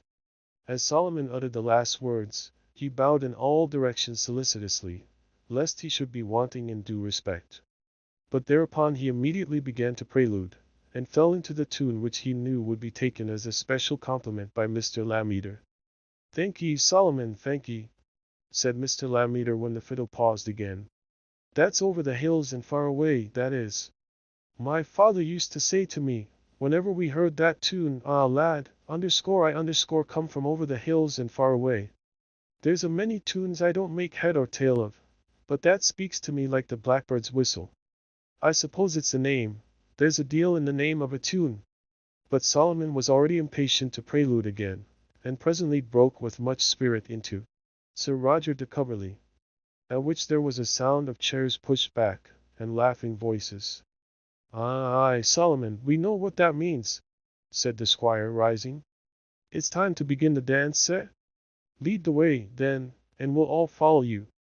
So Solomon, holding his white head on one side, and playing vigorously, marched forward at the head of the gay procession into the white parlor, where the mistletoe bough was hung, and multitudinous tallow candles made rather a brilliant effect, gleaming from among the buried holly boughs, and reflected in the old-fashioned oval mirrors fastened in the panels of the white wainscot. A quaint procession. Old Solomon, in his seedy clothes and long white locks, seemed to be luring that decent company by the magic scream of his fiddle, luring discreet matrons in turban-shaped caps, nay, Mrs. Crackenthorpe herself, the summit of whose perpendicular feather was on a level with the squire's shoulder, luring fair lasses complacently conscious of very short waists and skirts blameless of front folds, luring burly fathers in large variegated waistcoats, and ruddy sons, for the most part shy and sheepish, in short nether garments and very long coat-tails. Already Mr. Macy and a few other privileged villagers, who were allowed to be spectators on these great occasions, were seated on benches placed for them near the door, and great was the admiration and satisfaction in that quarter when the couples had formed themselves for the dance, and the squire led off with Mrs. Crackenthorpe, joining hands with the rector and Mrs. Osgood. That was as it should be, that was what everybody had been used to, and the charter of Raveloe seemed to be renewed by the ceremony. It was not thought of as an unbecoming levity for the old and middle-aged people to dance a little before sitting down to cards, but rather as part of their social duties. For what were these if not to be merry at appropriate times, interchanging visits and poultry with due frequency, paying each other old established compliments and sound traditional phrases, passing well-tried personal jokes, urging your guests to eat and drink too much out of hospitality, and eating and drinking too much in your neighbor's house to show that you liked your cheer? And the parson naturally set an example in these social duties. For it would not have been possible for the Raveloe mind, without a peculiar revelation, to know that a clergyman should be a pale-faced memento of solemnities, instead of a reasonably faulty man whose exclusive authority to read prayers and preach, to christen, marry, and bury you, necessarily coexisted with the right to sell you the ground to be buried in and to take tithe and kind, on which last point, of course, there was a little grumbling, but not to the extent of irreligion, not of deeper significance than the grumbling at the rain, which was by no means accompanied with a spirit of impious defiance, but with a desire that the prayer for fine weather might be read forthwith. There was no reason, then, why the rector's dancing should not be received as part of the fitness of things quite as much as the squire's, or why, on the other hand, Mr. Macy's official respect should restrain him from subjecting the parson's performance to that criticism with which minds of extraordinary acuteness must necessarily contemplate the doings of their fallible fellowmen. "The squire's pretty springe, considering his weight," said Mr. Macy, "and he stamps uncommon well.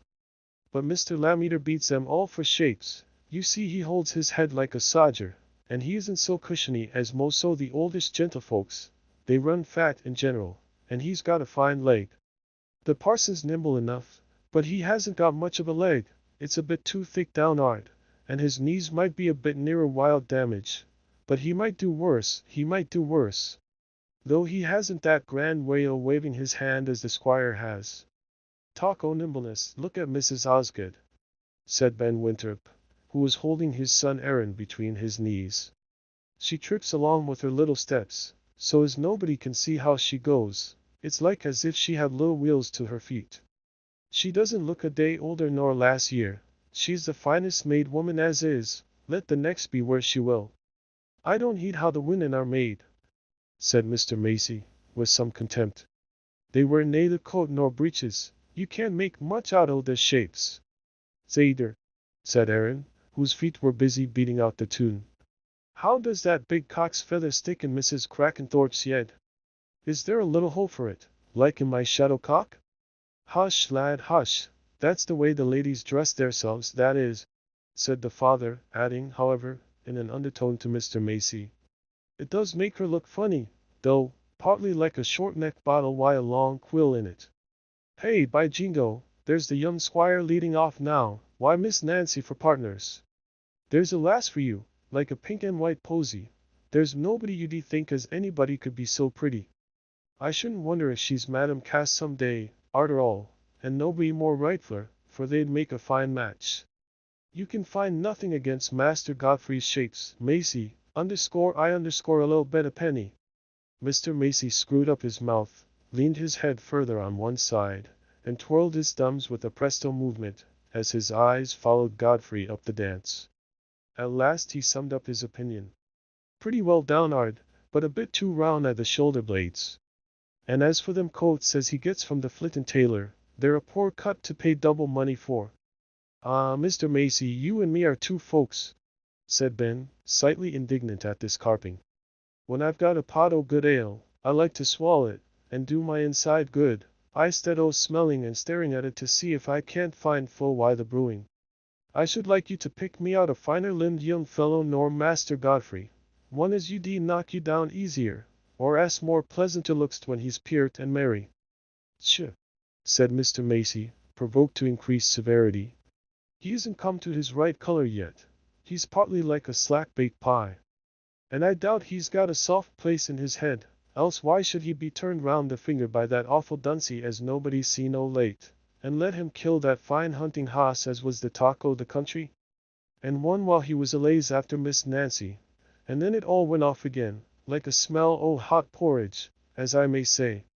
That wasn't my way when I went a-courting. Ah, but mayhap Miss Nancy hun off, like, and your lass didn't," said Ben. "I should say she didn't," said Mr. Macy, significantly. "Before I said snith, I took care to know as she'd say snaff, and pretty quick too. I wasn't going to open my mouth, like a dog at a fly, and snap it to again, why nothing to swallow. Well, I think Miss Nancy's coming round again, said Ben, for Master Godfrey doesn't look so downhearted tonight. And I see he's for taking her away to sit down, now they're at the end o' the dance. That looks like sweethearting, that does. The reason why Godfrey and Nancy had left the dance was not so tender as Ben imagined. In the close press of couples a slight accident had happened to Nancy's dress, which, while it was short enough to show her neat ankle in front, was long enough behind to be caught under the stately stamp of the squire's foot, so as to rend certain stitches at the waist, and cause much sisterly agitation in Priscilla's mind, as well as serious concern in Nancy's. One's thoughts may be much occupied with love struggles, but hardly so as to be insensible to a disorder in the general framework of things. Nancy had no sooner completed her duty in the figure they were dancing than she said to Godfrey, with a deep blush, that she must go and sit down till Priscilla could come to her, for the sisters had already exchanged a short whisper and an open-eyed glance full of meaning. No reason less urgent than this could have prevailed on Nancy to give Godfrey this opportunity of sitting apart with her. As for Godfrey, he was feeling so happy and oblivious under the long charm of the country dance with Nancy, that he got rather bold on the strength of her confusion, and was capable of leading her straight away, without leave asked, into the adjoining small parlor, where the card tables were set. "Oh no, thank you," said Nancy, coldly, as soon as she perceived where he was going. "Not in there. I'll wait here till Priscilla's ready to come to me. I'm sorry to bring you out of the dance and make myself troublesome." "Why, you'll be more comfortable here by yourself," said the artful Godfrey. "I'll leave you here till your sister can come." He spoke in an indifferent tone. That was an agreeable proposition, and just what Nancy desired. Why, then, was she a little hurt that Mr. Godfrey should make it? They entered, and she seated herself on a chair against one of the card tables, as the stiffest and most unapproachable position she could choose. "Thank you, sir," she said immediately. "I needn't give you any more trouble. I'm sorry you've had such an unlucky partner." "That's very ill-natured of you," said Godfrey, standing by her without any sign of intended departure, "to be sorry you've danced with me." "Oh, no, sir, I don't mean to say what's ill-natured at all," said Nancy, looking distractingly prim and pretty. "When gentlemen have so many pleasures, one dance can matter but very little. You know that isn't true. You know one dance with you matters more to me than all the other pleasures in the world." It was a long, long while since Godfrey had said anything so direct as that, and Nancy was startled. But her instinctive dignity and repugnance to any show of emotion made her sit perfectly still, and only throw a little more decision into her voice, as she said, "No, indeed, Mr. Godfrey, that's not known to me, and I have very good reasons for thinking different. But if it's true, I don't wish to hear it. Would you never forgive me, then, Nancy? Never think well of me, let what would happen? Would you never think the present made amends for the past? Not if I turned a good fellow, and gave up everything you didn't like?" Godfrey was half conscious that this sudden opportunity of speaking to Nancy alone had driven him beside himself, but blind feeling had got the mastery of his tongue. Nancy really felt much agitated by the possibility Godfrey's words suggested, but this very pressure of emotion that she was in danger of finding too strong for her roused all her power of self-command. "I should be glad to see a good change in anybody, Mr. Godfrey," she answered, with the slightest discernible difference of tone. "But it'd be better if no change was wanted." "You're very hard-hearted, Nancy," said Godfrey pettishly. "You might encourage me to be a better fellow. I'm very miserable, but you've no feeling." "I think those have the least feeling that act wrong to begin with," said Nancy, sending out a flash in spite of herself. Godfrey was delighted with that little flash, and would have liked to go on and make her quarrel with him. Nancy was so exasperatingly quiet and firm. But she was not indifferent to him though, the entrance of Priscilla, bustling forward and saying, "Dear heart alive, child, let us look at this gown," cut off Godfrey's hopes of a quarrel. "I suppose I must go now," he said to Priscilla. "It's no matter to me whether you go or stay," said that frank lady, searching for something in her pocket, with a preoccupied brow. "Do you want me to go?"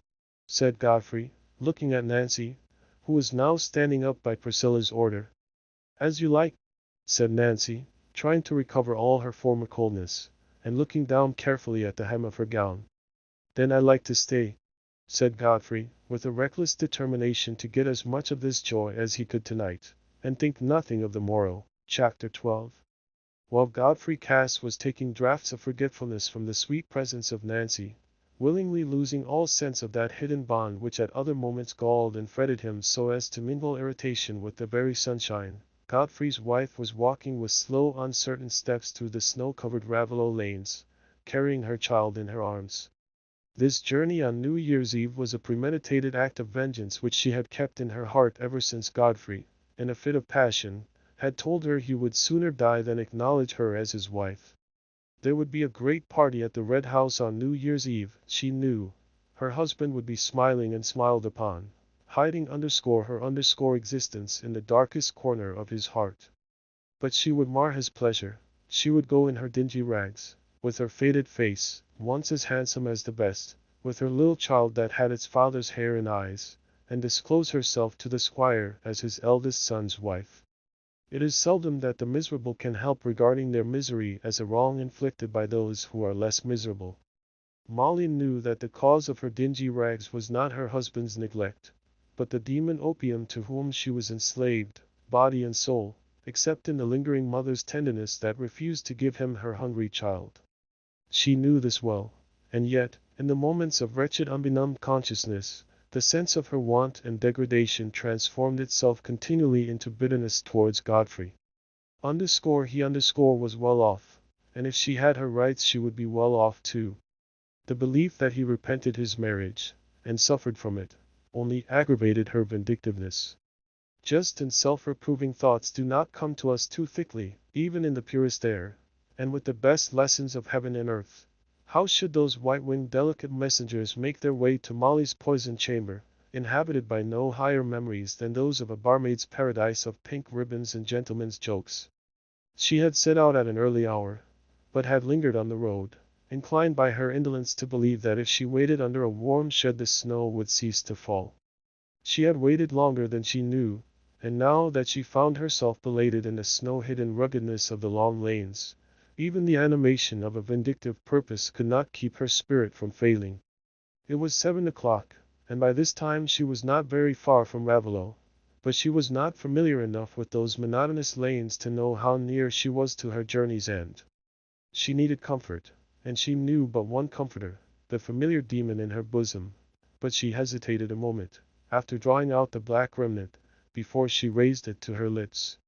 In that moment the mother's love pleaded for painful consciousness rather than oblivion, pleaded to be left in aching weariness, rather than to have the encircling arms benumbed so that they could not feel the dear burden.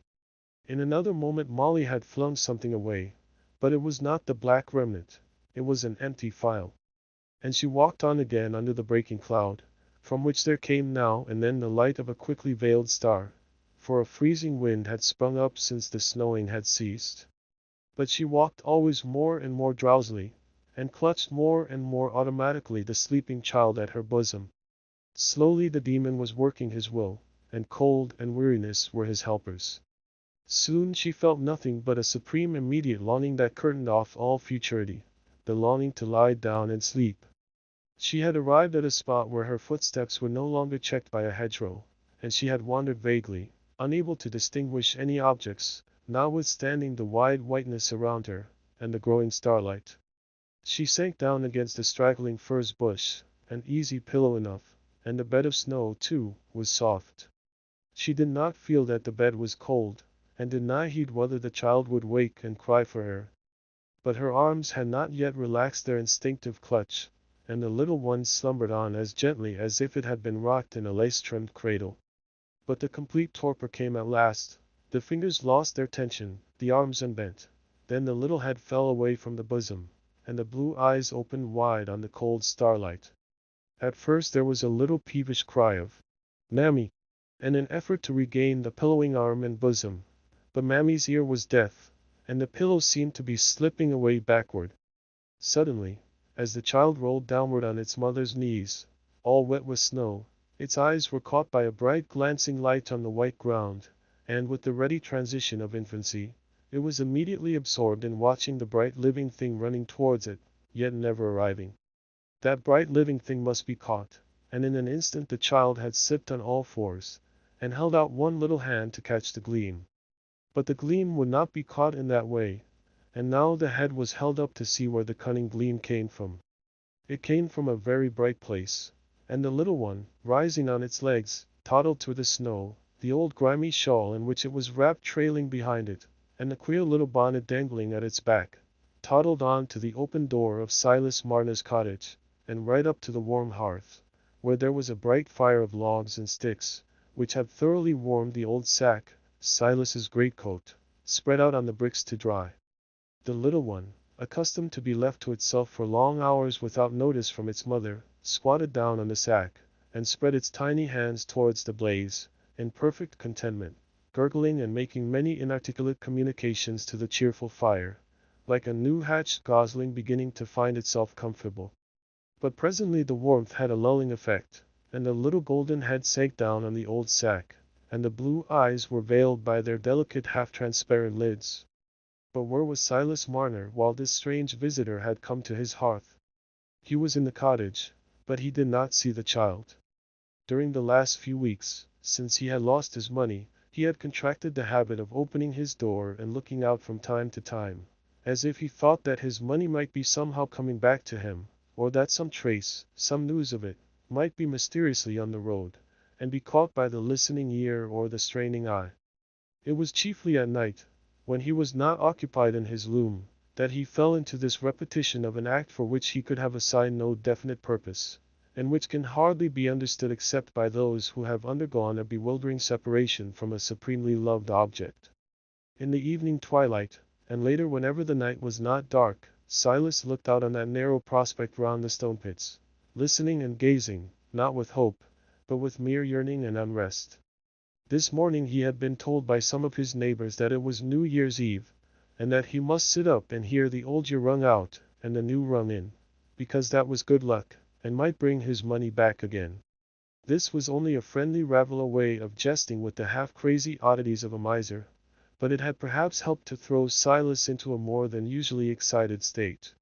Since the oncoming of twilight he had opened his door again and again, though only to shut it immediately at seeing all distance veiled by the falling snow.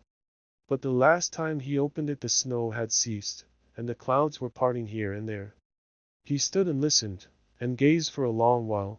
There was really something on the road coming towards him then, but he caught no sign of it, and the stillness and the wide trackless snow seemed to narrow his solitude, and touched his yearning with the chill of despair. He went in again, and put his right hand on the latch of the door to close it, but he did not close it. He was arrested, as he had been already since his loss, by the invisible wand of catalepsy, and stood like a graven image, with wide but sightless eyes, holding open his door, powerless to resist either the good or the evil that might enter there. When Marner's sensibility returned, he continued the action which had been arrested, and closed his door, unaware of the chasm in his consciousness, unaware of any intermediate change, except that the light had grown dim, and that he was chilled and faint. He thought he had been too long standing at the door and looking out. Turning towards the hearth, where the two logs had fallen apart, and sent forth only a red uncertain glimmer, he seated himself on his fireside chair, and was stooping to push his logs together, when, to his blurred vision, it seemed as if there were gold on the floor in front of the hearth. Gold, his own gold, brought back to him as mysteriously as it had been taken away. He felt his heart begin to beat violently, and for a few moments he was unable to stretch out his hand and grasp the restored treasure. The heap of gold seemed to glow and get larger beneath his agitated gaze. He leaned forward at last, and stretched forth his hand. But instead of the hard coin with the familiar resisting outline, his fingers encountered soft warm curls. In utter amazement Silas fell on his knees and bent his head low to examine the marvel. It was a sleeping child, a round, fair thing, with soft yellow rings all over its head. Could this be his little sister come back to him in a dream? his little sister whom he had carried about in his arms for a year before she died, when he was a small boy without shoes or stockings? That was the first thought that darted across Silas's blank wonderment. Was underscore a dream? He rose to his feet again, pushed his logs together, and throwing on some dried leaves and sticks, raised a flame. But the flame did not disperse the vision, it only lit up more distinctly the little round form of the child, and its shabby clothing. It was very much like his little sister.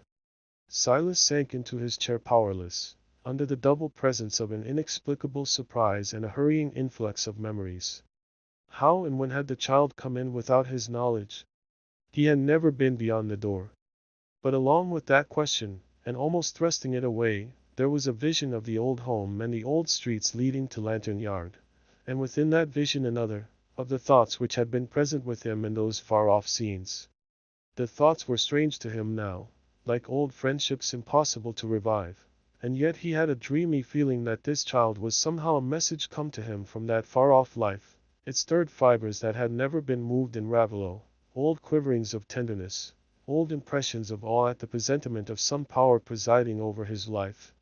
For his imagination had not yet extricated itself from the sense of mystery in the child's sudden presence, and had formed no conjectures of ordinary natural means by which the event could have been brought about. But there was a cry on the hearth. The child had awaked, and Marner stooped to lift it on his knee. It clung round his neck, and burst louder and louder into that mingling of inarticulate cries with "Mammy," by which little children express the bewilderment of waking. Silas pressed it to him, and almost unconsciously uttered sounds of hushing tenderness, while he bethought himself that some of his porridge, which had got cold by the dying fire, would do to feed the child with if it were only warmed up a little. He had plenty to do through the next hour. The porridge, sweetened with some dry brown sugar from an old store which he had refrained from using for himself, stopped the cries of the little one, and made her lift her blue eyes with a wide quiet gaze at Silas, as he put the spoon into her mouth. Presently she slipped from his knee and began to toddle about, but with a pretty stagger that made Silas jump up and follow her lest she should fall against anything that would hurt her. But she only fell in a sitting posture on the ground, and began to pull at her boots, looking up at him with a crying face as if the boots hurt her. He took her on his knee again, but it was some time before it occurred to Silas's dull bachelor mind that the wet boots were the grievance, pressing on her warm ankles. He got them off with difficulty, and baby was at once happily occupied with the primary mystery of her own toes, inviting Silas, with much chuckling, to consider the mystery too. But the wet boots had at last suggested to Silas that the child had been walking on the snow, and this roused him from his entire oblivion of any ordinary means by which it could have entered or been brought into his house. Under the prompting of this new idea, and without waiting to form conjectures, he raised the child in his arms, and went to the door. As soon as he had opened it, there was the cry of "Mammy," again, which Silas had not heard since the child's first hungry waking.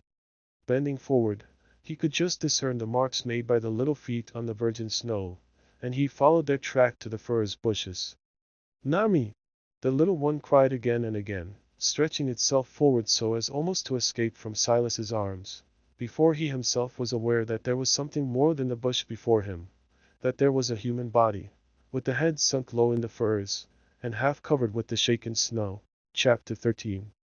It was after the early supper time at the Red House, and the entertainment was in that stage when bashfulness itself had passed into easy jollity, when gentlemen, conscious of unusual accomplishments, could at length be prevailed on to dance a hornpipe, and when the squire preferred talking loudly, scattering snuff, and patting his visitors' backs, to sitting longer at the whist-table, a choice exasperating to Uncle Kimball, who, being always volatile in sober business hours, became intense and bitter over cards and brandy, shuffled before his adversary's deal with a glare of suspicion, and turned up a mean trump-card with an air of inexpressible disgust, as if in a world where such things could happen one might as well enter on a course of reckless profligacy. When the evening had advanced to this pitch of freedom and enjoyment, it was usual for the servants, the heavy duties of supper being well over, to get their share of amusement by coming to look on at the dancing, so that the back regions of the house were left in solitude. There were two doors by which the white parlor was entered from the hall, and they were both standing open for the sake of air, but the lower one was crowded with the servants and villagers, and only the upper doorway was left free. Bob Cass was figuring in a hornpipe, and his father, very proud of this lithe son, whom he repeatedly declared to be just like himself in his young days in a tone that implied this to be the very highest stamp of juvenile merit, was the center of a group who had placed themselves opposite the performer, not far from the upper door. Godfrey was standing a little way off, not to admire his brother's dancing, but to keep sight of Nancy, who was seated in the group, near her father. He stood aloof, because he wished to avoid suggesting himself as a subject for the squire's fatherly jokes in connection with matrimony and Miss Nancy Lammeter's beauty, which were likely to become more and more explicit. But he had the prospect of dancing with her again when the hornpipe was concluded, and in the meanwhile it was very pleasant to get long glances at her quite unobserved. But when Godfrey was lifting his eyes from one of those long glances, they encountered an object as startling to him at that moment as if it had been an apparition from the dead. It was an apparition from that hidden life which lies, like a dark by-street, behind the goodly ornamented facade that meets the sunlight and the gaze of respectable admirers. It was his own child, carried in Silas Marner's arms. That was his instantaneous impression, unaccompanied by a doubt, though he had not seen the child for months past, and when the hope was rising that he might possibly be mistaken, Mr. Crackenthorpe and Mr. Lammeter had already advanced to Silas, in astonishment at this strange advent. Godfrey joined them immediately, unable to rest without hearing every word, trying to control himself, but conscious that if any one noticed him, they must see that he was white-lipped and trembling. But now all eyes at that end of the room were bent on Silas Marner. The squire himself had risen, and asked angrily, "How's this? What's this? What do you do coming in here in this way?" "I'm come for the doctor. I want the doctor," Silas had said, in the first moment, to Mr. Crackenthorpe. "Why, what's the matter, Marner?" said the rector. "The doctor's here, but say quietly what you want him for." "It's a woman," said Silas, speaking low and half breathlessly, just as Godfrey came up. "She's dead, I think, dead in the snow at the stone pits, not far from my door." Godfrey felt a great throb. There was one terror in his mind at that moment. It was, that the woman might be dead. That was an evil terror, an ugly inmate to have found a nestling place in Godfrey's kindly disposition. But no disposition is a security from evil wishes to a man whose happiness hangs on duplicity. "Hush, hush," said Mr. Crackenthorpe. "Go out into the hall there. I'll fetch the doctor to you. Found a woman in the snow, and thinks she's dead," he added, speaking low to the squire. "Better say as little about it as possible. It will shock the ladies. Just tell them a poor woman is ill from cold and hunger. I'll go and fetch Kimball." By this time, however, the ladies had pressed forward, curious to know what could have brought the solitary linen weaver there under such strange circumstances, and interested in the pretty child, who, half alarmed and half attracted by the brightness and the numerous company, now frowned and hid her face, now lifted up her head again and looked round placably, until a touch or a coaxing word brought back the frown, and made her bury her face with new determination. "What child is it?" said several ladies at once, and among the rest, Nancy Lammeter, addressing Godfrey. "I don't know, some poor woman's who has been found in the snow, I believe," was the answer. Godfrey wrung from himself with a terrible effort. "After all, I certain?"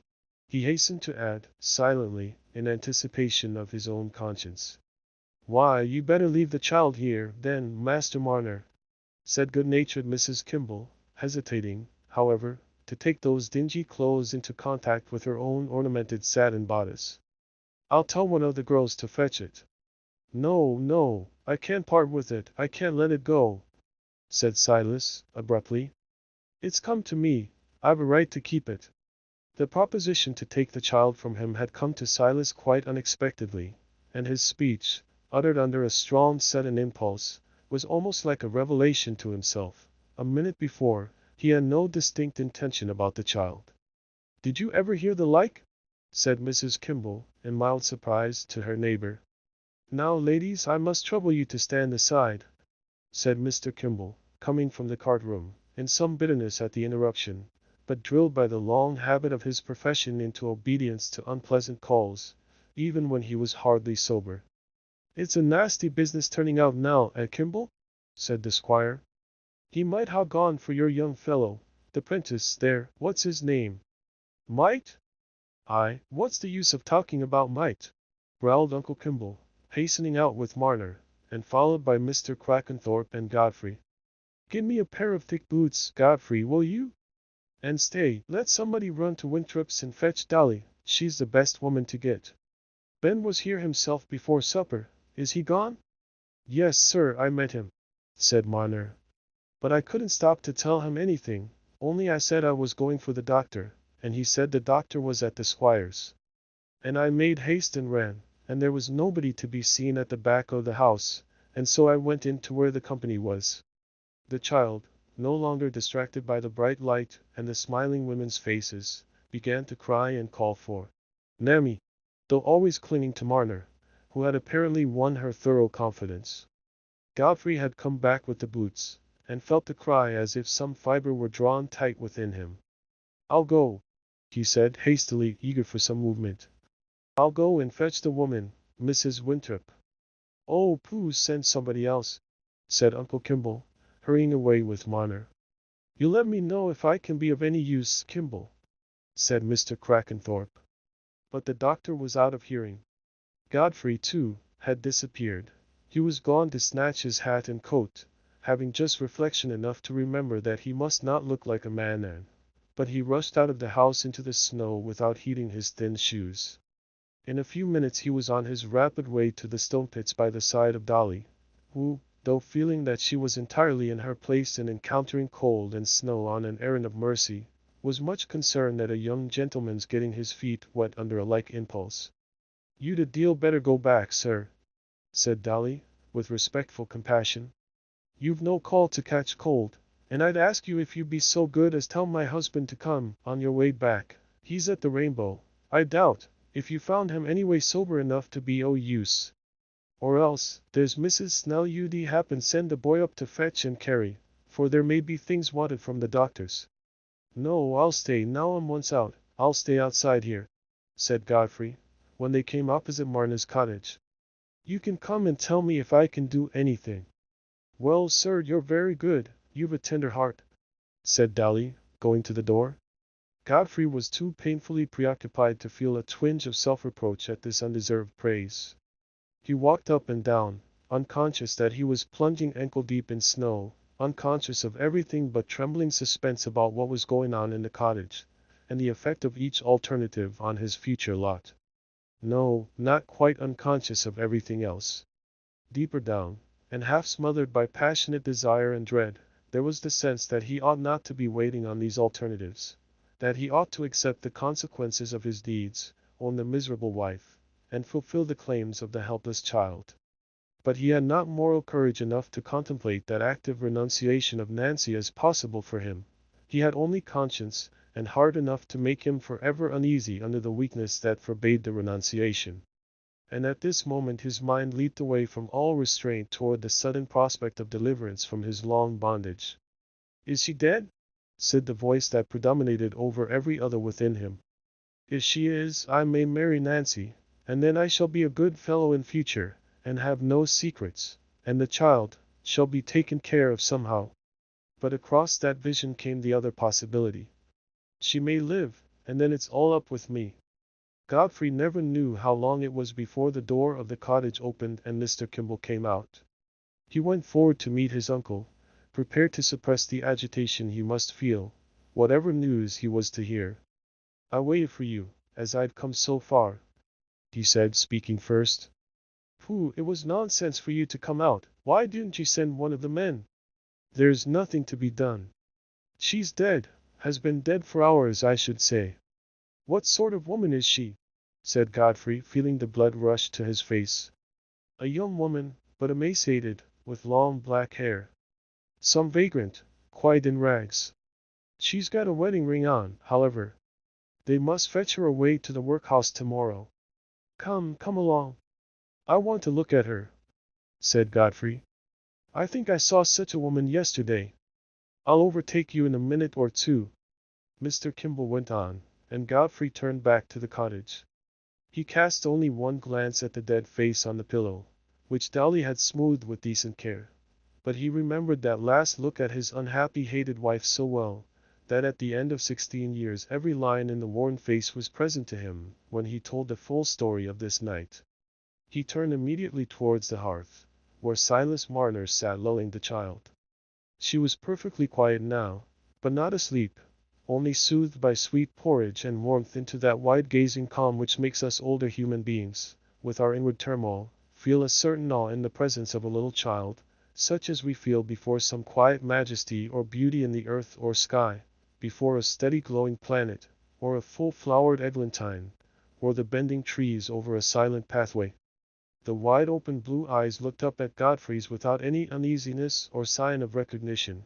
The child could make no visible audible claim on its father, and the father felt a strange mixture of feelings, a conflict of regret and joy, that the pulse of that little heart had no response for the half-jealous yearning in his own, when the blue eyes turned away from him slowly, and fixed themselves on the weaver's queer face, which was bent low down to look at them, while the small hand began to pull Marner's withered cheek with loving disfiguration.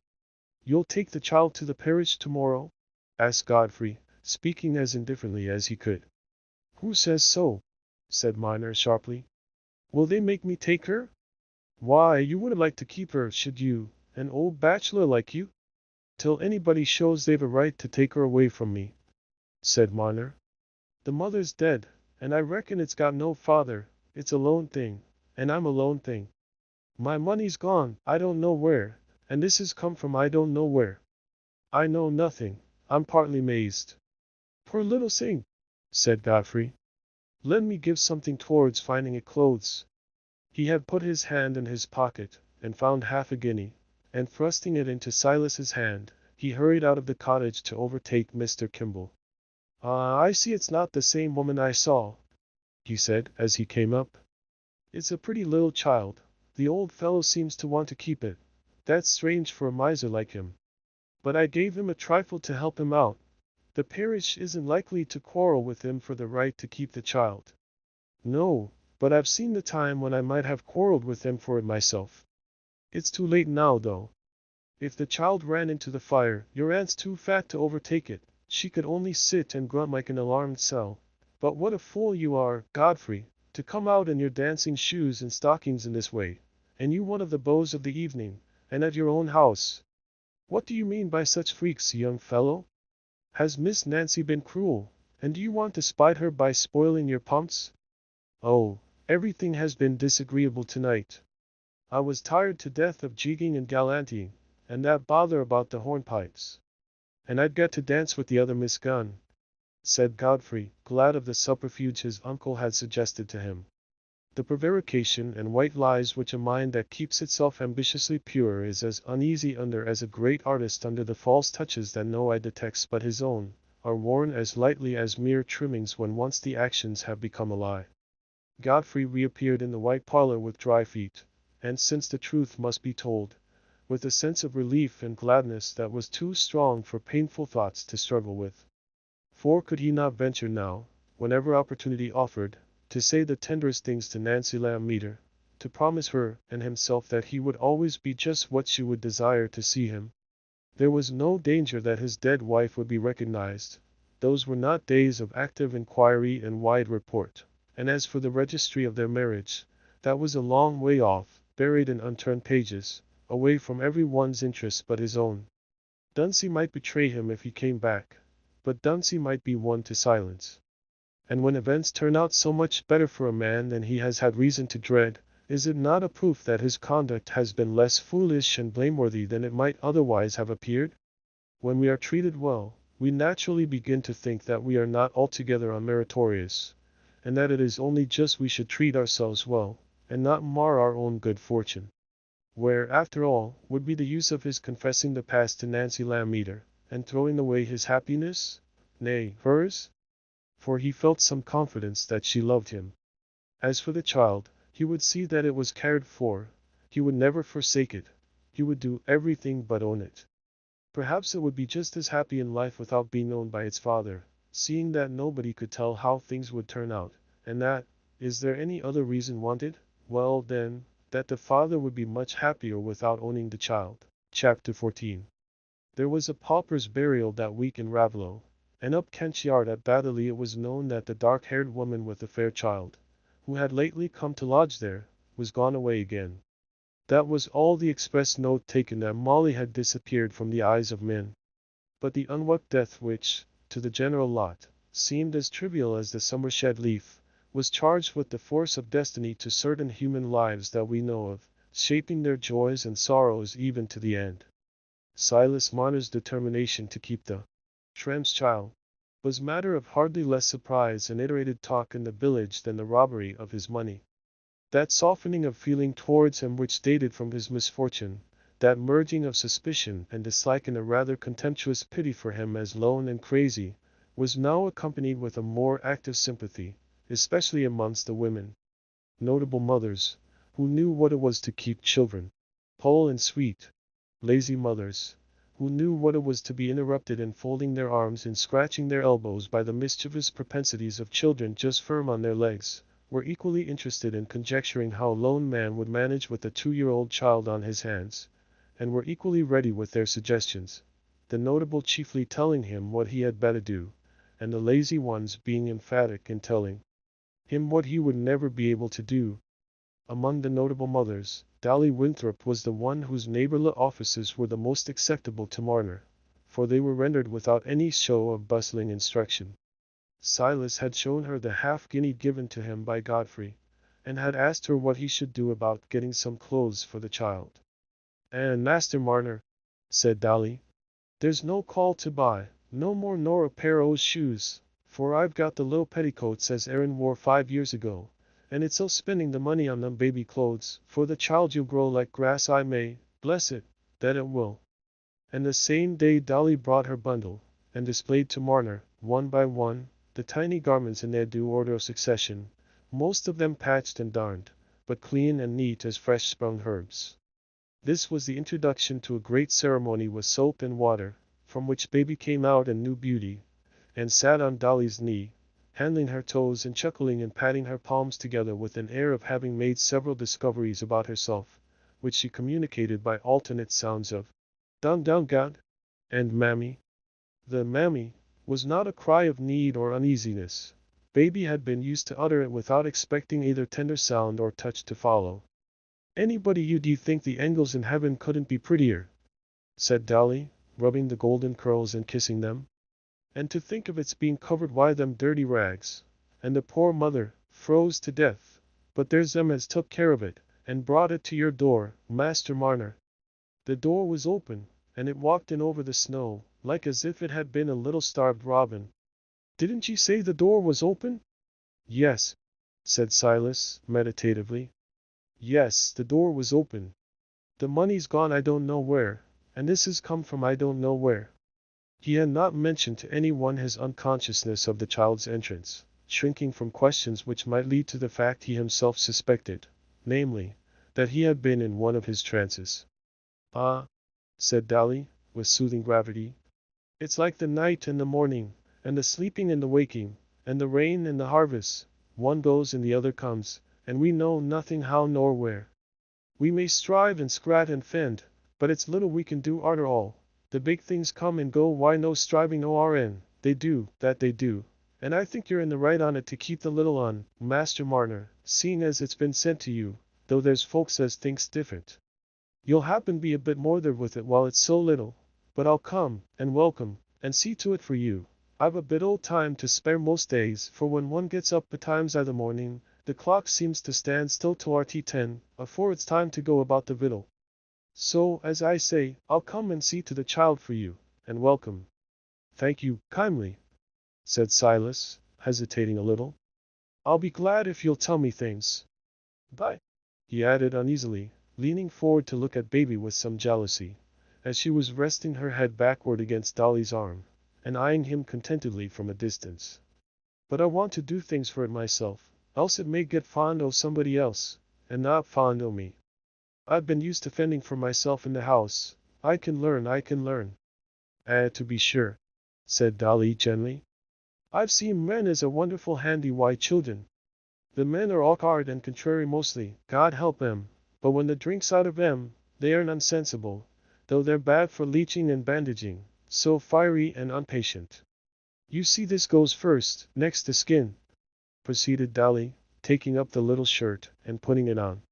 Yes, said Marner docilely, bringing his eyes very close, that they might be initiated in the mysteries, whereupon Baby seized his head with both her small arms, and put her lips against his face with purring noises. See there, said Dolly, with a woman's tender tact. She's fondest o' you. She wants to go o' your lap, I'll be bound. Go, then, take her, Master Marner. You can put the things on, and then you can say as you've done for her from the first of her coming to you. Marner took her on his lap, trembling with an emotion mysterious to himself, at something unknown dawning on his life.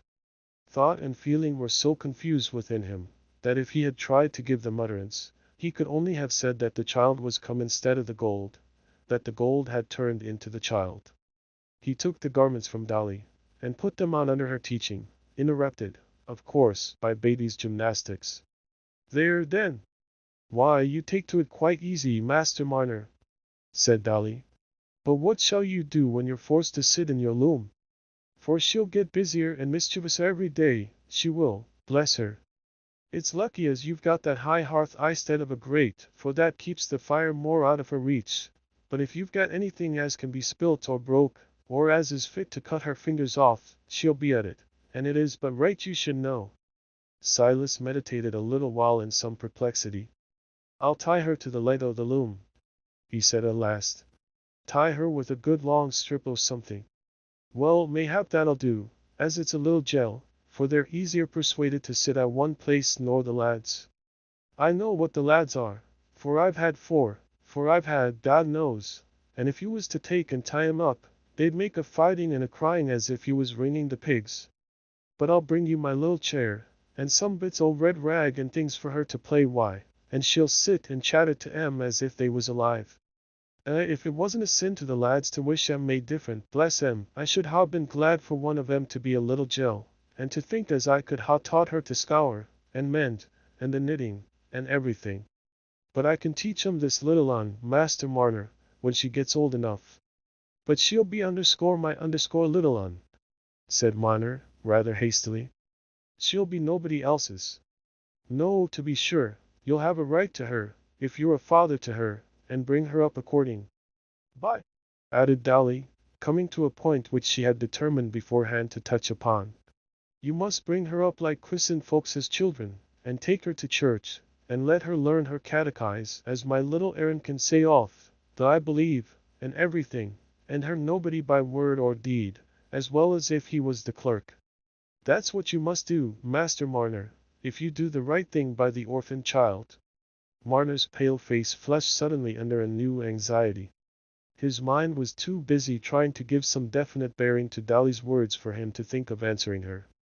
And it's my belief, she went on, as the poor little creetur has never been christened, and it's nothing but right as the parson should be spoke to, and if you was noways unwilling, I'd talk to Mr. Macy about it this very day. For if the child ever went anyways wrong, and you hadn't done your part by it, Master Marner, inoculation, and everything to save it from harm, it ud be a thorn on your bed for ever o' this side the grave, and I can't think as it ud be easy lying down for anybody when they'd got to another world, if they hadn't done their part by the helpless children as come wi'out their own asking. Dolly herself was disposed to be silent for some time now, for she had spoken from the depths of her own simple belief, and was much concerned to know whether her words would produce the desired effect on Silas. He was puzzled and anxious, for Dolly's word, christened, conveyed no distinct meaning to him. He had only heard of baptism, and had only seen the baptism of grown-up men and women. What is it as you mean by christened? He said at last timidly. Won't folks be good to her without it? Dear, dear! Master Marner, said Dolly, with gentle distress and compassion. Had you never knowed father nor mother as taught you to say your prayers, and as there's good words and good things to keep us from harm? Yes, said Silas, in a low voice. "I know a deal about that, used to. But your ways are different. My country was a good way off." He paused a few moments, and then added, more decidedly, "But I want to do everything as can be done for the child. And whatever's right for it I this country, and you think you'll do it good, I'll act according if you'll tell me." "Well, then, Master Marner," said Dolly, inwardly rejoiced, "I'll ask Mr. Macy to speak to the parson about it, and you must fix on a name for it, because it must have a name give it when it's christened." "My mother's name was Hephzibah," said Silas, "and my little sister was named after her." That's a hard name," said Dolly. "I partly think it isn't a christened name.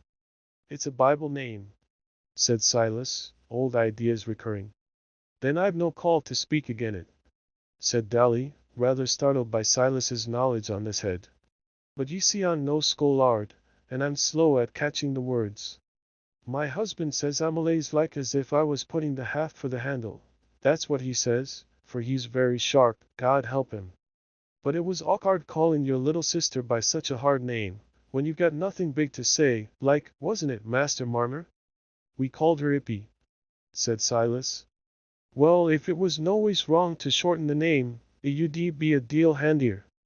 And so I'll go now, Master Marner, and I'll speak about the christening afore dark, and I wish you the best o' luck, and it's my belief as it'll come to you, if you do what's right by the orphan child, and there's the noculation to be seen to, and as to washing its bits o' things, you need look to nobody but me, for I can do one hand when I've got my suds about.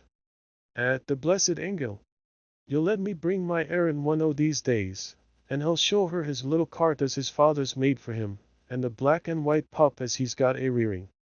Baby was christened, the rector deciding that a double baptism was the lesser risk to incur, and on this occasion Silas, making himself as clean and tidy as he could, appeared for the first time within the church, and shared in the observances held sacred by his neighbors.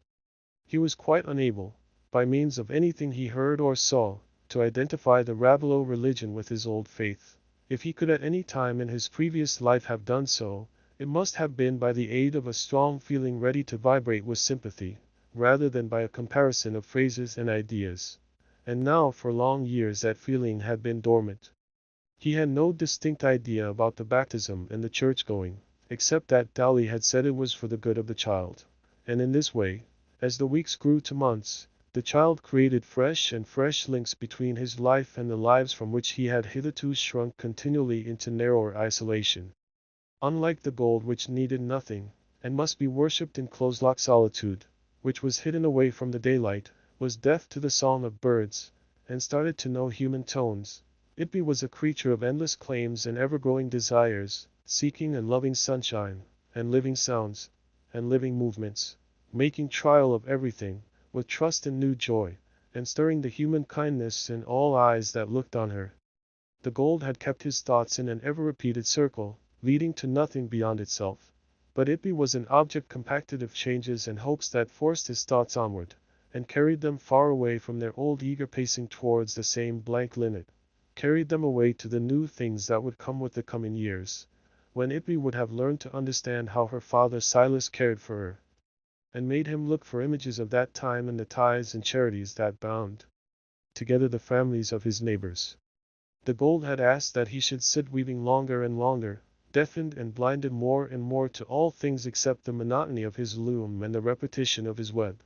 But Ippy called him away from his weaving, and made him think all its pauses a holiday, reawakening his senses with her fresh life, even to the old winter flies that came crawling forth in the early spring sunshine, and warming him into joy because she had joy. And when the sunshine grew strong and lasting, so that the buttercups were thick in the meadows, Silas might be seen in the sunny midday, or in the late afternoon when the shadows were lengthening under the hedgerows, strolling out with uncovered head to carry Ippy beyond the stone pits to where the flowers grew, till they reached some favorite bank where he could sit down, while Ippy toddled to pluck the flowers, and make remarks to the winged things that murmured happily above the bright petals, calling Dandad's attention continually by bringing him the flowers. Then she would turn her ear to some sudden bird note, and Silas learned to please her by making signs of hushed stillness, that they might listen for the note to come again, so that when it came, she set up her small back and laughed with gurgling triumph. Sitting on the banks in this way, Silas began to look for the once familiar herbs again, and as the leaves, with their unchanged outline and markings, lay on his palm, there was a sense of crowding remembrances from which he turned away timidly, taking refuge in Eppie's little world, that lay lightly on his enfeebled spirit. As the child's mind was growing into knowledge, his mind was growing into memory. As her life unfolded, his soul, long stupefied in a cold narrow prison, was unfolding too, and trembling gradually into full consciousness. It was an influence which must gather force with every new year. The tones that stirred Silas's heart grew articulate, and called for more distinct answers. Shapes and sounds grew clearer for Eppie's eyes and ears, and there was more that Dan was imperatively required to notice and account for. Also, by the time Eppie was 3 years old, she developed a fine capacity for mischief, and for devising ingenious ways of being troublesome, which found much exercise, not only for Silas's patience, but for his watchfulness and penetration. Sorely was poor Silas puzzled on such occasions by the incompatible demands of love. Dolly Winthrop told him that punishment was good for Eppie, and that, as for rearing a child without making it tingle a little in soft and safe places now and then, it was not to be done. To be sure, there's another thing you might do, Master Marner, added Dolly, meditatively. You might shut her up inside the coal-hole. That was what I did, why, Aaron, for I was that silly, why, the youngest lad, as I could never bear to smack him. Not as I could find in my heart to let him stay at the coal-hole more nor a minute, but it was enough to collie him all over, so as he must be new washed and dressed, and it was as good as a rod to him, that was. But I put it upo your conscience, Master Marner, as there's one of 'em you must choose, either smacking or the coal-hole, else she'll get so masterful, there'll be no holding her. Silas was impressed with the melancholy truth of this last remark, but his force of mind failed before the only two penal methods open to him, not only because it was painful to him to hurt Eppie, but because he trembled at a moment's contention with her, lest she should love him the less for it. Let even an affectionate Goliath get himself tied to a small tender thing, dreading to hurt it by pulling, and dreading still more to snap the cord, and which of the two, pray, will be master? It was clear that Eppie, with her short toddling steps, must lead Father Silas a pretty dance on any fine morning when circumstances favored mischief. For example, he had wisely chosen a broad strip of linen as a means of fastening her to his loom when he was busy. It made a broad belt round her waist, and was long enough to allow of her reaching the truckle bed and sitting down on it, but not long enough for her to attempt any dangerous climbing. One bright summer's morning Silas had been more engrossed than usual in setting up a new piece of work, an occasion on which his scissors were in requisition. These scissors, owing to an especial warning of Dolly's, had been kept carefully out of Eppie's reach, but the click of them had had a peculiar attraction for her ear, and watching the results of that click, she had derived the philosophic lesson that the same cause would produce the same effect. Silas had seated himself in his loom, and the noise of weaving had begun, but he had left his scissors on a ledge which Eppie's arm was long enough to reach, and now, like a small mouse, watching her opportunity, she stole quietly from her corner, secured the scissors, and toddled to the bed again, setting up her back as a mode of concealing the fact. She had a distinct intention as to the use of the scissors, and having cut the linen strip in a jagged but effectual manner, in 2 moments she had run out at the open door where the sunshine was inviting her, while poor Silas believed her to be a better child than usual. It was not until he happened to need his scissors that the terrible fact burst upon him. Eppie had run out by herself, had perhaps fallen into the stone pit. Silas, shaken by the worst fear that could have befallen him, rushed out, calling, "Eppie!" and ran eagerly about the unenclosed space, exploring the dry cavities into which she might have fallen, and then gazing with questioning dread at the smooth red surface of the water. The cold drops stood on his brow. How long had she been out? There was one hope, that she had crept with a stile and got into the fields, where he habitually took her to stroll.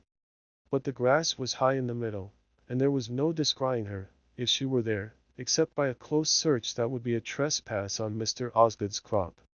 Still, that misdemeanor must be committed, and poor Silas, after peering all round the hedgerows, traversed the grass, beginning with perturbed vision to see Ippy behind every group of red sorrel, and to see her moving always farther off as he approached. The meadow was searched in vain, and he got over the stile into the next field, looking with dying hope towards a small pond which was now reduced to its summer's shallowness, so as to leave a wide margin of good adhesive mud. Here, however, sat Ippy, discoursing cheerfully to her own small boot, which she was using as a bucket to convey the water into a deep hoof mark, while her little naked foot was planted comfortably on a cushion of olive green mud. A red-headed calf was observing her with alarmed doubt through the opposite hedge. Here was clearly a case of aberration in a christened child which demanded severe treatment, but Silas, overcome with convulsive joy at finding his treasure again, could do nothing but snatch her up, and cover her with half-sobbing kisses. It was not until he had carried her home, and had begun to think of the necessary washing, that he recollected the need that he should punish Ippy, and make her remember. The idea that she might run away again and come to harm gave him unusual resolution, and for the first time he determined to try the coal-hole, a small closet near the hearth. "Naughty, naughty Ippy," he suddenly began, holding her on his knee, and pointing to her muddy feet and clothes. "Naughty to cut with the scissors and run away. Ippy must go into the coal-hole for being naughty. Daddy must put her in the coal-hole." He half expected that this would be shock enough, and that Ippy would begin to cry. But instead of that, she began to shake herself on his knee, as if the proposition opened a pleasing novelty. Seeing that he must proceed to extremities, he put her into the coal-hole, and held the door closed, with a trembling sense that he was using a strong measure. For a moment there was silence, but then came a little cry. "Opie, Opie!" And Silas led her out again, saying, "Now, Ippy, you'll never be naughty again, else you must go in the coal-hole, a black naughty place. The weaving must stand still a long while this morning, for now Ippy must be washed, and have clean clothes on." But it was to be hoped that this punishment would have a lasting effect, and save time in future, though, perhaps, it would have been better if Ippy had cried more. In half an hour she was clean again, and Silas, having turned his back to see what he could do with the linen band, threw it down again, with the reflection that Ippy would be good without fastening for the rest of the morning. He turned round again, and was going to place her in her little chair near the loom, when she peeped out at him with black face and hands again, and said, "Ippy in the coal-hole." This total failure of the coal-hole discipline shook Silas's belief in the efficacy of punishment. "She take it all for fun," he observed to Dolly. "If I didn't hurt her, and that I can't do, Mrs. Winthrop. If she makes me a bit o' trouble, I can bear it. And she's got no tricks but what she'll grow out of." "Well, that's partly true, Master Marner," said Dolly sympathetically. "And if you can't bring your mind to fighting her off touching things, you must do what you can to keep 'em out of her way. That's what I do why the pups as the lads are lazy rearing. They will worry and now they will, if it was one Sunday cap as hung anywhere so as they could drag it. They know no difference, God help 'em, it's the pushing o' the teeth as sets 'em on, that's what it is." So Ippy was reared without punishment, the burden of her misdeeds being borne vicariously by Father Silas. The stone hut was made a soft nest for her, lined with downy patience, and also in the world that lay beyond the stone hut she knew nothing of frowns and denials. Notwithstanding the difficulty of carrying her and his yarn or linen at the same time, Silas took her with him in most of his journeys to the farmhouses, unwilling to leave her behind at Dolly Winthrop's, who was always ready to take care of her, and little curly-headed Ippy, the weaver's child, became an object of interest at several outlying homesteads, as well as in the village.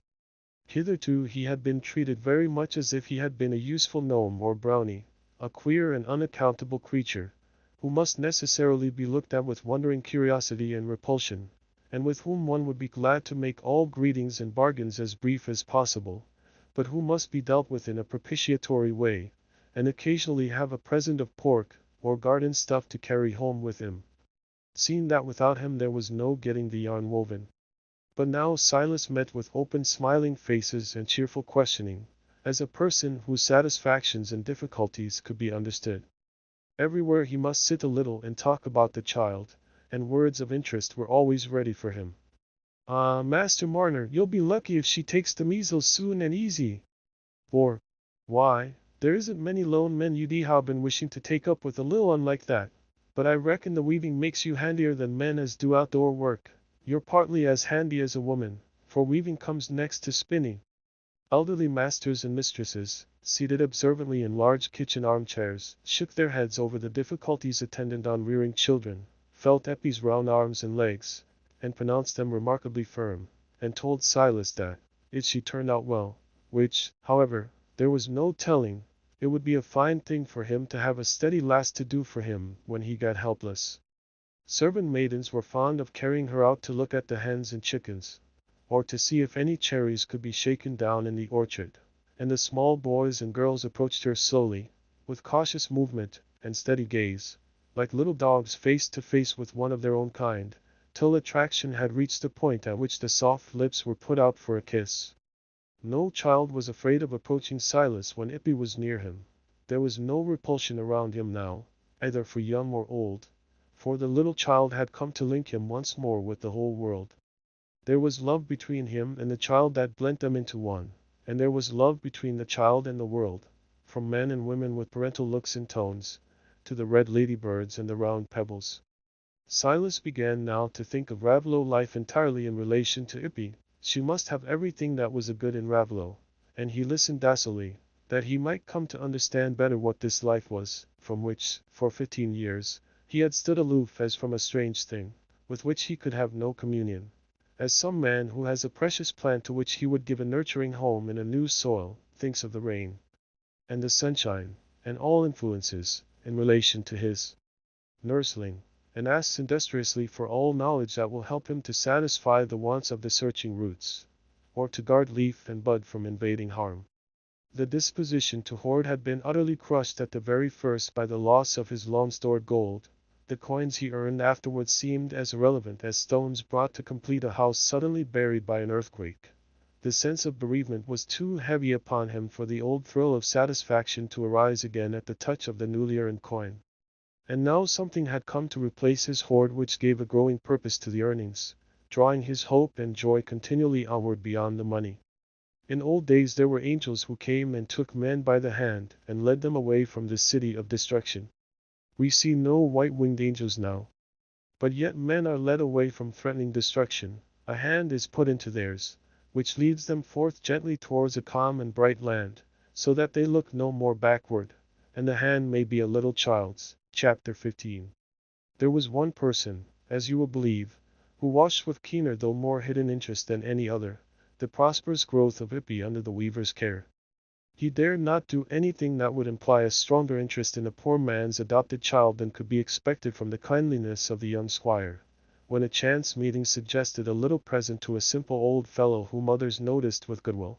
But he told himself that the time would come when he might do something towards furthering the welfare of his daughter without incurring suspicion.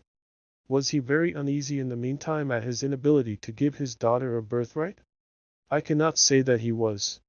The child was being taken care of, and would very likely be happy, as people in humble stations often were, happier, perhaps, than those brought up in luxury. That famous ring that pricked its owner when he forgot duty and followed desire. I wonder if it pricked very hard when he set out on the chase, or whether it pricked but lightly then, and only pierced to the quick when the chase had long been ended, and hope, folding her wings, looked backward and became regret? Godfrey cast his cheek and I were brighter than ever now. He was so undivided in his aims, that he seemed like a man of firmness. No Dunsey had come back. People had made up their minds that he was gone for a soldier, or gone out of the country, and no one cared to be specific in their inquiries on a subject delicate to a respectable family. Godfrey had ceased to see the shadow of Dunsey across his path, and the path now lay straight forward to the accomplishment of his best, longest cherished wishes. Everybody said Mr. Godfrey had taken the right turn, and it was pretty clear what would be the end of things, for there were not many days in the week that he was not seen riding to the Warrens. Godfrey himself, when he was asked jocosely if the day had been fixed, smiled with the pleasant consciousness of a lover who could say yes, if he liked. He felt a reformed man, delivered from temptation, and the vision of his future life seemed to him as a promised land for which he had no cause to fight. He saw himself with all his happiness centered on his own hearth, while Nancy would smile on him as he played with the children. And that other child, not on the hearth, he would not forget it. He would see that it was well provided for. That was a father's duty. Part 2. Chapter 16. It was a bright autumn Sunday, 16 years after Silas Marner had found his new treasure on the hearth. The bells of the old Raveloe church were ringing the cheerful peal which told that the morning service was ended, and out of the arched doorway in the tower came slowly, retarded by friendly greetings and questions, the richer parishioners who had chosen this bright Sunday morning as eligible for church-going. It was the rural fashion of that time for the more important members of the congregation to depart first, while their humbler neighbors waited and looked on, stroking their bent heads or dropping their curtsies to any large ratepayer who turned to notice them. Foremost among these advancing groups of well-clad people, there are some whom we shall recognize, in spite of time, who has laid his hand on them all. The tall blond man of 40 is not much changed in feature from the Godfrey Cass of 26. He is only fuller in flesh, and has only lost the indefinable look of youth, a loss which is marked even when the eye is undulled and the wrinkles are not yet come. Perhaps the pretty woman, not much younger than he, who is leaning on his arm, is more changed than her husband. The lovely bloom that used to be always on her cheek now comes but fitfully, with the fresh morning air or with some strong surprise. Yet to all who love human faces best for what they tell of human experience, Nancy's beauty has a heightened interest. Often the soul is ripened into fuller goodness while age has spread an ugly film, so that mere glances can never divine the preciousness of the fruit. But the years have not been so cruel to Nancy. The firm yet placid mouth, the clear voracious glance of the brown eyes, speak now of a nature that has been tested and has kept its highest qualities. And even the costume, with its dainty neatness and purity, has more significance now. The coquetries of youth can have nothing to do with it. Mr. and Mrs. Godfrey Cass, any higher title has died away from Raveloe lips since the old squire was gathered to his fathers and his inheritance was divided, have turned round to look for the tall aged man and the plainly dressed woman who are a little behind, Nancy having observed that they must wait for Father and Priscilla. And now they all turn into a narrower path leading across the churchyard to a small gate opposite the Red House. We will not follow them now, for may there not be some others in this departing congregation whom we should like to see again, some of those who are not likely to be handsomely clad, and whom we may not recognize so easily as the master and mistress of the Red House. But it is impossible to mistake Silas Marner. His large brown eyes seem to have gathered a longer vision, as is the way with eyes that have been short-sighted in early life, and they have a less vague, a more answering gaze. But in everything else one sees signs of a frame much enfeebled by the lapse of the 16 years. The weaver's bent shoulders and white hair give him almost the look of advanced age, though he is not more than 50. But there is the freshest blossom of youth close by his side, a blonde dimpled girl of 18, who has vainly tried to chastise her curly auburn hair into smoothness under her brown bonnet. The hair ripples as obstinately as a brooklet under the March breeze, and the low ringlets burst away from the restraining comb behind and show themselves below the bonnet crown. Ippy cannot help being rather vexed about her hair, for there is no other girl in Raveloe who has hair at all like it, and she thinks hair ought to be smooth. She does not like to be blameworthy even in small things. You see how neatly her prayer book is folded in her spotted handkerchief. That good-looking young fellow, in a new fustian suit, who walks behind her, is not quite sure upon the question of hair in the abstract, when Ippy puts it to him, and thinks that perhaps straight hair is the best in general, but he doesn't want Eppy's hair to be different.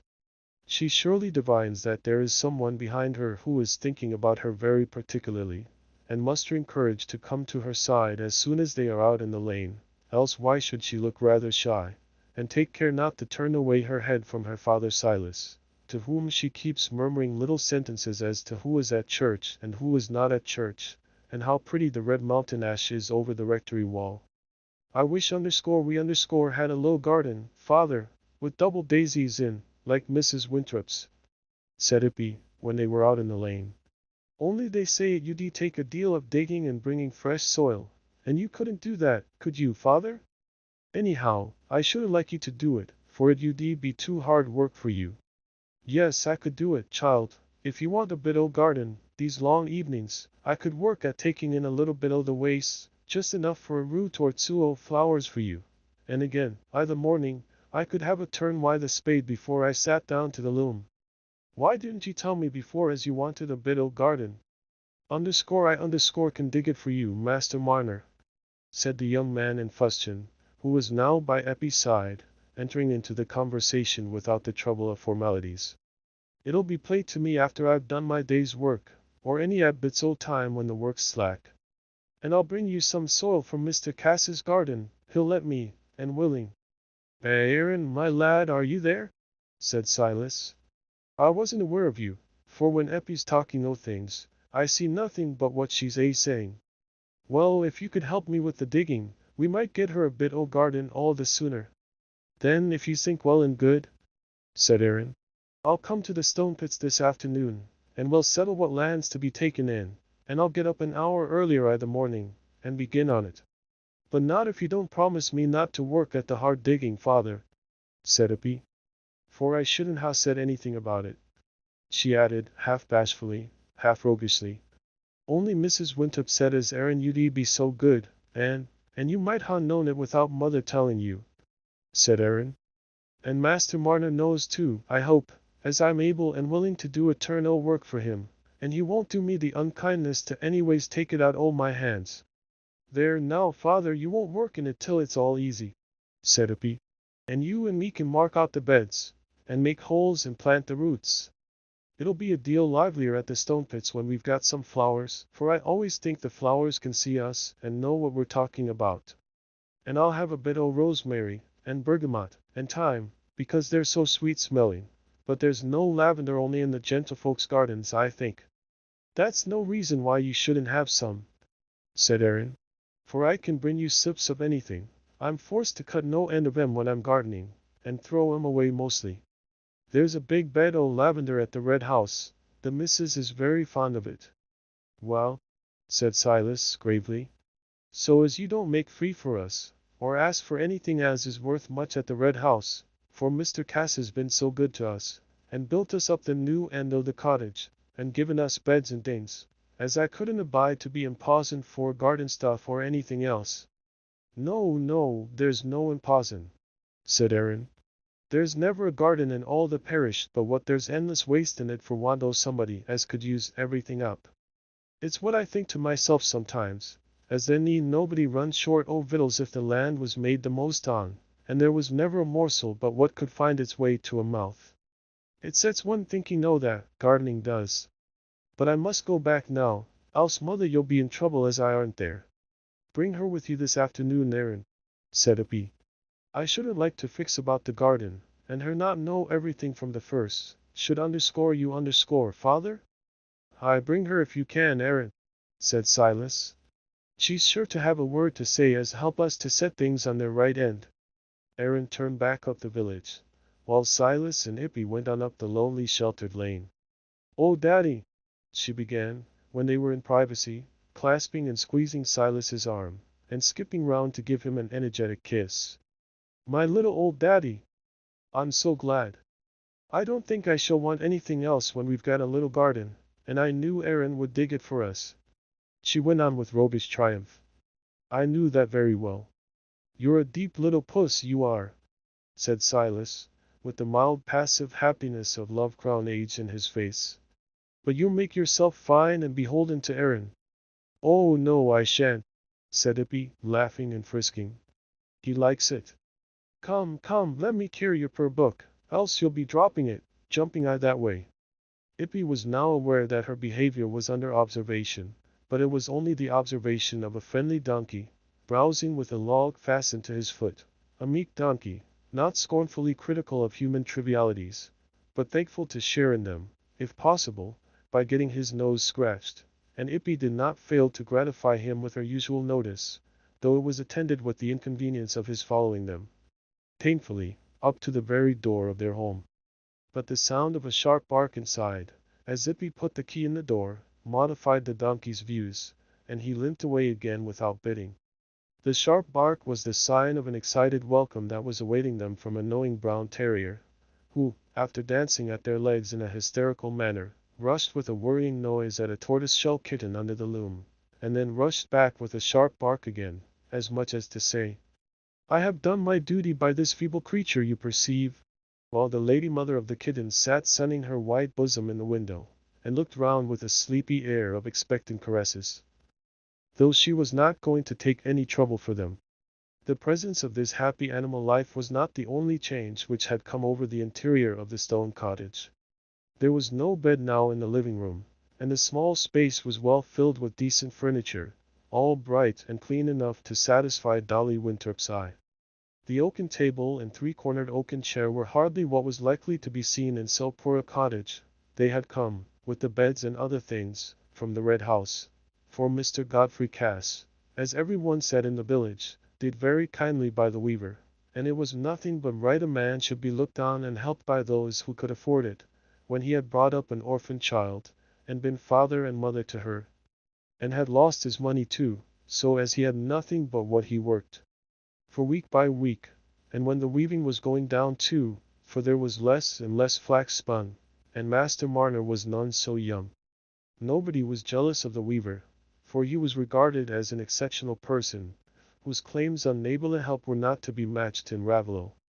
Any superstition that remained concerning him had taken an entirely new color, and Mr. Macy, now a very feeble old man of 66, never seen except in his chimney corner or sitting in the sunshine at his door-sill, was of opinion that when a man had done what Silas had done by an orphan child, it was a sign that his money would come to light again, or leastwise that the robber would be made to answer for it. For, as Mr. Macy observed of himself, his faculties were as strong as ever. Silas sat down now and watched Ippy with a satisfied gaze as she spread the clean cloth, and set on it the potato pie, warmed up slowly in a safe Sunday fashion, by being put into a dry pot over a slowly dying fire, as the best substitute for an oven. For Silas would not consent to have a grate and oven added to his conveniences. He loved the old brick hearth, as he had loved his brown pot, and was it not there when he had found Ippy? The gods of the hearth exist for us still, and let all new faith be tolerant of that fetishism, lest it bruise its own roots. Silas ate his dinner more silently than usual, soon laying down his knife and fork, and watching half-abstractedly Eppie's play with Snap and the cat, by which her own dining was made rather a lengthy business. Yet it was a sight that might well arrest wandering thoughts. Ippy, with the rippling radiance of her hair and the whiteness of her rounded chin and throat set off by the dark blue cotton gown, laughing merrily as the kitten held on with her 4 claws to one shoulder, like a design for a jug handle, while Snap on the right hand and Puss on the other put up their paws towards a morsel which she held out of the reach of both. Snap occasionally desisting in order to remonstrate with the cat by a cogent worrying growl on the greediness and futility of her conduct, till Ippy relented, caressed them both, and divided the morsel between them. But at last Ippy, glancing at the clock, checked the play, and said, "Oh, Daddy, you're wanting to go into the sunshine to smoke your pipe. But I must clear away first, so as the house may be tidy when Godmother comes. I'll make haste, I won't be long." Silas had taken to smoking a pipe daily during the last 2 years, having been strongly urged to it by the sages of Raveloe, as a practice good for the fits. And this advice was sanctioned by Dr. Kimball, on the ground that it was as well to try what could do no harm, a principle which was made to answer for a great deal of work in that gentleman's medical practice. Silas did not highly enjoy smoking, and often wondered how his neighbors could be so fond of it, but a humble sort of acquiescence in what was held to be good had become a strong habit of that new self which had been developed in him since he had found Ippy on his hearth. It had been the only clue his bewildered mind could hold by in cherishing this young life that had been sent to him out of the darkness into which his gold had departed. By seeking what was needful for Ippy, by sharing the effect that everything produced on her, he had himself come to appropriate the forms of custom and belief which were the mold of Raveloe life, and as, was reawakening sensibilities, memory also reawakened, he had begun to ponder over the elements of his old faith, and blend them with his new impressions, till he recovered a consciousness of unity between his past and present. the sense of presiding goodness, and the human trust which come with all pure peace and joy, had given him a dim impression that there had been some error, some mistake, which had thrown that dark shadow over the days of his best years. And as it grew more and more easy to him to open his mind to Dolly Winthrop, he gradually communicated to her all he could describe of his early life. The communication was necessarily a slow and difficult process, for Silas's meager power of explanation was not aided by any readiness of interpretation in Dolly, whose narrow outward experience gave her no key to strange customs, and made every novelty a source of wonder that arrested them at every step of the narrative. It was only by fragments, and at intervals which left Dolly time to revolve what she had heard till it acquired some familiarity for her, that Silas at last arrived at the climax of the sad story, the drawing of lots, and its false testimony concerning him. And this had to be repeated in several interviews, under new questions on her part as to the nature of this plan for detecting the guilty, and clearing the innocent. "And yown's the same Bible? You're sure o' that, Master Marner? The Bible as you brought wi' you from that country? It's the same as what they've got at church, and what Eppie's learning to read in?" "Yes," said Silas. "Every bit the same, and there's drawing o' lots in the Bible, mind you," he added in a lower tone. "Oh dear, dear," said Dolly in a grieved voice, as if she were hearing an unfavorable report of a sick man's case. She was silent for some minutes. At last she said, "There's wise folks, happen, as know how it all is. The parson knows, I'll be bound. But it takes big words to tell them things, and such as poor folks can't make much out on. I can never rightly know the meaning o' what I hear at church, only a bit here and there, but I know it's good words, I do. But what lies upo your mind, it's this, Master Marner, as, if them above had done the right thing by you, they'd never ha' let you be turned out for a wicked thief when you was innocent." "Ah," said Silas, who had now come to understand Dolly's phraseology. "That was what fell on me like as if it had been red-hot iron, because, you see, there was nobody as cared for me or clave to me above nor below. And him as I'd gone out and in wi' for 10 year and more, since when we was lads and when halves, mine own familiar friend in whom I trusted, had lifted up his heel again me, and worked to ruin me. But he was a bad un, I can't think as there's another such," said Dolly. "But I'm overcome, Master Marner. I'm like as if I'd waked and didn't know whether it was night or morning. I feel somehow as sure as I do when I've laid something up, though I can't justly put my hand on it, as there was a rights in what happened to you, if one could but make it out, and you no call to lose heart as you did.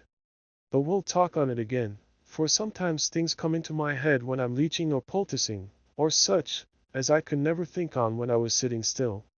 Dolly was too useful a woman not to have many opportunities of illumination of the kind she alluded to, and she was not long before she recurred to the subject. "Master Marner," she said, one day that she came to bring home Eppie's washing, "I've been sore puzzled for a good bit why that trouble o' yourn and the drawing o' lots, and it got twisted back'ards and for'ards, as I didn't know which end to lay hold on. But it come to me all clear like, that night when I was sitting up wi' poor Bessie Fox, as is dead and left her children behind, God help 'em, it come to me as clear as daylight, but whether I've got hold on it now, or can anyways bring it to my tongue's end, that I don't know. For I've often a deal inside me as never come out, and for what you talk o' your folks in your old country neither saying prayers by heart nor saying them out of a book, they must be wonderful clever, for if I didn't know our Father, and little bits o' good words as I can carry out o' church, why me, I might down o' my knees every night, but nothing could I say."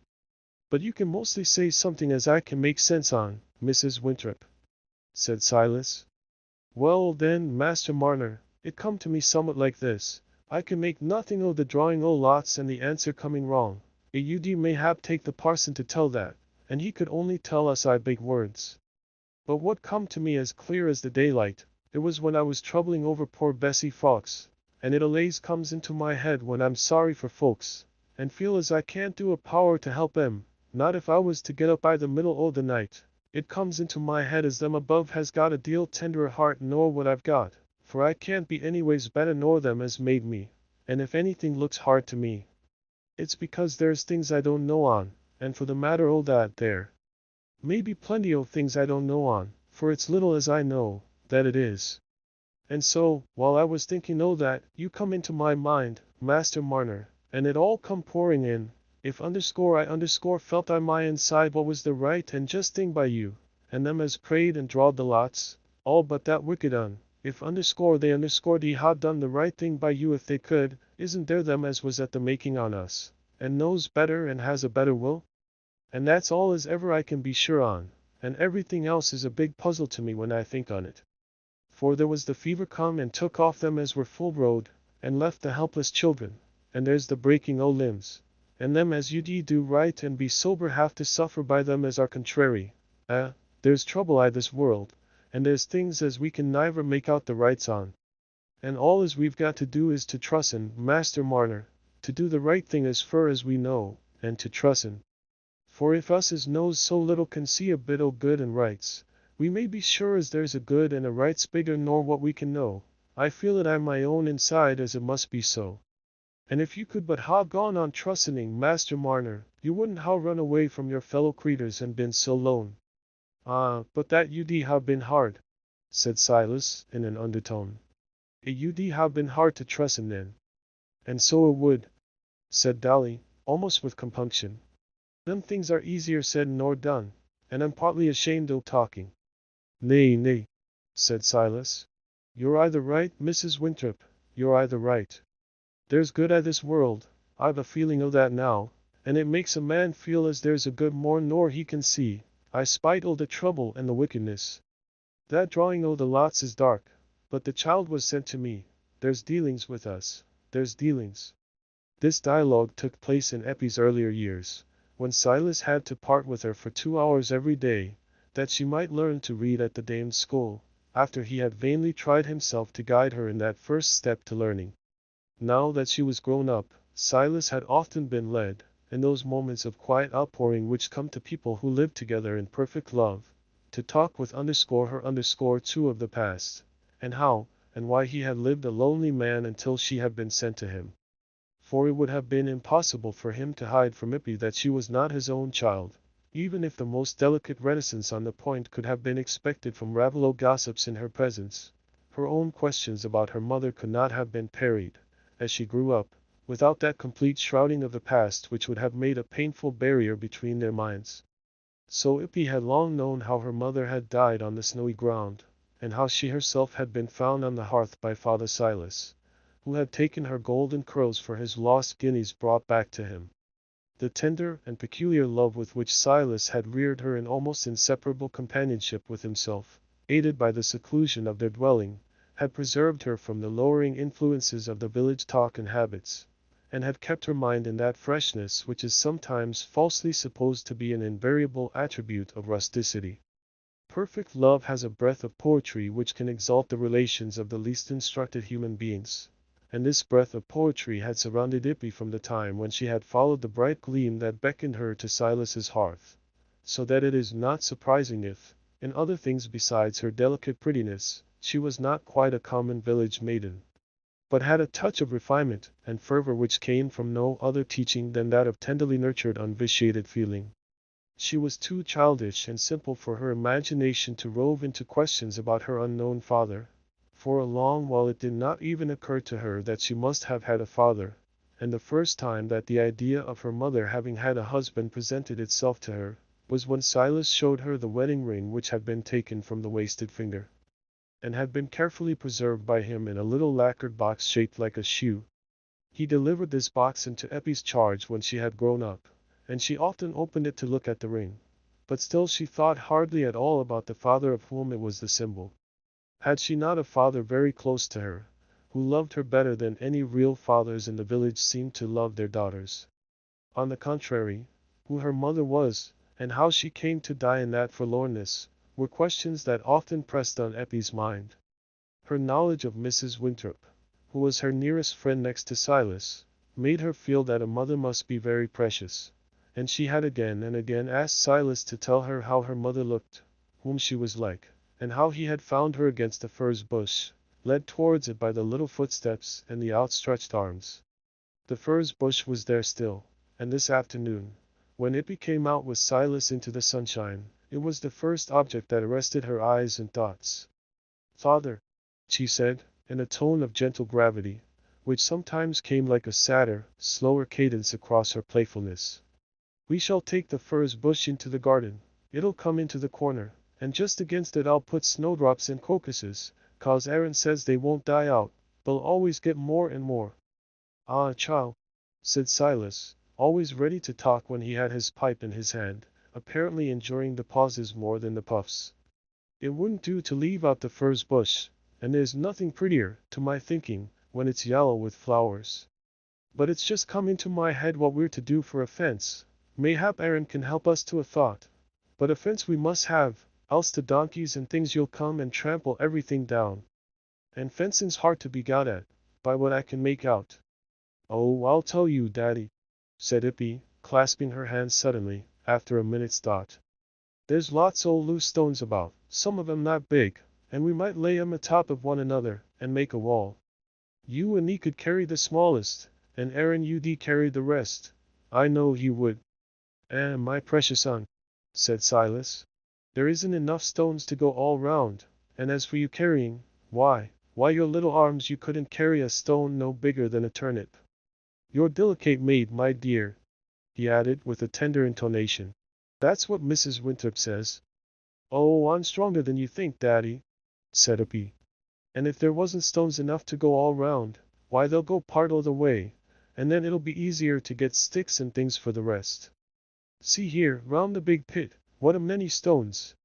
She skipped forward to the pit, meaning to lift one of the stones and exhibit her strength, but she started back in surprise. Oh, Father, just come and look here, she exclaimed. Come and see how the water's gone down since yesterday. Why, yesterday the pit was ever so full. Well, to be sure, said Silas, coming to her side. Why, that's the draining they've begun on, since harvest, Mr. Osgood's fields, I reckon. The foreman said to me the other day, when I passed by Master Marner, he said I shouldn't wonder if we lay your bit o' waste as dry as a bone. It was Mr. Godfrey Cass, he said, had gone into the draining, he'd been taking these fields, Mr. Osgood. How odd it'll seem to have the old pit dried up, said Ippy, turning away, and stooping to lift rather a large stone. See, Daddy, I can carry this quite well, she said, going along with much energy for a few steps, but presently letting it fall. Ah, you're fine and strong, aren't you? Said Silas, while Ippy shook her aching arms and laughed. Come, come, let us go and sit down on the bank against the stile there, and have no more lifting. You might hurt yourself, child. You'd need have somebody to work for you, and my arm isn't over strong. Silas uttered the last sentence slowly, as if it implied more than met the ear, and Ippy, when they sat down on the bank, nestled close to his side, and taking hold caressingly of the arm that was not over strong, held it on her lap, while Silas puffed again dutifully at the pipe, which occupied his other arm. An ash in the hedgerow behind made a fretted screen from the sun, and two happy playful shadows all about them. Father, said Ippy, very gently, after they had been sitting in silence a little while, if I was to be married, ought I to be married with my mother's ring? Silas gave an almost imperceptible start, though the question fell in with the undercurrent of thought in his own mind, and then said, in a subdued tone, Why, Ippy, have you been thinking on it? Only this last week, Father, said Ippy ingenuously, since Aaron talked to me about it. And what did he say? Said Silas, still in the same subdued way, as if he were anxious lest he should fall into the slightest tone that was not for Eppy's good.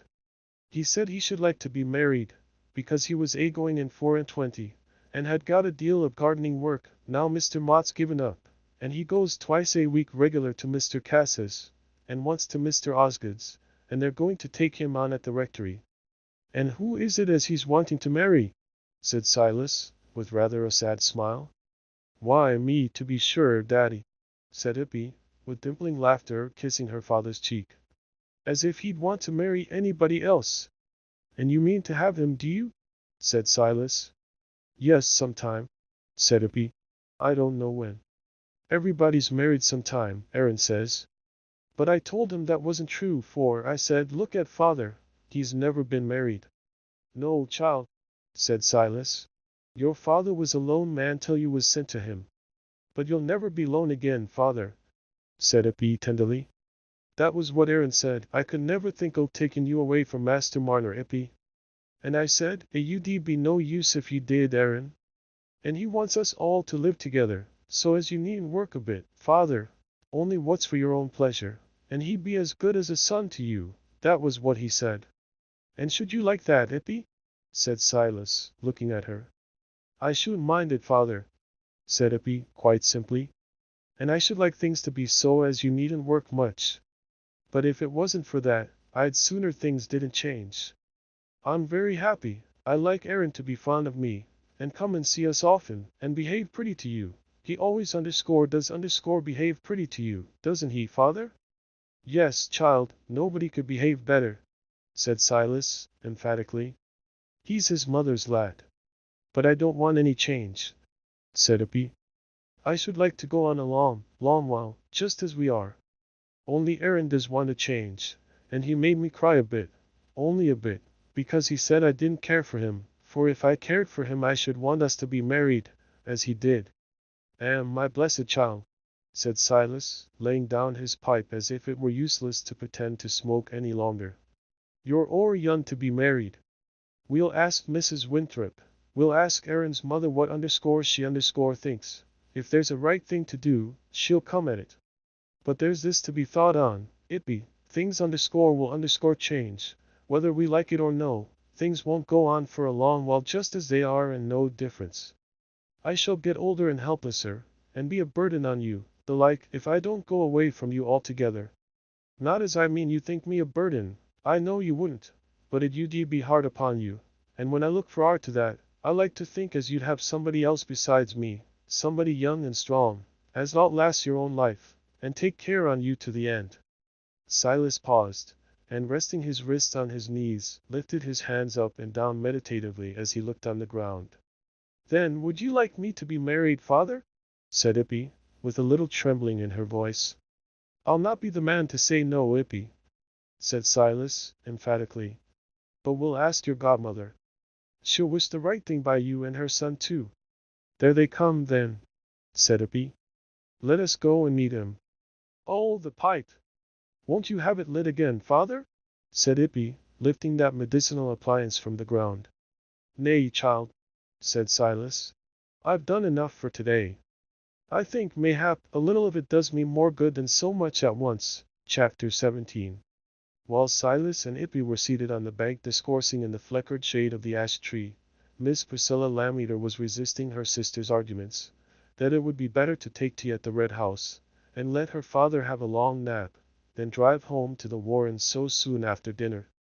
The family party, of four only, were seated round the table in the dark wainscoted parlor, with the Sunday dessert before them, of fresh filberts, apples, and pears, duly ornamented with leaves by Nancy's own hand before the bells had rung for church. A great change has come over the dark wainscoted parlor since we saw it in Godfrey's bachelor days, and under the wifeless reign of the old squire.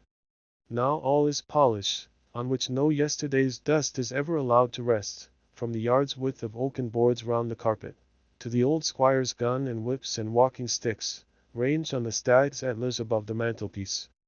All other signs of sporting and outdoor occupation Nancy has removed to another room, but she has brought into the Red House the habit of filial reverence, and preserves sacredly in a place of honor these relics of her husband's departed father.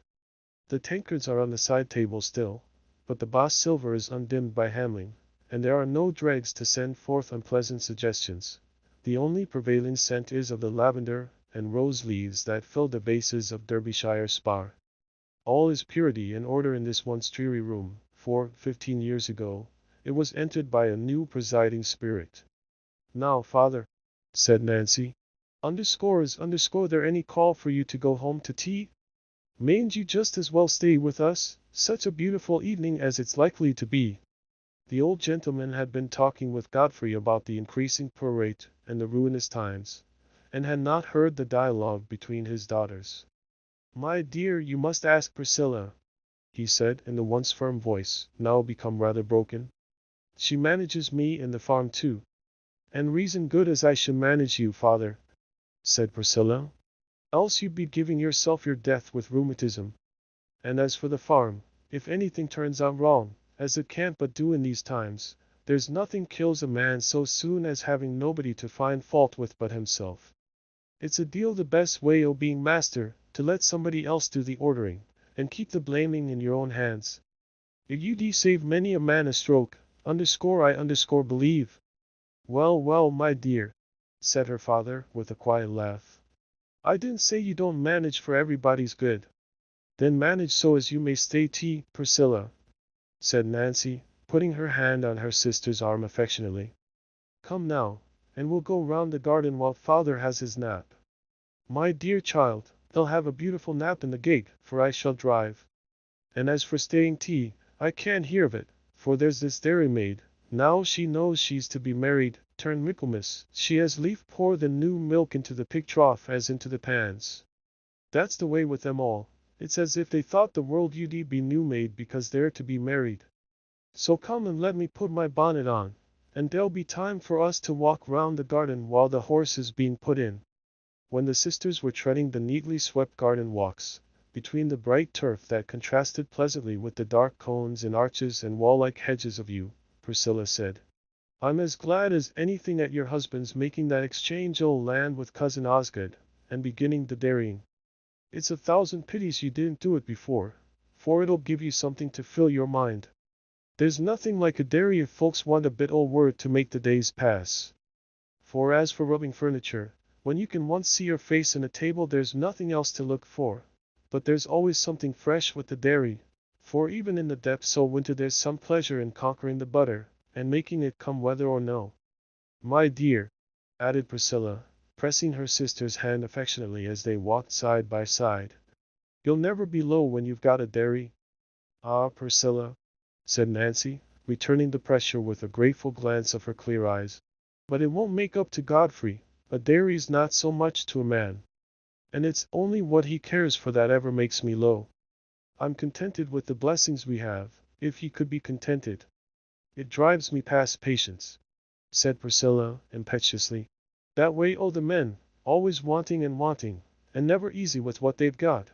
They can't sit comfortable in their chairs when they've either ache nor pain, but either they must stick a pipe in their mouths, to make 'em better than well, or else they must be swallowing something strong, though they're forced to make haste before the next meal comes in.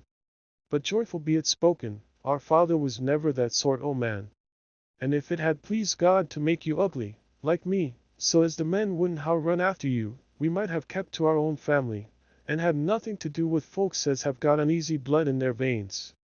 Oh, don't say so, Priscilla, said Nancy, repenting that she had called forth this outburst. Nobody has any occasion to find fault with Godfrey.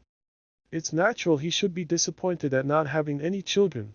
Every man likes to have somebody to work for and lay by for, and he always counted so on making a fuss with them when they were little. There's many another man you'd hanker more than he does. He's the best of husbands. Oh, I know, said Priscilla, smiling sarcastically. I know the way o' wives. They set one on to abuse their husbands, and then they turn round on one and praise 'em as if they wanted to sell 'em. But father'll be waiting for me. We must turn now. The large gig with the steady old grey was at the front door, and Mr. Lammeter was already on the stone steps, passing the time and recalling to Godfrey what very fine points Speckle had when his master used to ride him. I always would have a good horse, you know, said the old gentleman, not liking that spirited time to be quite effaced from the memory of his juniors. Mind you bring Nancy to the Warrens before the week's out, Mr. Cass, was Priscilla's parting injunction, as she took the reins, and shook them gently, by way of friendly incitement to Speckle. I shall just take a turn to the fields against the stone pits, Nancy, and look at the draining, said Godfrey. You'll be in again by tea-time, dear? Oh, yes, I shall be back in an hour. It was Godfrey's custom on a Sunday afternoon to do a little contemplative farming in a leisurely walk. Nancy seldom accompanied him, for the women of her generation, unless, like Priscilla, they took to outdoor management, were not given to much walking beyond their own house and garden, finding sufficient exercise in domestic duties. So, when Priscilla was not with her, she usually sat with Man's Bible before her, and after following the text with her eyes for a little while, she would gradually permit them to wander as her thoughts had already insisted on wandering. But Nancy's Sunday thoughts were rarely quite out of keeping with the devout and reverential intention implied by the book spread open before her. She was not theologically instructed enough to discern very clearly the relation between the sacred documents of the past which she opened without method, and her own obscure, simple life. But the spirit of rectitude, and the sense of responsibility for the effect of her conduct on others, which were strong elements in Nancy's character, had made it a habit with her to scrutinize her past feelings and actions with self-questioning solicitude. Her mind not being courted by a great variety of subjects, she filled the vacant moments by living inwardly, again and again, through all her remembered experience, especially through the 15 years of her married time, in which her life and its significance had been doubled. She recalled the small details, the words, tones, and looks, in the critical scenes which had opened a new epoch for her by giving her a deeper insight into the relations and trials of life, or which had called on her for some little effort of forbearance, or of painful adherence to an imagined or real duty, asking herself continually whether she had been in any respect blamable.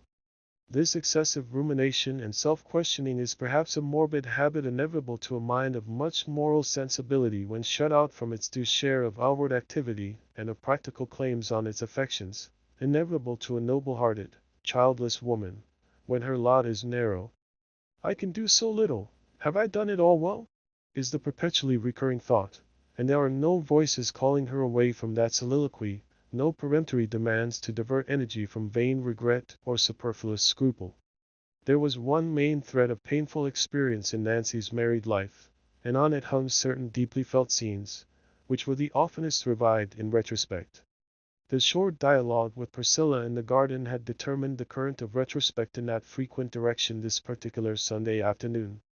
The first wandering of her thought from the text, which she still attempted dutifully to follow with her eyes and silent lips, was into an imaginary enlargement of the defense she had set up for her husband against Priscilla's implied blame. The vindication of the loved object is the best balm affection can find for its wounds. "A man must have so much on his mind," is the belief by which a wife often supports a cheerful face under rough answers and unfeeling words. And Nancy's deepest wounds had all come from the perception that the absence of children from their hearth was dwelt on in her husband's mind as a privation to which he could not reconcile himself.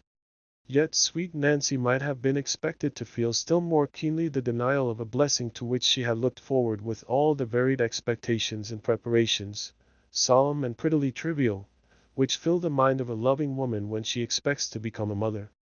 Was there not a drawer filled with the neat work of her hands, all unworn and untouched, just as she had arranged it there 14 years ago, but for one little dress, which had been made the burial dress? But under this immediate personal trial Nancy was so firmly unmurmuring, that years ago she had suddenly renounced the habit of visiting this drawer, lest she should in this way be cherishing a longing for what was not given. Perhaps it was this very severity towards any indulgence of what she held to be sinful regret in herself, that made her shrink from applying her own standard to her husband. It is very different. It is much worse for a man to be disappointed in that way. A woman can always be satisfied with devoting herself to her husband, but a man wants something that will make him look forward more, and sitting by the fire is so much duller to him than to a woman. And always, when Nancy reached this point in her meditations, trying, with predetermined sympathy, to see everything as Godfrey saw it, there came a renewal of self-questioning. Had she done everything in her power to lighten Godfrey's privation? Had she really been right in the resistance which had cost her so much pain 6 years ago, and again 4 years ago, the resistance to her husband's wish that they should adopt a child? Adoption was more remote from the ideas and habits of that time than of our own. Still Nancy had her opinion on it. It was as necessary to her mind to have an opinion on all topics, not exclusively masculine, that had come under her notice, as for her to have a precisely marked place for every article of her personal property, and her opinions were always principles to be unwaveringly acted on.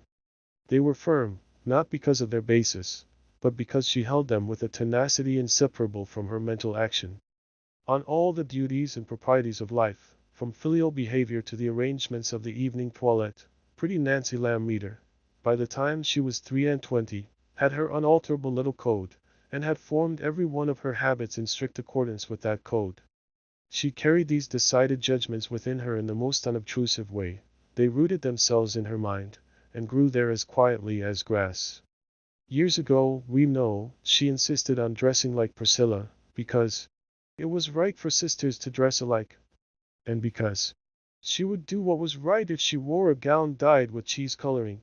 That was a trivial but typical instance of the mode in which Nancy's life was regulated. It was one of those rigid principles, and no petty egoistic feeling, which had been the ground of Nancy's difficult resistance to her husband's wish. To adopt a child, because children of your own had been denied you, was to try and choose your lot in spite of Providence.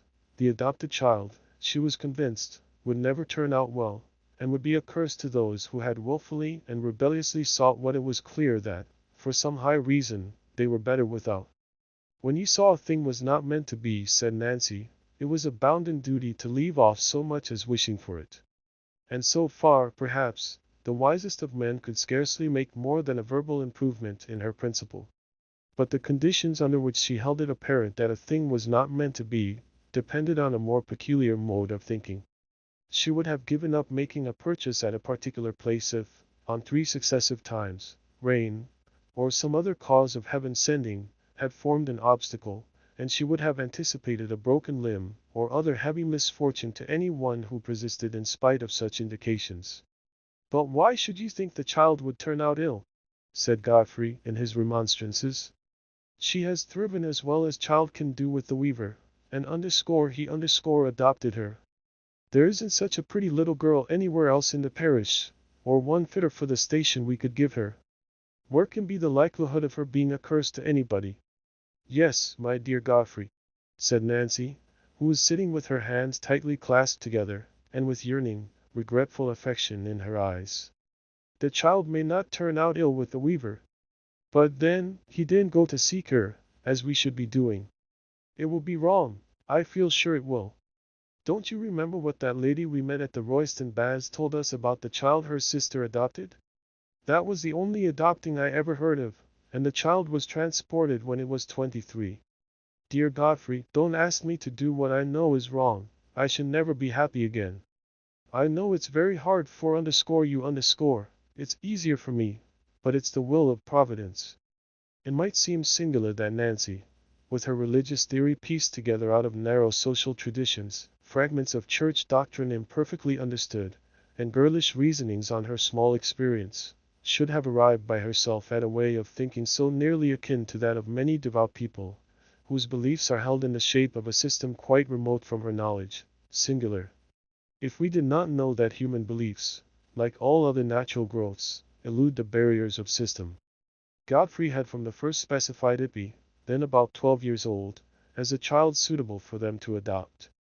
It had never occurred to him that Silas would rather part with his life than with Ippy. Surely the weaver would wish the best to the child he had taken so much trouble with, and would be glad that such good fortune should happen to her. She would always be very grateful to him, and he would be well provided for to the end of his life, provided for as the excellent part he had done by the child deserved. Was it not an appropriate thing for people in a higher station to take a charge off the hands of a man in a lower? It seemed an eminently appropriate thing to Godfrey, for reasons that were known only to himself, and by a common fallacy, he imagined the measure would be easy because he had private motives for desiring it. This was rather a coarse mode of estimating Silas's relation to Ippy, but we must remember that many of the impressions which Godfrey was likely to gather concerning the laboring people around him would favor the idea that deep affections can hardly go along with callous palms and scant means, and he had not had the opportunity, even if he had had the power, of entering intimately into all that was exceptional in the weaver's experience. It was only the want of adequate knowledge that could have made it possible for Godfrey deliberately to entertain an unfeeling project. His natural kindness had outlived that blighting time of cruel wishes, and Nancy's praise of him as a husband was not founded entirely on a willful illusion. I was right, she said to herself, when she had recalled all their scenes of discussion. I feel I was right to say him nay, though it hurt me more than anything. But how good Godfrey has been about it! Many men would have been very angry with me for standing out against their wishes, and they might have thrown out that they'd had ill luck in marrying me. But Godfrey has never been the man to say me an unkind word. It's only what he can't hide. Everything seems so blank to him, I know. And the land, what a difference a UD make to him. When he goes to see after things, if he'd children growing up that he was doing it all for. But I won't murmur. And perhaps if he married a woman who'd have had children, she'd have vexed him in other ways. This possibility was Nancy's chief comfort, and to give it greater strength, she labored to make it impossible that any other wife should have had more perfect tenderness. She had been forced to vex him by that one denial. Godfrey was not insensible to her loving effort, and did Nancy no injustice as to the motives of her obstinacy. It was impossible to have lived with her 15 years and not be aware that an unselfish clinging to the right, and a sincerity clear as the flower-born dew, were her main characteristics. Indeed, Godfrey felt this so strongly, that his own more wavering nature, too averse to facing difficulty to be unvaryingly simple and truthful, was kept in a certain awe of this gentle wife who watched his looks with a yearning to obey them. It seemed to him impossible that he should ever confess to her the truth about Ippy. She would never recover from the repulsion the story of his earlier marriage would create, told to her now, after that long concealment. And the child, too, he thought, must become an object of repulsion. The very sight of her would be painful. This shock to Nancy's mingled pride and ignorance of the world's evil might even be too much for her delicate frame. Since he had married her with that secret on his heart, he must keep it there to the last. Whatever else he did, he could not make an irreparable breach between himself and this long-loved wife. Meanwhile, why could he not make up his mind to the absence of children from a hearth brightened by such a wife? Why did his mind fly uneasily to that void, as if it were the sole reason why life was not thoroughly joyous to him? I suppose it is the way with all men and women who reach middle age without the clear perception that life never can be thoroughly joyous. Under the vague dullness of the gray hours, dissatisfaction seeks a definite object, and finds it in the privation of an untried good.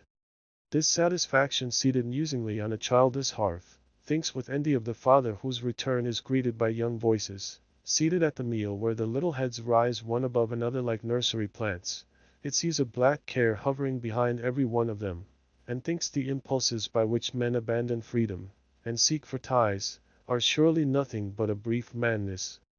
In Godfrey's case there were further reasons why his thoughts should be continually solicited by this one point in his lot. His conscience, never thoroughly easy about Ippy, now gave his childless home the aspect of a retribution, and as the time passed on, under Nancy's refusal to adopt her, any retrieval of his error became more and more difficult. On this Sunday afternoon it was already 4 years since there had been any allusion to the subject between them, and Nancy supposed that it was forever buried. I wonder if he'll mind it less or more as he gets older, she thought. I'm afraid more. Aged people feel the miss of children. What would father do without Priscilla? And if I die, Godfrey will be very lonely, not holding together with his brothers much. But I won't be over-anxious, and trying to make things out beforehand. I must do my best for the present. With that last thought Nancy roused herself from her reverie, and turned her eyes again towards the forsaken page.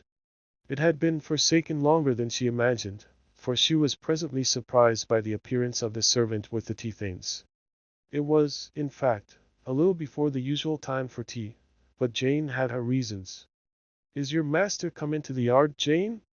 "No, he isn't," said Jane, with a slight emphasis, of which, however, her mistress took no notice. "I don't know whether you've seen ma'am," continued Jane, after a pause, "but there's folks making haste all one way, afore the front window. I doubt something's happened. There's never a man to be seen at the yard, outside send and see. I've been up into the top attic, but there's no seen anything for trees. I hope nobody's hurt, that's all." "Oh, no, I dare say there's nothing much the matter," said Nancy. "It's perhaps Mr. Snell's bull got out again, as he did before.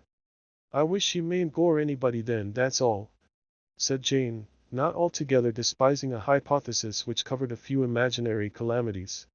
"That girl is always terrifying me," thought Nancy. "I wish Godfrey would come in." She went to the front window and looked as far as she could see along the road, with an uneasiness which she felt to be childish, for there were now no such signs of excitement as Jane had spoken of, and Godfrey would not be likely to return by the village road, but by the fields. She continued to stand, however, looking at the placid churchyard with the long shadows of the gravestones across the bright green hillocks, and at the glowing autumn colors of the rectory trees beyond.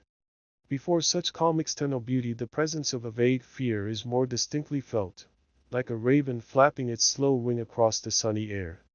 Nancy wished more and more that Godfrey would come in. Chapter 18. Someone opened the door at the other end of the room, and Nancy felt that it was her husband. She turned from the window with gladness in her eyes, for the wife's chief dread was stilled. "Dear, I'm so thankful you're come," she said, going towards him.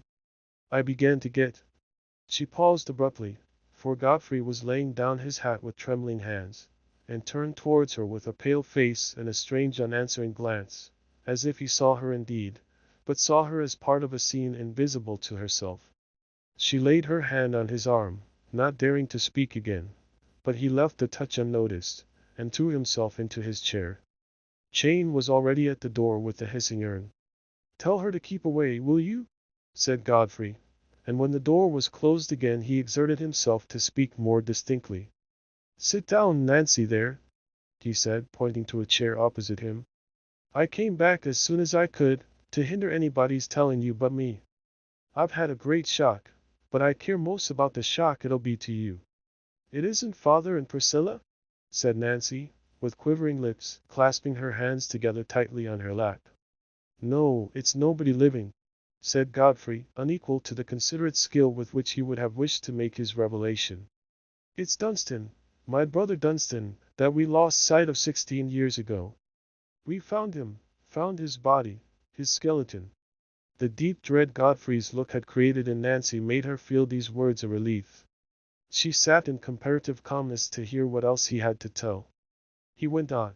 "The stone pit has gone dry suddenly, from the draining, I suppose, and there he lies, has lain for 16 years, wedged between two great stones. There's his watch and seals, and there's my gold-handled hunting whip, with my name on. He took it away, without my knowing, the day he went hunting on Wildfire, the last time he was seen." Godfrey paused. It was not so easy to say what came next. "Do you think he drowned himself?" said Nancy, almost wondering that her husband should be so deeply shaken by what had happened all those years ago to an unloved brother, of whom worse things had been augured. "No, he fell in," said Godfrey, in a low but distinct voice, as if he felt some deep meaning in the fact. Presently he added, "Dunstan was the man that robbed Silas Marner." The blood rushed to Nancy's face and neck at this surprise and shame, for she had been bred up to regard even a distant kinship with crime as a dishonor. "Oh, Godfrey!" she said, with compassion in her tone, for she had immediately reflected that the dishonor must be felt still more keenly by her husband. "There was some money in the pit," he continued. "All the weaver's money. Everything's been gathered up, and they're taking the skeleton to the Rainbow. But I came back to tell you, there was no hindering it, you must know." He was silent, looking on the ground for 2 long minutes. Nancy would have said some words of comfort under this disgrace, but she refrained, from an instinctive sense that there was something behind, that Godfrey had something else to tell her. Presently he lifted his eyes to her face, and kept them fixed on her, as he said, "Everything comes to light, Nancy, sooner or later. When God Almighty wills it, our secrets are found out. I've lived with a secret on my mind, but I'll keep it from you no longer. I wouldn't have you know it by somebody else, and not by me. I wouldn't have you find it out after I'm dead. I'll tell you now. It's been I will and I won't with me all my life. I'll make sure of myself now." Nancy's utmost dread had returned. The eyes of the husband and wife met with awe in them, as at a crisis which suspended affection. "Nancy," said Godfrey slowly, "when I married you, I hid something from you, something I ought to have told you. That woman Marner found dead in the snow, Eppie's mother, that wretched woman, was my wife. Eppie is my child." He paused, dreading the effect of his confession. But Nancy sat quite still, only that her eyes dropped, and ceased to meet his. She was pale and quiet as a meditative statue, clasping her hands on her lap. You'll never think the same of me again, said Godfrey after a little while, with some tremor in his voice. She was silent. I oughtn't to have left the child unowned. I oughtn't to have kept it from you. But I couldn't bear to give you up, Nancy. I was led away into marrying her. I suffered for it. Still Nancy was silent, looking down, and he almost expected that she would presently get up and say she would go to her father's. How could she have any mercy for faults that must seem so black to her, with her simple, severe notions? But at last she lifted up her eyes to his again and spoke. There was no indignation in her voice, only deep regret. Godfrey, if you had but told me this 6 years ago, we could have done some of our duty by the child. Do you think I'd have refused to take her in, if I'd known she was yours? At that moment Godfrey felt all the bitterness of an error that was not simply futile, but had defeated its own end. He had not measured this wife with whom he had lived so long. But she spoke again, with more agitation. And oh, Godfrey, if we'd had her from the first, if you'd taken to her as you ought, she'd have loved me for her mother, and you'd have been happier with me. I could better have bore my little baby dying, and our life might have been more like what we used to think it would be. The tears fell, and Nancy ceased to speak. But you wouldn't have married me then, Nancy, if I told you, said Godfrey, urged, in the bitterness of his self-reproach, to prove to himself that his conduct had not been utter folly. You may think you would now, but you wouldn't then. With your pride and your father's, you'd have hated having anything to do with me after the talk there'd have been. I can't say what I should have done about that, Godfrey. I should never have married anybody else. But I wasn't worth doing wrong for. Nothing is in this world. Nothing is so good as it seems beforehand. Not even our marrying wasn't, you see. There was a faint sad smile on Nancy's face as she said the last words. I'm a worse man than you thought I was, Nancy, said Godfrey, rather tremulously. Can you forgive me ever? The wrong to me is but little, Godfrey. You've made it up to me. You've been good to me for 15 years. It's another you did the wrong to, and I doubt it can never be all made up for. But we can take Ippy now, said Godfrey. I won't mind the world knowing at last. I'll be plain and open for the rest of my life. It'll be different coming to us, now she's grown up, said Nancy, shaking her head sadly. But it's your duty to acknowledge her and provide for her, and I'll do my part by her, and pray to God Almighty to make her love me. Then we'll go together to Silas Marner's this very night, as soon as everything's quiet at the Stone Pits. Chapter 19. Between 8 and 9 o'clock that evening, Ippy and Silas were seated alone in the cottage. After the great excitement the weaver had undergone from the events of the afternoon, he had felt a longing for this quietude, and had even begged Mrs. Winthrop and Aaron, who had naturally lingered behind every one else, to leave him alone with his child. The excitement had not passed away. It had only reached that stage when the keenness of the susceptibility makes external stimulus intolerable, when there is no sense of weariness, but rather an intensity of inward life, under which sleep is an impossibility. Anyone who has watched such moments in other men remembers the brightness of the eyes and the strange definiteness that comes over coarse features from that transient influence. It is as if a new fineness of ear for all spiritual voices had sent wonder-working vibrations to the heavy mortal frame, as if beauty born of murmuring sound had passed into the face of the listener. Silas's face showed that sort of transfiguration, as he sat in his armchair and looked at Ippy. She had drawn her own chair towards his knees, and leaned forward, holding both his hands, while she looked up at him. On the table near them, lit by a candle, lay the recovered gold, the old long-loved gold, ranged in orderly heaps, as Silas used to range it in the days when it was his only joy. He had been telling her how he used to count it every night, and how his soul was utterly desolate till she was sent to him. At first, I'd a sort o' feeling come across me now and then, he was saying in a subdued tone, as if you might be changed into the gold again, for sometimes, turn my head which way I would, I seemed to see the gold, and I thought I should be glad if I could feel it, and find it was come back. But that didn't last long. After a bit, I should have thought it was a curse come again, if it had drove you from me, for I'd got to feel the need o' your looks and your voice, and the touch o' your little fingers. You didn't know then, Ippy, when you were such a little un, You didn't know what your old father Silas felt for you. But I know now, father, said Ippy. If it hadn't been for you, they'd have taken me to the workhouse, and there'd have been nobody to love me. My precious child, the blessing was mine. If you hadn't been sent to save me, I should have gone to the grave in my misery. The money was taken away from me in time. And you see it's been kept till it was wanted for you. It's wonderful, our life is wonderful. Silas sat in silence a few minutes, looking at the money. It takes no hold of me now, he said ponderingly. The money doesn't. I wonder if it ever could again. I doubt it might if I lost you, Ippy. I might come to think I was forsaken again, and lose the feeling that God was good to me. At that moment there was a knocking at the door, and Ippy was obliged to rise without answering Silas. Beautiful she looked, with the tenderness of gathering tears in her eyes and a slight flush on her cheeks, as she stepped to open the door. The flush deepened when she saw Mr. and Mrs. Godfrey Cass. She made her little rustic curtsy, and held the door wide for them to enter. "We're disturbing you very late, my dear," said Mrs. Cass, taking Eppie's hand, and looking in her face with an expression of anxious interest and admiration. Nancy herself was pale and tremulous. Ippy, after placing chairs for Mr. and Mrs. Cass, went to stand against Silas, opposite to them.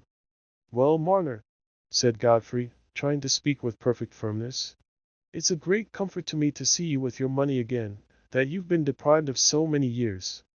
It was one of my family did you the wrong, the more grief to me, and I feel bound to make up to you for it in every way. Whatever I can do for you will be nothing but paying a debt, even if I look no further than the robbery. But there are other things shall be beholden to you for, Marner." Godfrey checked himself. It had been agreed between him and his wife that the subject of his fatherhood should be approached very carefully, and that, if possible, the disclosure should be reserved for the future, so that it might be made to Ippy gradually. Nancy had urged this, because she felt strongly the painful light in which Ippy must inevitably see the relation between her father and mother.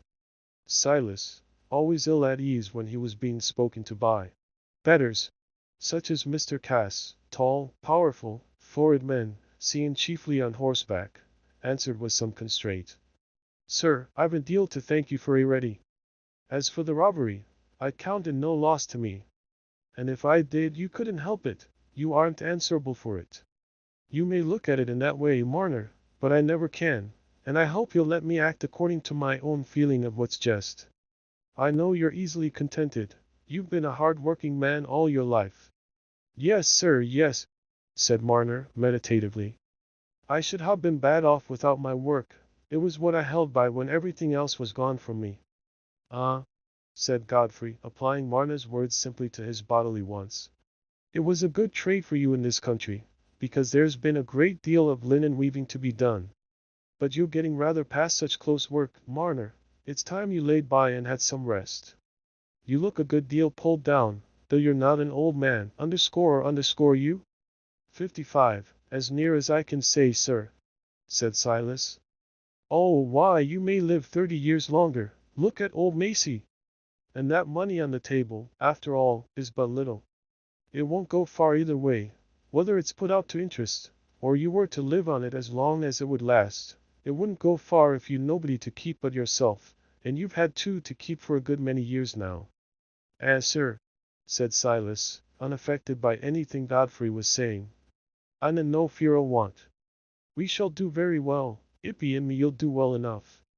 There's few working folks have got so much laid by as that.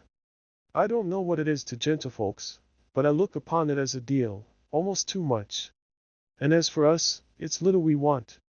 Only the garden, father," said Ippy, blushing up to the ears the moment after. "You love a garden, do you, my dear?" said Nancy, thinking that this turn in the point of view might help her husband. "We should agree in that. I'd give a deal of time to the garden."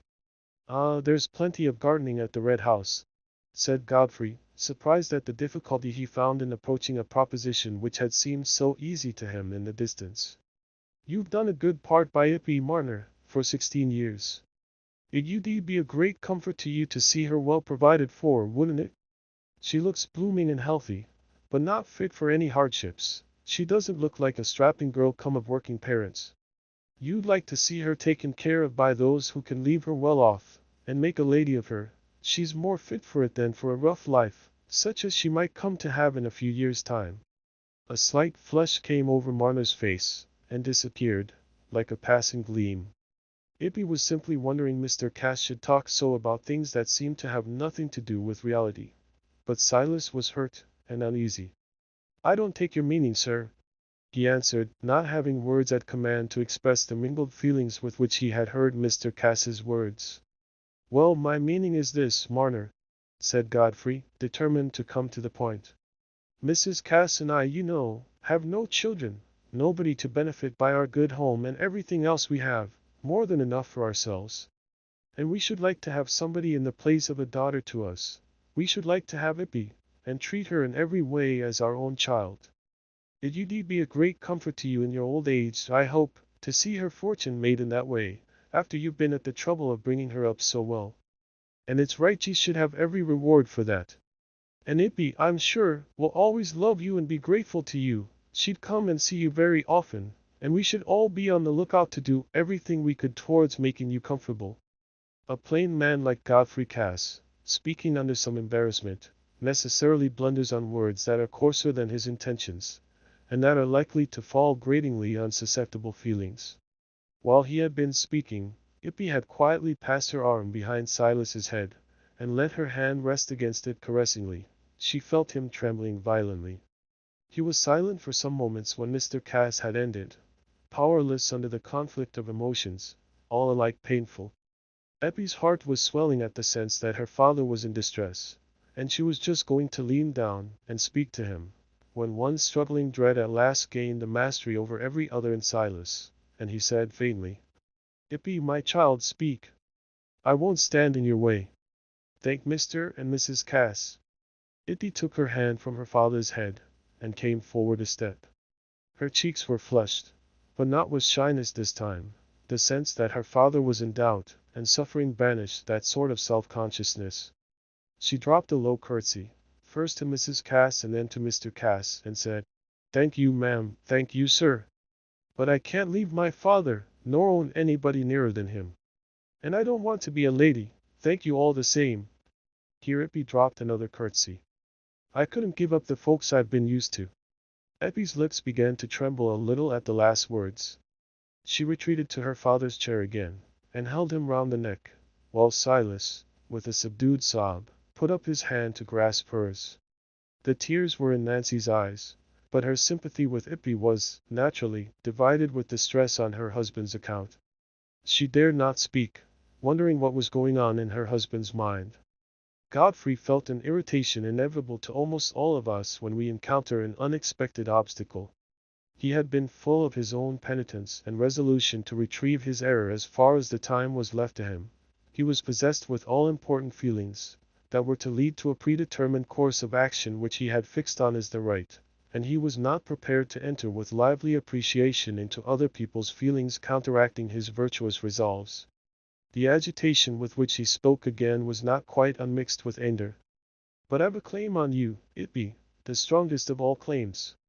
It's my duty, Marner, to own Ippy as my child, and provide for her. She is my own child. Her mother was my wife. I've a natural claim on her that must stand before every other." Ippy had given a violent start, and turned quite pale. Silas, on the contrary, who had been relieved by Eppie's answer from the dread lest his mind should be in opposition to hers, felt the spirit of resistance in him set free, not without a touch of parental fierceness. "Then, sir," he answered, with an accent of bitterness that had been silent in him since the memorable day when his youthful hope had perished. "Then, sir, why didn't ye say so 16 years ago, and claim her before I'd come to love her, instead o' coming to take her from me now, when you might as well take the heart out o' my body? God gave her to me because you turned your back upon her, and he looks upon her as mine. You've no right to her. When a man turns a blessing from his door, it falls to them as take it in. I know that, Marner. I was wrong. I've repented of my conduct in that matter," said Godfrey, who could not help feeling the edge of Silas's words. "I'm glad to hear it, sir," said Marner, with gathering excitement. But repentance doesn't alter what's been going on for 16 years. Your coming now and saying I'm her father doesn't alter the feelings inside us. It's me she's been calling her father ever since she could say the word. But I think you might look at the thing more reasonably, Marner, said Godfrey, unexpectedly awed by the Weaver's direct truth-speaking. It isn't as if she was to be taken quite away from you, so that you never see her again. She'll be very near you, and come to see you very often. She'll feel just the same towards you. Just the same? Said Marner, more bitterly than ever. How'll she feel just the same for me as she does now, when we eat o' the same bit, and drink o' the same cup, and think o' the same things from one day's end to another? Just the same? That's idle talk. You'd cut aside too. Godfrey, unqualified by experience to discern the pregnancy of Marner's simple words, felt rather angry again. It seemed to him that the Weaver was very selfish, a judgment readily passed by those who have never tested their own power of sacrifice, to oppose what was undoubtedly for Eppie's welfare, and he felt himself called upon, for her sake, to assert his authority. I should have thought, Marner, he said severely, I should have thought your affection for Ippie would make you rejoice in what was for her good, even if it did call upon you to give up something. You ought to remember your own life's uncertain, and she's at an age now when her lot may soon be fixed in a way very different from what it would be in her father's home. She may marry some low working man, and then, whatever I might do for her, I couldn't make her well off. You're putting yourself in the way of her welfare, and though I'm sorry to hurt you after what you've done, and what I've left undone, I feel now it's my duty to insist on taking care of my own daughter. I want to do my duty. It would be difficult to say whether it were Silas or Ippie that was more deeply stirred by this last speech of Godfrey's. Thought had been very busy in Ippie as she listened to the contest between her old long-loved father and this new unfamiliar father who had suddenly come to fill the place of that black featureless shadow which had held the ring and placed it on her mother's finger. Her imagination had darted backward in conjectures, and forward in previsions, of what this revealed fatherhood implied, and there were words in Godfrey's last speech which helped to make the previsions especially definite. Not that these thoughts, either of past or future, determined her resolution. That underscore was determined by the feelings which vibrated to every word Silas had uttered, but they raised, even apart from these feelings, a repulsion towards the offered lot and the newly revealed father. Silas, on the other hand, was again stricken in conscience, and alarmed lest Godfrey's accusation should be true, lest he should be raising his own will as an obstacle to Eppie's good. For many moments he was mute, struggling for the self-conquest necessary to the uttering of the difficult words. They came out tremulously. I'll say no more. Let it be as you will. Speak to the child. I'll hinder nothing. Even Nancy, with all the acute sensibility of her own affections, shared her husband's view, that Marner was not justifiable in his wish to retain Ippie, after her real father had avowed himself. She felt that it was a very hard trial for the poor Weaver, but her code allowed no question that a father by blood must have a claim above that of any foster father. Besides, Nancy used all her life to plenteous circumstances and the privileges of respectability, could not enter into the pleasures which early nurture and habit connect with all the little aims and efforts of the poor who are born poor. To her mind, Ippie, in being restored to her birthright, was entering on a too long withheld but unquestionable good. Hence she heard Silas's last words with relief, and thought, as Godfrey did, that their wish was achieved. Ippie, my dear, said Godfrey, looking at his daughter, not without some embarrassment, under the sense that she was old enough to judge him. It'll always be our wish that you should show your love and gratitude to one who's been a father to you so many years, and we shall want to help you to make him comfortable in every way. But we hope you'll come to love us as well, and though I haven't been what a father should have been to you all these years, I wish to do the utmost in my power for you for the rest of my life, and provide for you as my only child. And you'll have the best of mothers in my wife. That'll be a blessing you haven't known since you were old enough to know it. My dear, you'll be a treasure to me, said Nancy in her gentle voice. We shall want for nothing when we have our daughter. Ippie did not come forward and curtsy, as she had done before. She held Silas's hand in hers, and grasped it firmly. It was a Weaver's hand, with a palm and fingertips that were sensitive to such pressure, while she spoke with colder decision than before. "Thank you, ma'am. Thank you, sir, for your offers. They're very great, and far above my wish. For I should have no delight in life any more if I was forced to go away from my father, and knew he was sitting at home, thinking of me and feeling lone. We've been used to be happy together every day, and I can't think o' no happiness without him. And he says he'd nobody at the world till I was sent to him, and he'd have nothing when I was gone. And he's took care of me and loved me from the first, and I'll cleave to him as long as he lives, and nobody shall ever come between him and me." "But you must make sure, Ippy," said Silas, in a low voice. "You must make sure as you won't ever be sorry, because you've made your choice to stay among poor folks, and with poor clothes and things, when you might ha had everything no the best." His sensitiveness on this point had increased as he listened to Eppie's words of faithful affection. "I can never be sorry, father," said Eppie. "I shouldn't know what to think on or to wish for with fine things about me, as I haven't been used to. And it ud be poor work for me to put on things, and ride in a gig, and sit in a place at church, as ud make them as I'm fond of think me unfitting company for 'em. What could I care for then?" Nancy looked at Godfrey with a pained, questioning glance. But his eyes were fixed on the floor, where he was moving the end of his stick, as if he were pondering on something absently. She thought there was a word which might perhaps come better from her lips than from his. "What you say is natural, my dear child. It's natural you should cling to those who've brought you up," she said mildly. "But there's a duty you owe to your lawful father. There's perhaps something to be given up on more sides than one. When your father opens his home to you, I think it's right you shouldn't turn your back on it." "I can't feel as I've got any father but one," said Ippy impetuously, while the tears gathered. "I've always thought of a little home where he'd sit at the corner, and I should fend and do everything for him. I can't think o' no other home. I wasn't brought up to be a lady, and I can't turn my mind to it. I like the working folks, and their victuals and their ways. And," she ended passionately, while the tears fell, "I'm promised to marry a working man, as'll live with father, and help me to take care of him."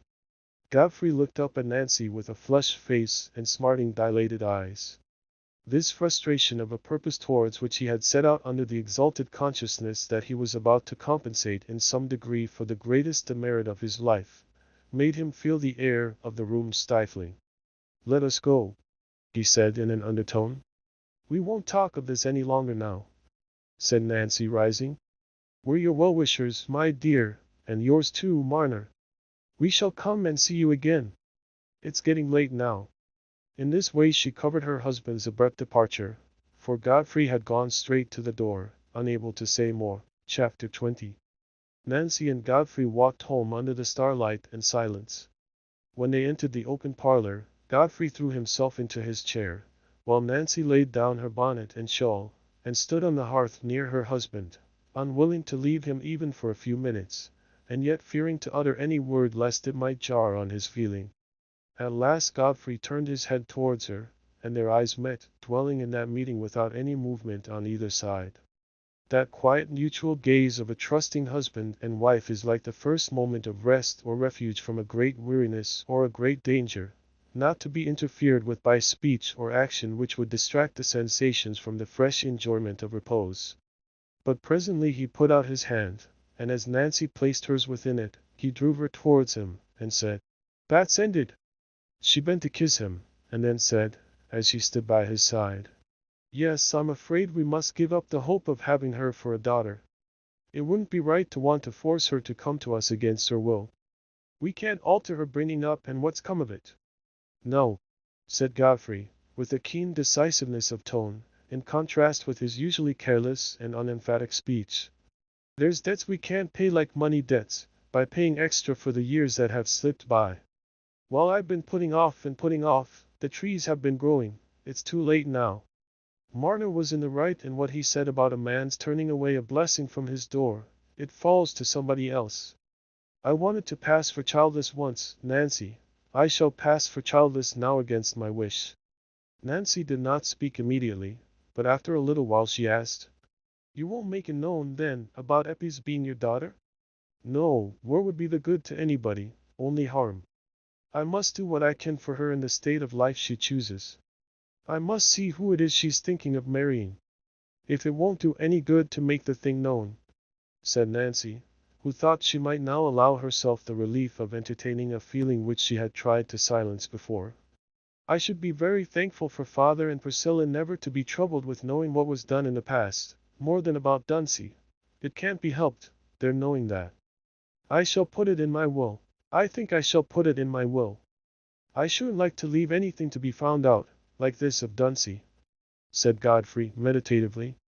But I can't see anything but difficulties that you'd come from telling it now. I must do what I can to make her happy in her own way. I've a notion, he added, after a moment's pause. It's Aaron Winthrop she meant she was engaged to. I remember seeing him with her and Marner going away from church. Well, he's very sober and industrious, said Nancy, trying to view the matter as cheerfully as possible. Godfrey fell into thoughtfulness again. Presently he looked up at Nancy sorrowfully and said, "She's a very pretty, nice girl, isn't she, Nancy?" "Yes, dear, and with just your hair and eyes. I wondered it had never struck me before. I think she took a dislike to me at the thought of my being her father. I could see a change in her manner after that. She couldn't bear to think of not looking on Marner as her father," said Nancy, not wishing to confirm her husband's painful impression. "She thinks I did wrong by her mother as well as by her. She thinks me worse than I am. But she must think it. She can never know all. It's part of my punishment, Nancy, for my daughter to dislike me. I should never have got into that trouble if I'd been true to you, if I hadn't been a fool. I'd no right to expect anything but evil could come of that marriage, and when I shirked doing a father's part too." Nancy was silent. Her spirit of rectitude would not let her try to soften the edge of what she felt to be a just compunction. He spoke again after a little while, but the tone was rather changed. There was tenderness mingled with the previous self-reproach. "And I got you, Nancy, in spite of all.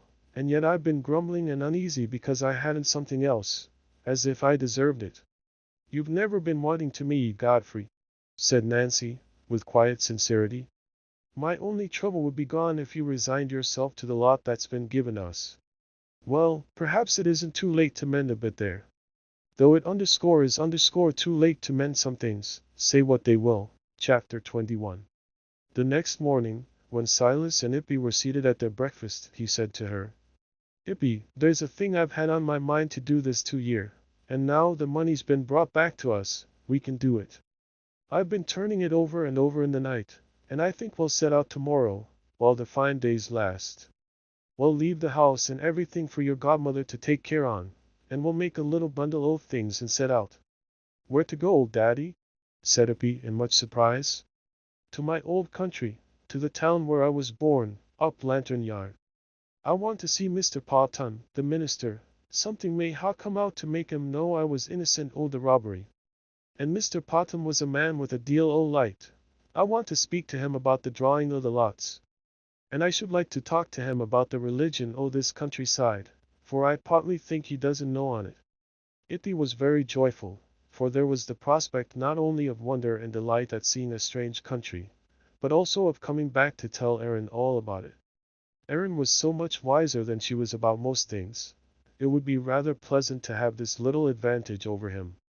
Mrs. Winthrop, though possessed with a dim fear of dangers attendant on so long a journey, and requiring many assurances that it would not take them out of the region of carriers' carts and slow wagons, was nevertheless well pleased that Silas should revisit his own country, and find out if he had been cleared from that false accusation.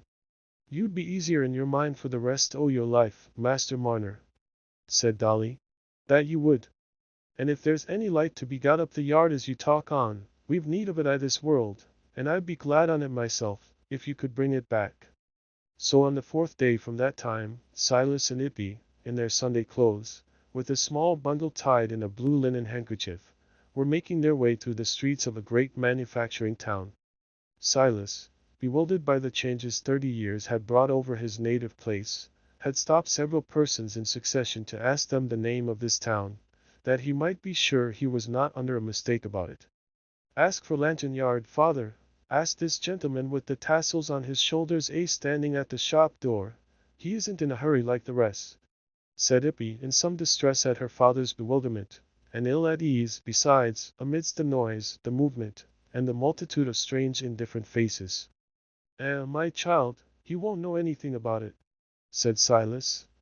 Gentlefolks didn't ever go up the yard. But happen somebody can tell me which is the way to Prison Street, where the jail is.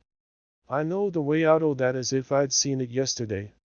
With some difficulty, after many turnings and new inquiries, they reached Prison Street, and the grim walls of the jail, the first object that answered to any image in Silas's memory, cheered him with the certitude, which no assurance of the town's name had hitherto given him, that he was in his native place.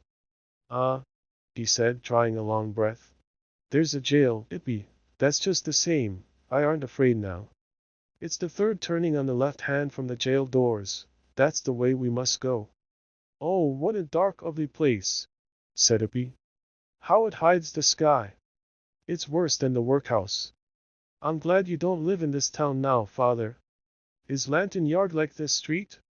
My precious child, said Silas, smiling. It isn't a big street like this. I never was easy at this street myself, but I was fond o' Lantern Yard. The shops here are all altered, I think. I can't make 'em out, but I shall know the turning, because it's the third. Here it is, he said, in a tone of satisfaction, as they came to a narrow alley. And then we must go to the left again, and then straight forward for a bit, up Shoe Lane, and then we shall be at the entry next to the overhanging window, where there's the nick in the road for the water to run. I can see it all. Oh, father, I'm like as if I was stifled, said Ippy.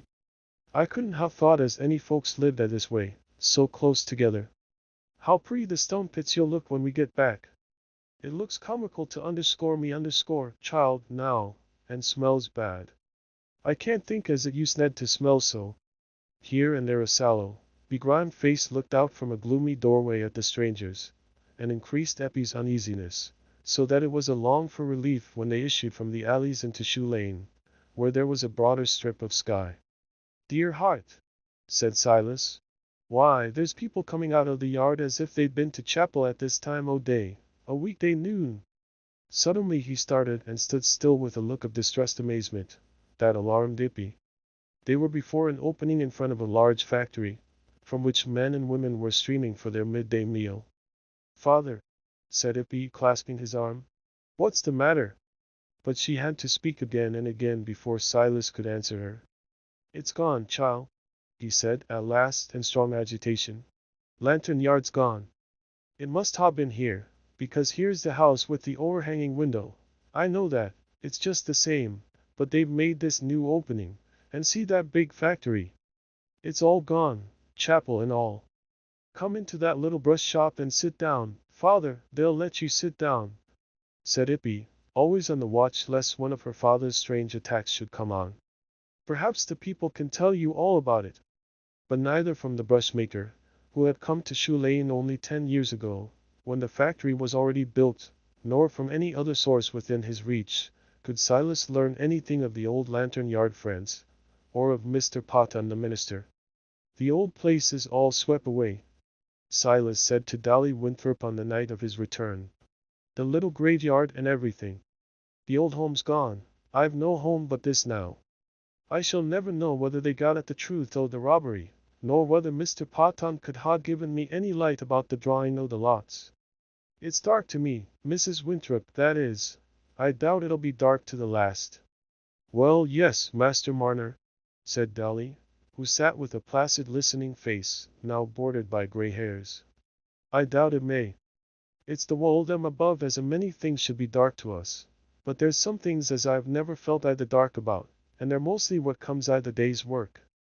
You were hard done by that once, Master Marner, and it seems as you'll never know the rights of it, but that doesn't hinder their being a rights, Master Marner, for all it's dark to you and me. No, said Silas. No, that doesn't hinder. Since the time the child was sent to me and I've come to love her as myself, I've had light enough to trust and by, and now she says she'll never leave me, I think I shall trust until I die. Conclusion: there was one time of the year which was held in Raveloe to be especially suitable for a wedding.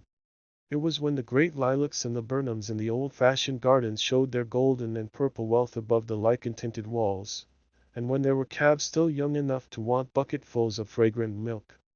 People were not so busy then as they must become when the full cheese-making and the mowing had set in, and besides, it was a time when a light bridal dress could be worn with comfort, and seen to advantage. Happily the sunshine fell more warmly than usual on the lilac tufts the morning that Ippy was married, for her dress was a very light one.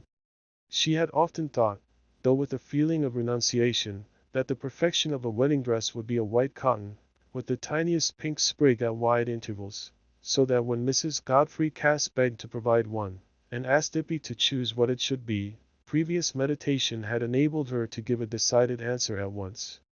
Seen at a little distance as she walked across the churchyard and down the village, she seemed to be attired in pure white, and her hair looked like the dash of gold on the lily. One hand was on her husband's arm, and with the other she clasped the hand of her father Silas. "You won't be giving me away, father," she had said before they went to church. "They'll only be taking Aaron to be a son to you." Dolly Winthrop walked behind with her husband, and there ended the little bridal procession. There were many eyes to look at it, and Miss Priscilla Lammeter was glad that she and her father had happened to drive up to the door of the Red House just in time to see this pretty sight. They had come to keep Nancy company today, because Mr. Cass had had to go away to Litherley, for special reasons. That seemed to be a pity, for otherwise he might have gone, as Mr. Crackenthorpe and Mr. Osgood certainly would, to look on at the wedding feast which he had ordered at the Rainbow, naturally feeling a great interest in the weaver who had been wronged by one of his own family. "I could how wish Nancy had had the luck to find a child like that and bring her up," said Priscilla to her father, as they sat in the gig. "I should ha had something young to think of then, besides the lambs and the calves." "Yes, my dear, yes," said Mr. Lammeter. "One feels that as one gets older. Things look dim to old folks. They need have some young eyes about 'em, to let 'em know the world's the same as it used to be." Nancy came out now to welcome her father and sister, and the wedding group had passed on beyond the Red House to the humbler part of the village. Dolly Winthrop was the first to divine that old Mr. Macy, who had been set in his armchair outside his own door, would expect some special notice as they passed, since he was too old to be at the wedding feast. "Mr. Macy's looking for a word from us," said Dolly.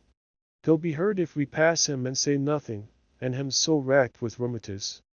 So they turned aside to shake hands with the old man. He had looked forward to the occasion, and had his premeditated speech. "Well, Master Marner," he said in a voice that quavered a good deal, "I've lived to see my words come true. I was the first to say there was no harm in you, though your looks might be again you, and I was the first to say you'd get your money back. And it's nothing but rightful as you should. And I'd ha said amens, and willing, at the holy matrimony, but Tookie's done it a good while now, and I hope you'll have none the worse luck." In the open yard before the Rainbow the party of guests were already assembled, though it was still nearly an hour before the appointed feast time.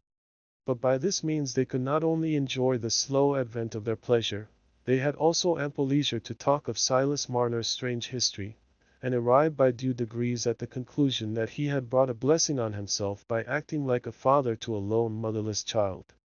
Even the farrier did not negative this sentiment. On the contrary, he took it up as peculiarly his own, and invited any hardy person present to contradict him.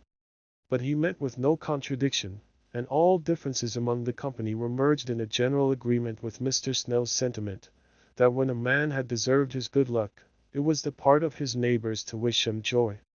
As the bridal group approached, a hearty cheer was raised in the Rainbow yard, and Ben Winthrop, whose jokes had retained their acceptable flavor, found it agreeable to turn in there and receive congratulations, not requiring the proposed interval of quiet at the stone pits before joining the company. Ippy had a larger garden than she had ever expected there now, and in other ways there had been alterations at the expense of Mr. Cass, the landlord, to suit Silas's larger family. For he and Ippy had declared that they would rather stay at the stone pits than go to any new home. The garden was fenced with stones on two sides, but in front there was an open fence, to which the flowers shone with answering gladness, as the four united people came within sight of them. "Oh, father," said Ippy, "what a pretty home ours is! I think nobody could be happier than we are." Legal information creating the works from print editions not protected by U.S. copyright law means that no one owns a United States copyright in these works, so the Foundation, and you, can copy and distribute it in the United States without permission and without paying copyright royalties. Special rules, set forth in the general terms of use part of this license, apply to copying and distributing Project Gutenberg electronic works to protect the Project Gutenberg concept and trademark. Project Gutenberg is a registered trademark, and may not be used if you charge for an ebook, except by following the terms of the trademark license, including paying royalties for use of the Project Gutenberg trademark. If you do not charge anything for copies of this ebook, complying with the trademark license is very easy. You may use this ebook for nearly any purpose such as creation of derivative works, reports, performances, and research. Project Gutenberg ebooks may be modified and printed and given away. You may do practically anything in the United States with ebooks not protected by U.S. copyright law. Redistribution is subject to the trademark license, especially commercial redistribution.